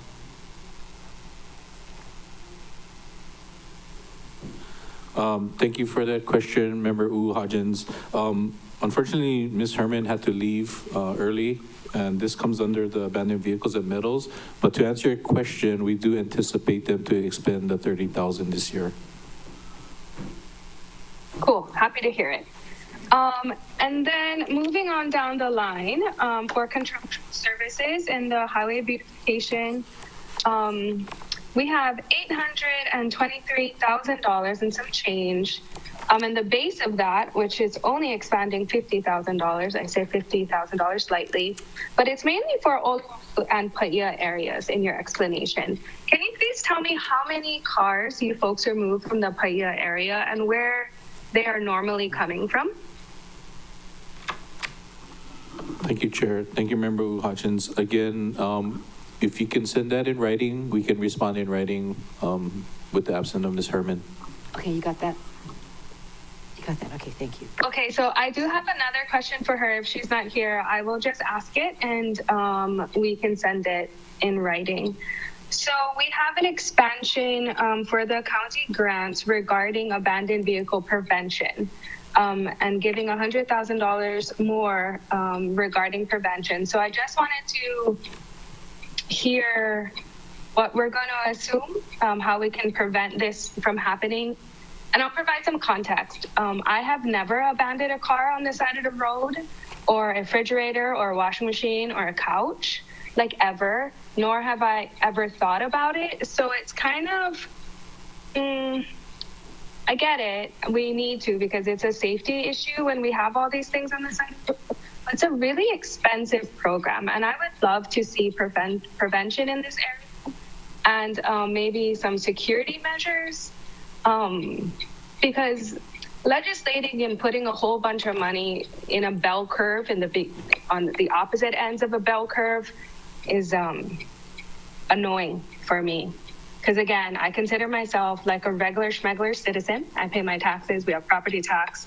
And this is something I won't use except when it's regarding safety. Like there was a car that was abandoned right outside of Paia School at the entrance, and it was lit on fire. And I'm happy to see it removed. And I'm happy we have this in there, but I'm fussy that we have to have it in there. Thanks, Chair. Thank you. Thank you. Member Sinensi, Lee, and then Paulton. Mahalo, Chair, and mahalo for sticking with us all day. I did want to mahalo Ms. Herman. I think the metals collection is really helpful in the East Maui community, and as Member U'uhajan said, oftentimes when we don't get it, we see more dumping on the side of the road. So, and as I drive the Hana Highway, I do see more towards the Huelo side, with the location of Central, and them not being, they don't have like a spot to dump, and they just dump it on the side of the road. So hopefully, to Member Hutchins' point, that we can have some place like a satellite area where they can dump some of these metals in that area, because that's where I see most of the dumping when I drive in. Director? Oh, yeah. Thank you, Member Sinensi. So just to comment on that, we've heard it in budget meetings that the community, humans are a creature of convenience, right? Yeah. So what we've heard is district or regional collection sites. So one, on the solid waste side, we are looking at possible transfer stations of municipal solid waste. We are also actively looking through our AVM section and Ms. Herman for locations for waste collection events in different regions. So we are looking to accommodate this, I guess, human nature of being overall maybe just looking for convenience to dispose of items. But we are working through that. One of the issues is county-owned property, right? We want to look for county-owned property so we don't have to pay lease, but we are looking into that. Yeah, and we have a lot of state property that, we could potentially, if the mayor requests of the state, that could be EO to the county. To Ms. Herman's point, in the budget, it's proposed to remove 1,300 abandoned derelict vehicles in this fiscal year. And so I know we've been happy to receive the free program. Is the program going to continue to be free for residents? Yes, thank you for the question, Member Senenzi. So I believe you're referring to the tow and scrap program where we cover the cost of towing. I believe that will continue. Now, for abandoned vehicles, the registered owner of the vehicle is required to do the payment for the tow and any operational costs. But for the tow and scrap, it'll still be free. 2 vehicles per calendar year. Okay, thank you for that, Director. And then, is there a quota for each district? Thank you for the question. To my knowledge, there is no quota per district. It's a overall budget pot. But, you know, we do encourage people in different districts to utilize that service. And it's until the pot runs dry, basically. Okay, thank you, Director. Thank you, Chair. Thank you. Member Kama, Thank you. followed by So- Chair Lee. So can you talk about the status of the abandoned vehicle disposal process? The process itself, they used to tell us you call click fix, right? So can you, from that process, what happens to the cars? Oh, thank you, Chair. Thank you, Member Kama. I'll do my best, and I may say something incorrect, but there is 2 processes that I know of. One is through C-Click Fix, where the community can input it onto an app, and that gets routed to our department and to EPNS, and then we would work with MPD to address that vehicle. There is a process where MPD needs to tag it. There's a waiting period. There's a report process that goes from MPD to EPNS. Once we receive the report at EPNS, we have that vehicle towed within 24 to 48 hours. The other process is they can call the MPD non-emergency number 244-6400, if my memory serves me correctly, and select item 0 or extension 0. And I recently did that 2 days ago for a vehicle in my brother's neighborhood. So same process, MPD will get that request. They will go out there, they will tag the vehicle, they would see if the vehicle's moved, and if not, the report would come to EPNS, and then 24 hours to 48 hours, the car would be towed. Okay. So that was my question, because it seems like we have these abandoned vehicles all over the place. And even when they're tagged, they seem to be there the next week after that. So is there a reason for that? Yeah, thank you. That was a great question. So a lot of times, people are aware that their vehicle got tagged, and there is a waiting period. So in some instances, they physically move the vehicle a couple feet, and then MPD considers that the vehicle has been moved and not stagnant. And then the process and the waiting period starts over and again. And then there's vehicles that are occupied by certain houseless individuals. There's another process for that as well. There's also another situation where there's trash around the vehicle. The towing company would not tow the vehicle if there's an amount of trash around the vehicle. So we need to go through another vendor to clean the trash first, and then the tow company will come in to tow the vehicle.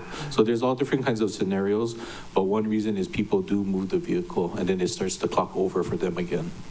So they move the vehicle, what, 2 feet, 3 feet? I mean, how do you know they would move them 2 feet, 3 feet? So MPD marks the tires. Yeah. Yeah, they chalk the tires, similar to how they chalk the tires around here, and then, yeah. But it's on the same property, it's on the same block, it's on the same. Okay. Thank you. Thank you. Okay. Thank you, Chair. Thank you. Chair Lee, followed by Member Paulton. Director Agawa, you know the revolving fund for the vehicle removals? How is that replenished? And is it depleted every year? 14 million. Yeah, I saw, he mentioned 15 million, but where does that come from? And how is it replenished?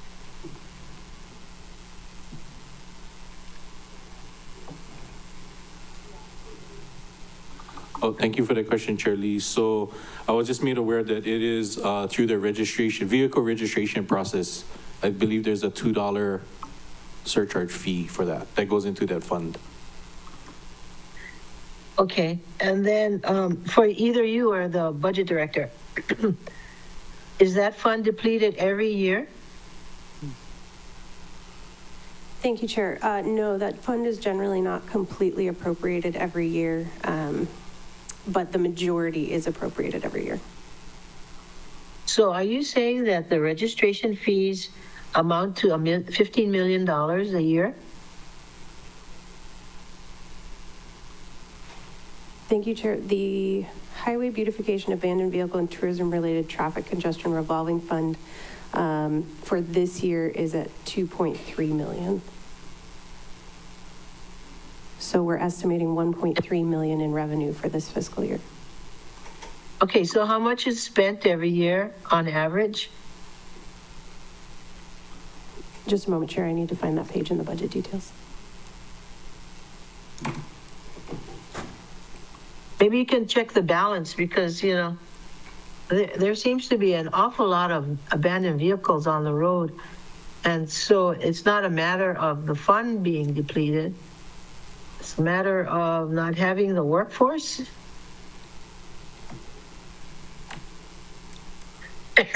Department. Ooh.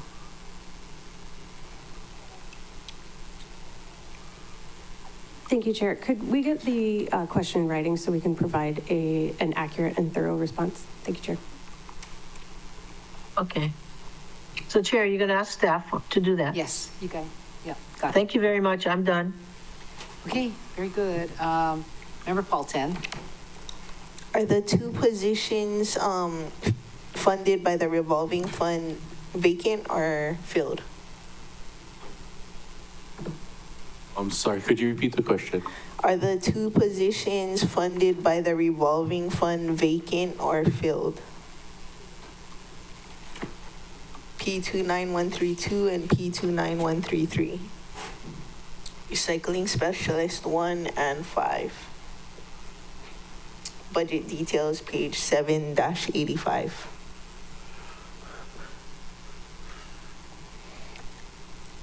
And how do we know the Environmental Protection and Sustainability Manager position, which has been vacant for a year and 8 months, will be filled in the next 30 days?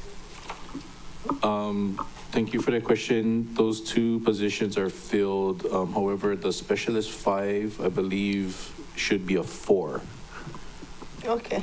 And how do we know that manager position will be filled in the next 30 days? That is our hope.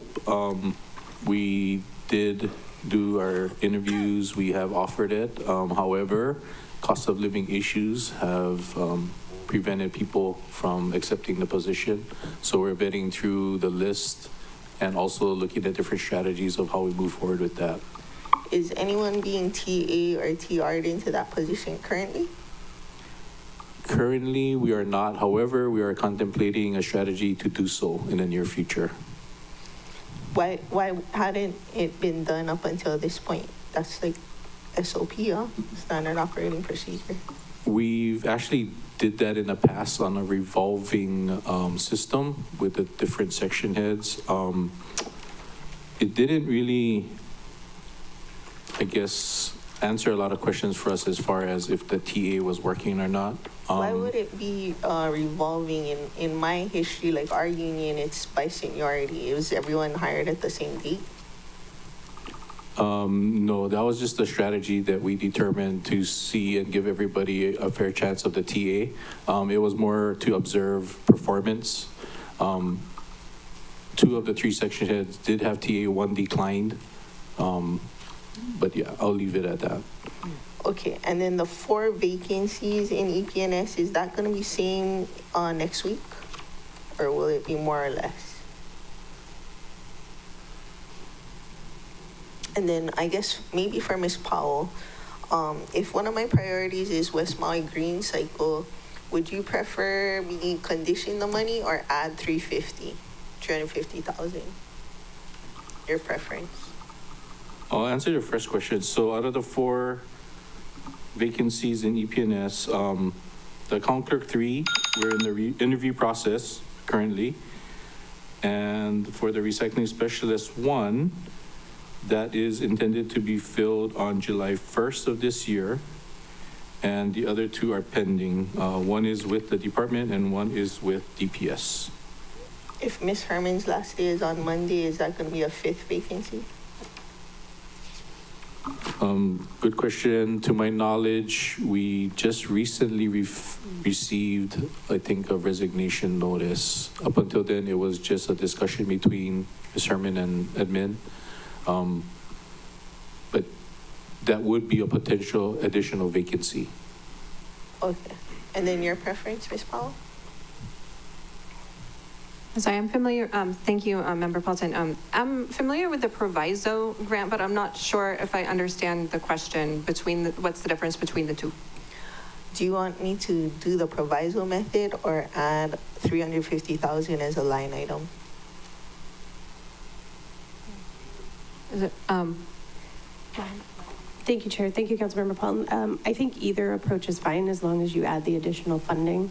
So if you wanted to condition it under a competitive pot, increase it by 350,000 and add the condition, or add it as its own line item, the department can issue the grant either way, as it will have its own index code.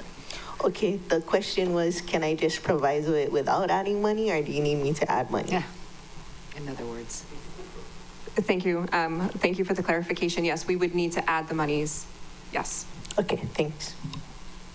Okay, is that it? Okay, for this department, you have been, you received a lot of requests for the environmental protection grants, and it is this fiscal year 490,000, and the proposed is 700. So that's what you're talking about, right? This 700,000.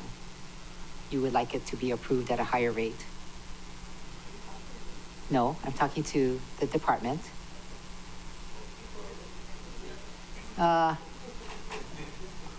Environmental protection grants on page 233 of the program budget.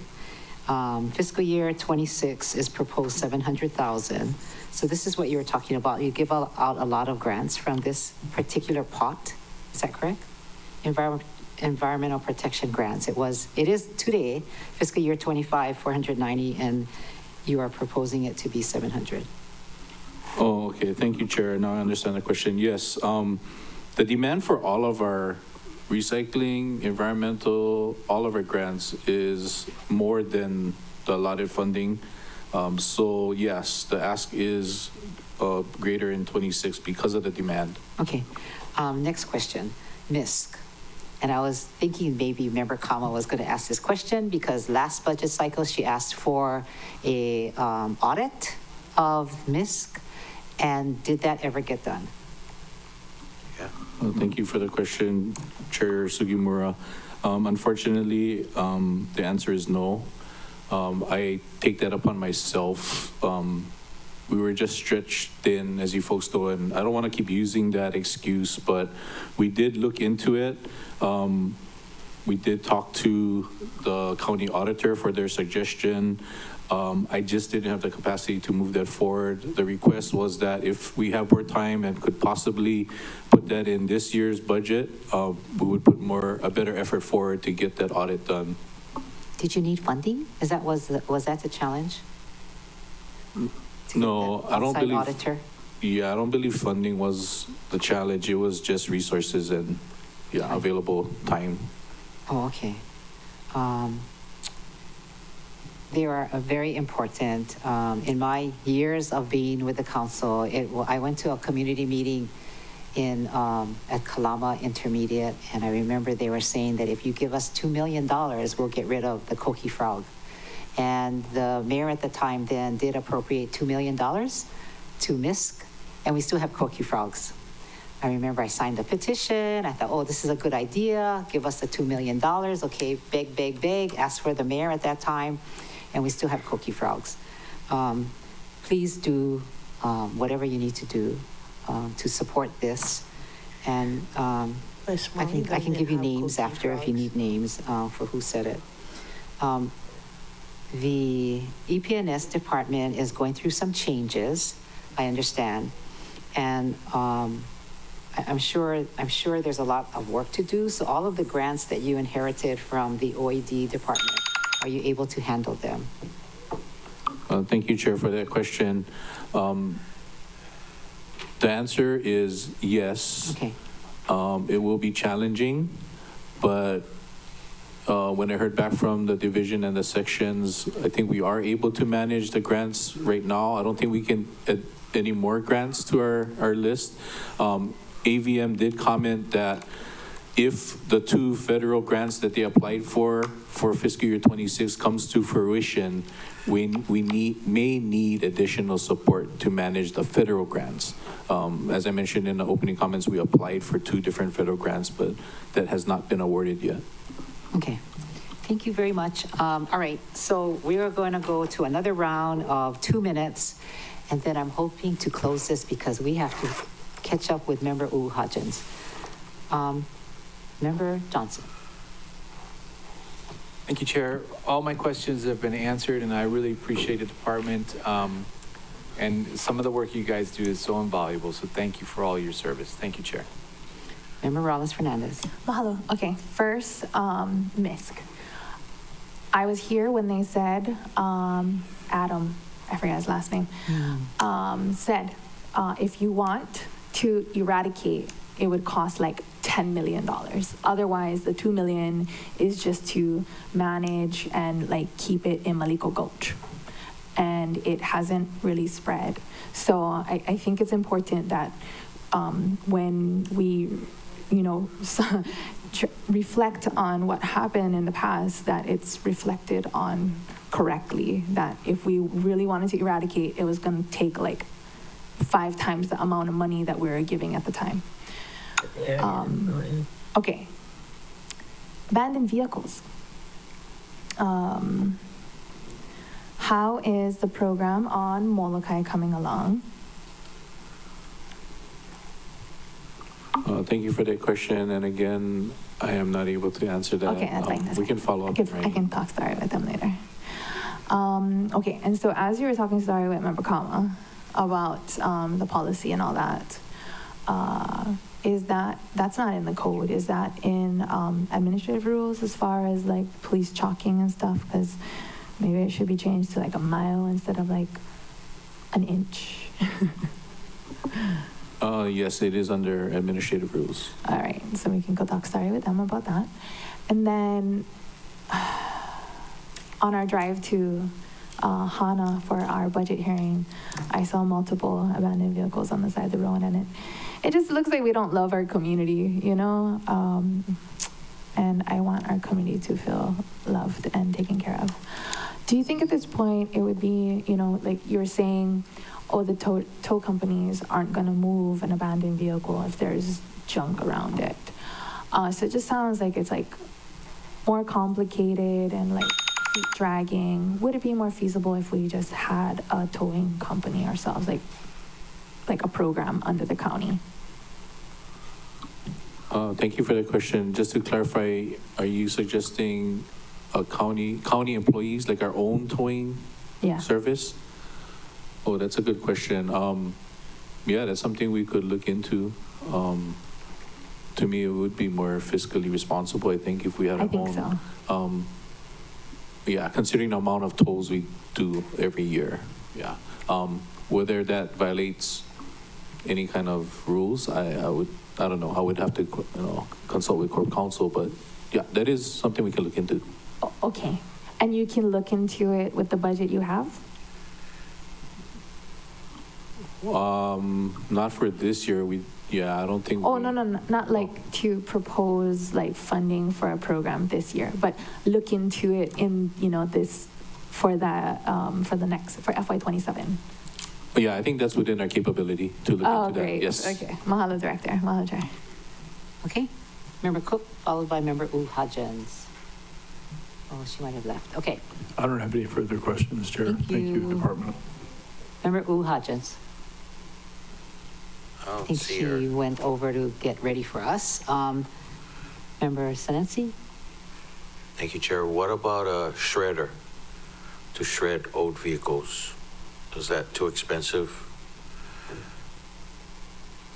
We can also look into that. I wish Troy Kahalekai was still here because he would have more knowledge on that. But yes, we could look into that as well.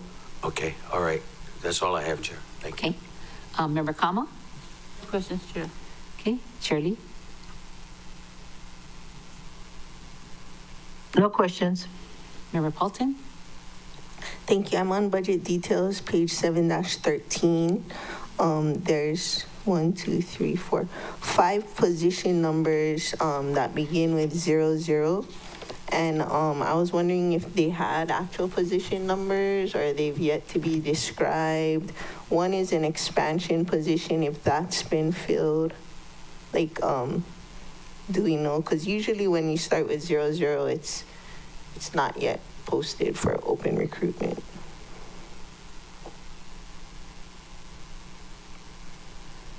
Recycling Specialist 1, P00568. Environmental Program Specialist 1 times 3, P00569, P00602, P00603. And Recycling Specialist 3, P00709.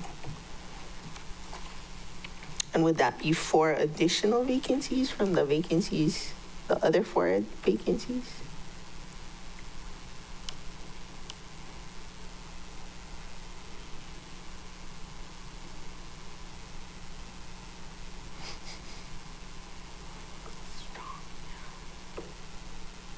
And does anyone know where we got this laundry detergent?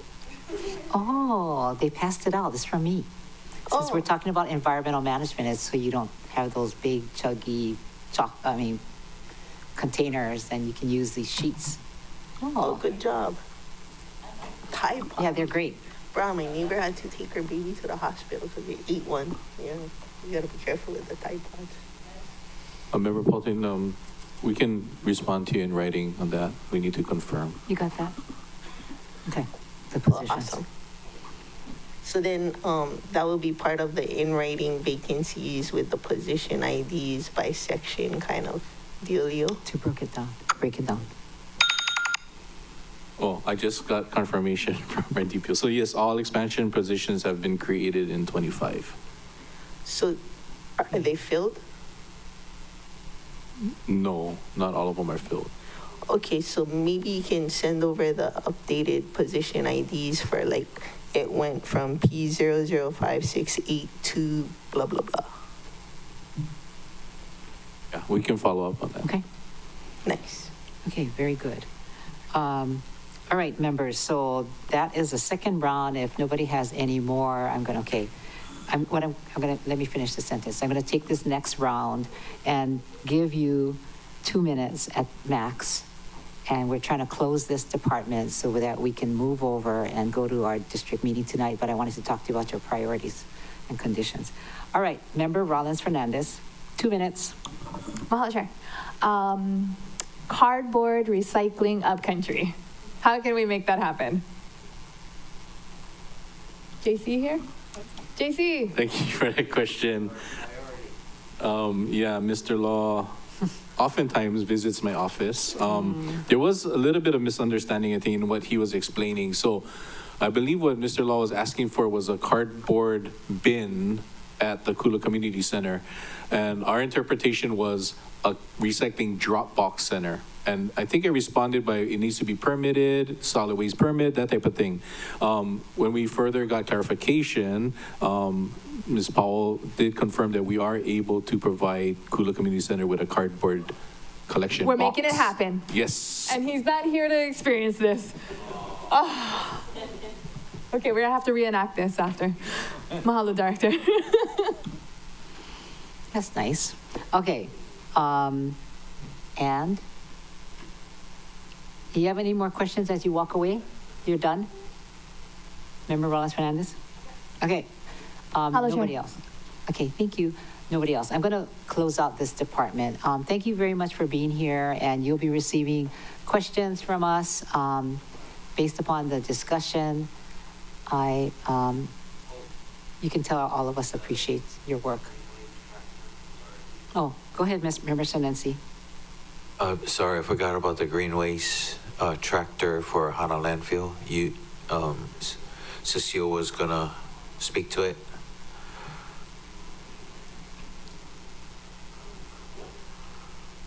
Thank you, Director. Thank you, Member Senensi. What was the question regarding are you talking about the excavator? Oh, it's the excavator, right, for green waste in Hana. Yes, so it's twofold. We're asking for two pieces of equipment for Hana landfill to be operated by Hana landfill staff. One is the horizontal grinder and one is an excavator to feed the grinder. Because currently they have a chipper and they're hand feeding and it's not feasible. So we need to replace that with a grinder and then an excavator to feed it. Nice, thank you for that. Thank you, Chair. Great. Okay. Any others? None? No more questions? So I'm going to thank the department. Department, you want to say anything to us? Thank you, Chair. Yes, I just want to show my appreciation for all of your support and for listening to us and working with us time and time again to move forward with our programs. And we do appreciate the support. Thank you very much. Yeah, we appreciate your work too, as you can tell. All right, so Member Rollins Fernandez is not here to give you kisses as she's been loving this department. Oh, I was wondering about like the deputy, like how, because you're got a lot on your plate. How are we gonna find a deputy? And like probably the raise could help. I mean, well, you can answer. You have a fast answer. You found somebody. Yeah, just to address that, there is somebody that is interested in the position. It is a person from outside of the county, which helps us because we don't need to pull from internal resources.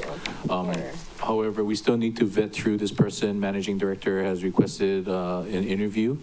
And I believe the starting date could possibly be July 1st, but that is pending. Oh, good for you. Only coming on when the big money's there. But yeah, I really need the support. It's been rough, but surviving. Thank you. That's almost the fastest we filled one, so I mean, it worked. All right, so department, just before you say goodbye then, I think you briefly talked about rates and fees, but you need to tell us, do you want to say anything more about it while you're sitting here? I think it's only on page 7 in the rates and fees. All the rest are same. I think you can talk about it. Yeah, thank you, Chair. The overall comment that I want to make is, we're always fiscally responsible when we work on these rates and fees, and we don't ask for anything more. We don't add fluff to it. In fact, a lot of times we trim back. But, we work hard to get to the rates and fees that we propose in the budget. Our operations and our expenditures justify it. And yeah, we just, appreciate your support. And if you have any questions, you can feel free to just reach out to the department on those. Thank you. Okay, so you're fine with the rates and fees. All right, members. So at this time, thank you very much, department. And we will now proceed with the meeting real fast. And then you can all go off to our next district meeting. Thank you.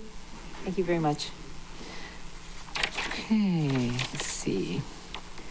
So now that we're finished with Department of Environmental Management, I was hoping to bring up personnel again, but we tried to get them to come today, but they were not available. And so tomorrow our plan is to have agriculture, then OCS, followed by the Office of the Mayor, and then personnel. We will then go over the general budget provisions, revolving funds if needed, and additional legislation. So with tomorrow looking like a longer day, I'm proposing extending our deadline to submit priorities to 4:00 p.m. on Thursday. And so it was supposed to be 9 o'clock, right? So 4:00, extending the deadline, and hopefully, we can finish early enough so you'll have some time to work on this also. Thursday is also council meeting, and then we have Wailuku Kahului residency area meetings in the chamber. So there'll be a little bit of time in between the council meeting and the next meeting in the evening.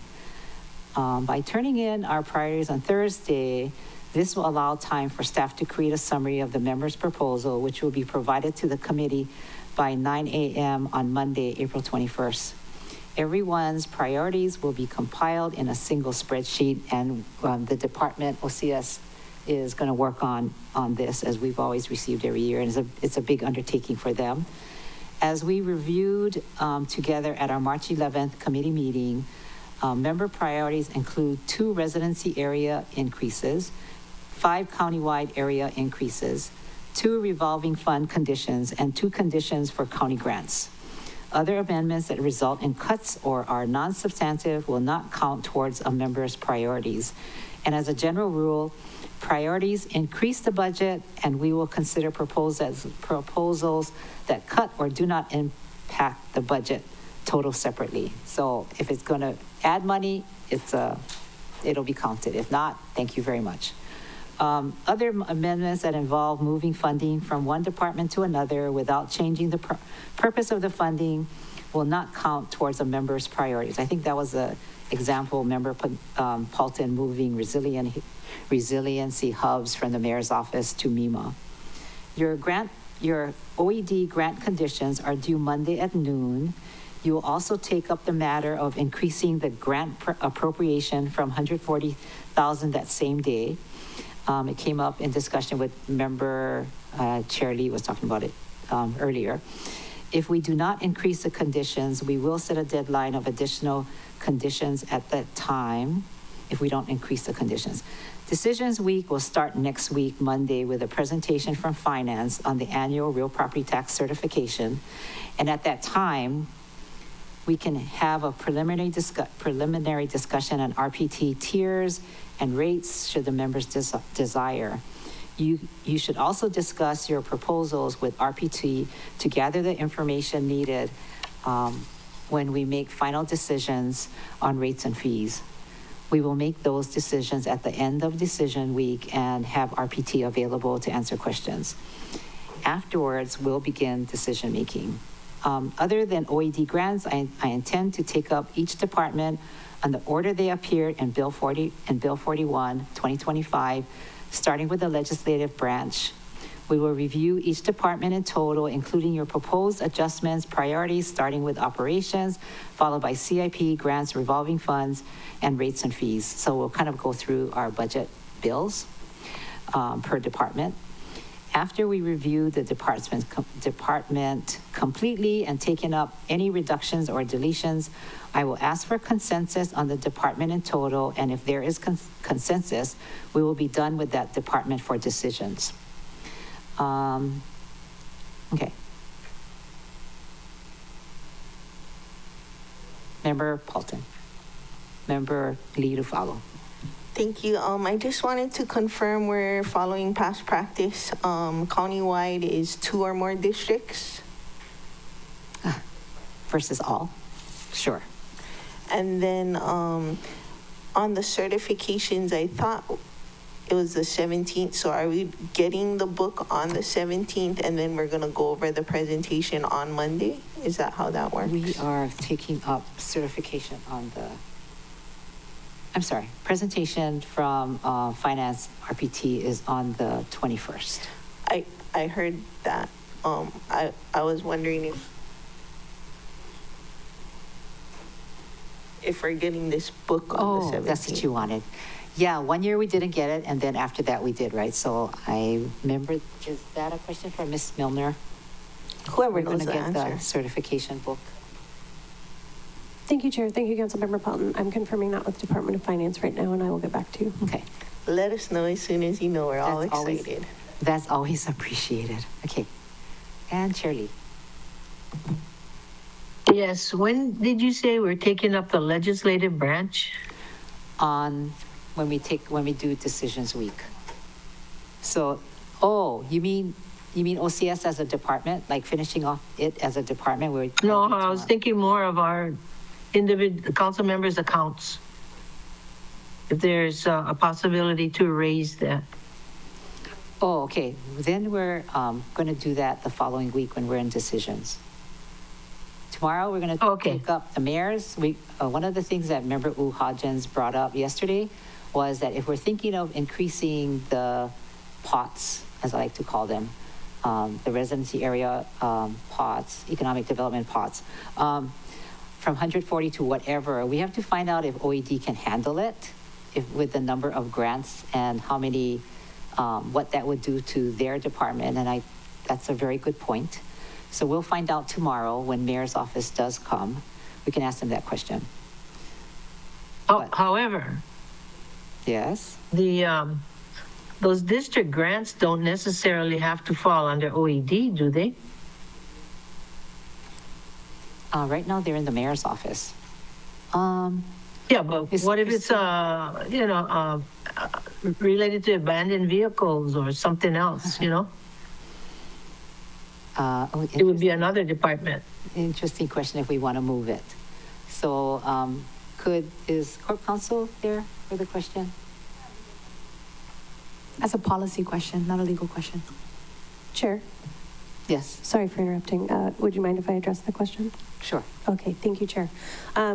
What I would say, Chair Lee, is that if you wanted to use some of those funding for another purpose, such as abandoned vehicles, you could reduce the amount allocated under OED and move it to another department for that different purpose. But if it falls under the stated purpose of the OED, Economic Development, Cultural, and Environmental Grant Funds, at this point, it should probably stay in OED. Mahalo, Chair. Yeah. And there are a couple of grants that I've listed actually don't fit under OED, but I know where it would fit. So it's just a matter of identifying where the grants would go instead of, assuming that they all would be handled by OED. Okay. Yeah, and then, but that really wasn't my initial question. So you're saying that if we want to discuss an increase in our individual office accounts, I wasn't that talking will about come. office accounts. No, but I was talking about office accounts, okay. yeah. Okay. I know you brought up the district, the district grants. But then now we're done with that. We finished that one, right? Okay. And so initially I was talking about the office accounts. Okay. So that's when I mentioned the legislative, when are we going to deal with the legislative branch? And you said next week. Did you say next week? Yeah, next week. So, So there's no particular deadline for that. It's just, we can take it up when we take up the branch and our office accounts. when we start taking up, Bill 41, which is our budget bill, then we'll go through that and go through bills. Wait, hang on. Yeah, okay. Leslie has the certification answer when you're ready. Oh, you have books for Thank us? you, Chair. Sorry, I can't wave at you from here. Yes, Finance let me know that the books will be delivered by midday on Thursday, the 17th. Wow, okay. So that'll be homework for you when we have our holiday, which is on the 18th.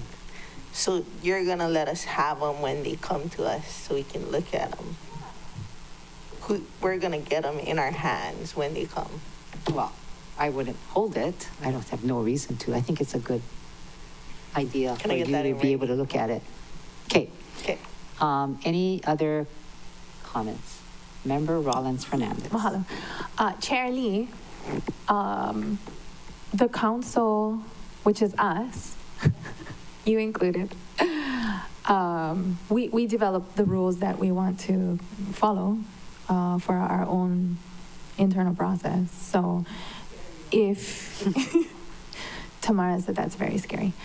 So if the, strict 2 per district, 3 countywide priorities is not fitting your needs, you can pitch or propose a different amount and we can discuss and vote on it. So just throwing that out for you to consider for your abandoned vehicles example so that you don't have to stick it under the OED cultural and environmental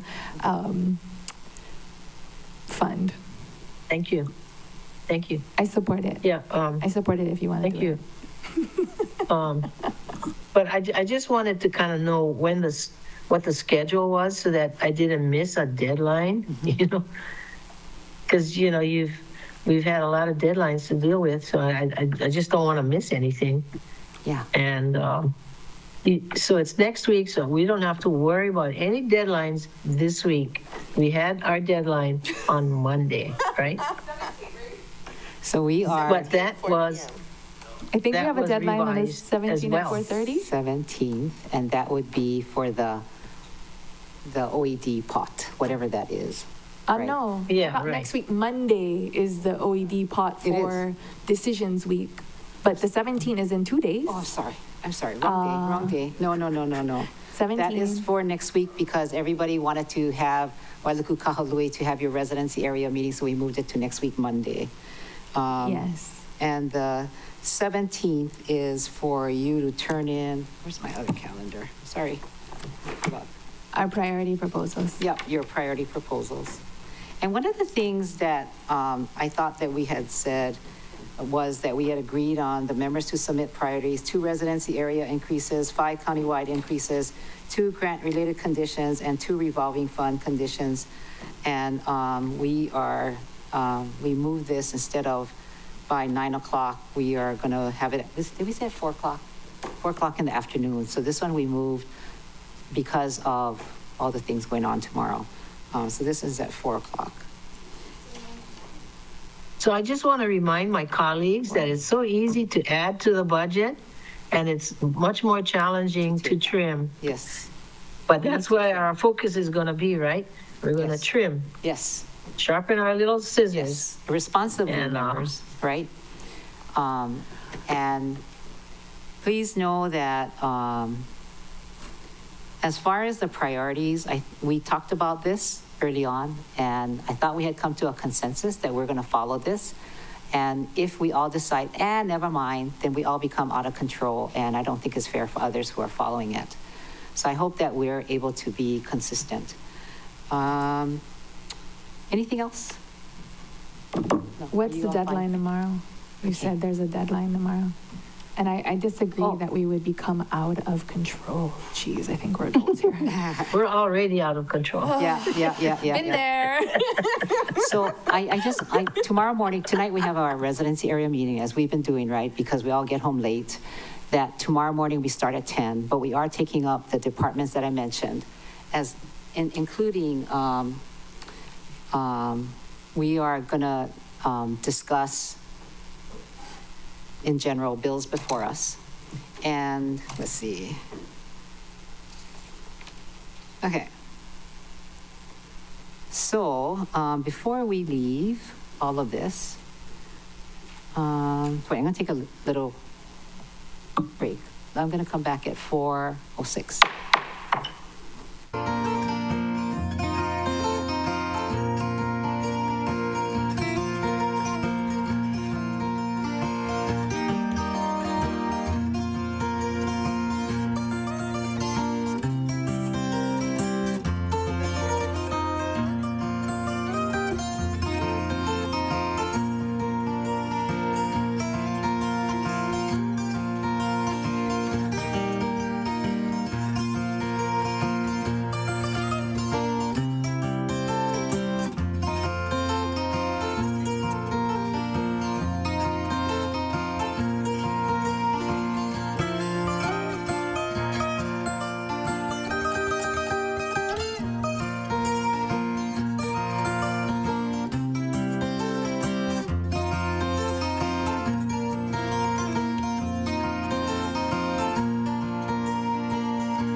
today's agenda, we have Bill 15. Bill 15 is the carryover savings, $51 million that we got from administration. And what the administration has done is they've included that 51 million in our current budget, Bill 41. So we need to work on, address this. So tomorrow, what I would like to know is, instead of the meeting starting at 10, which all of you are available, I wonder if you wouldn't mind coming at 9:30. I'm going to recess this meeting because it's not on the agenda for tomorrow. But it is on today, so I'm going to recess this, take it up tomorrow, and deal with it, and then we'll start with our 10 o'clock BFED meeting. Member Paulton. Can I just move to file it right now and we'll come in at 10? Second.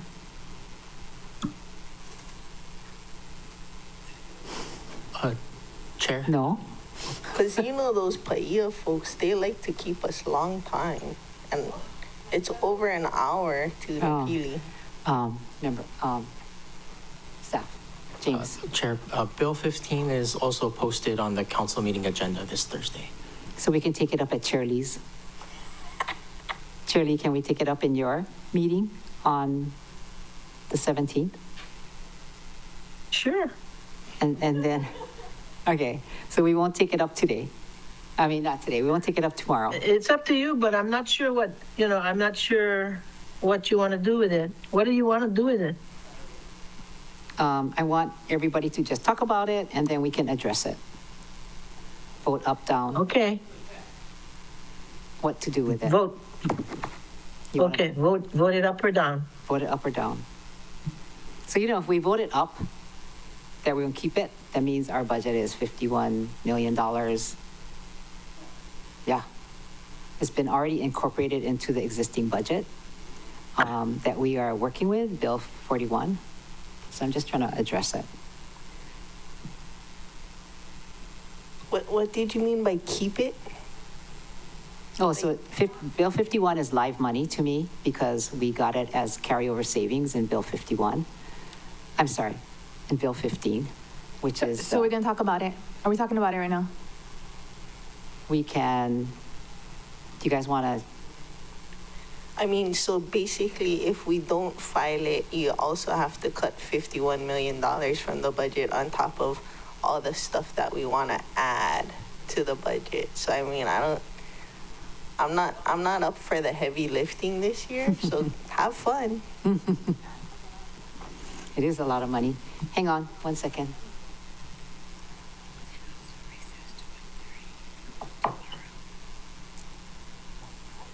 Okay. Oh, yeah, that was the one that was tabled, right? You wanted tabled to take it up in your committee, right? Is that the one? Well, Bill 15 has not come to your committee, come to the council yet. It only has come to BFED.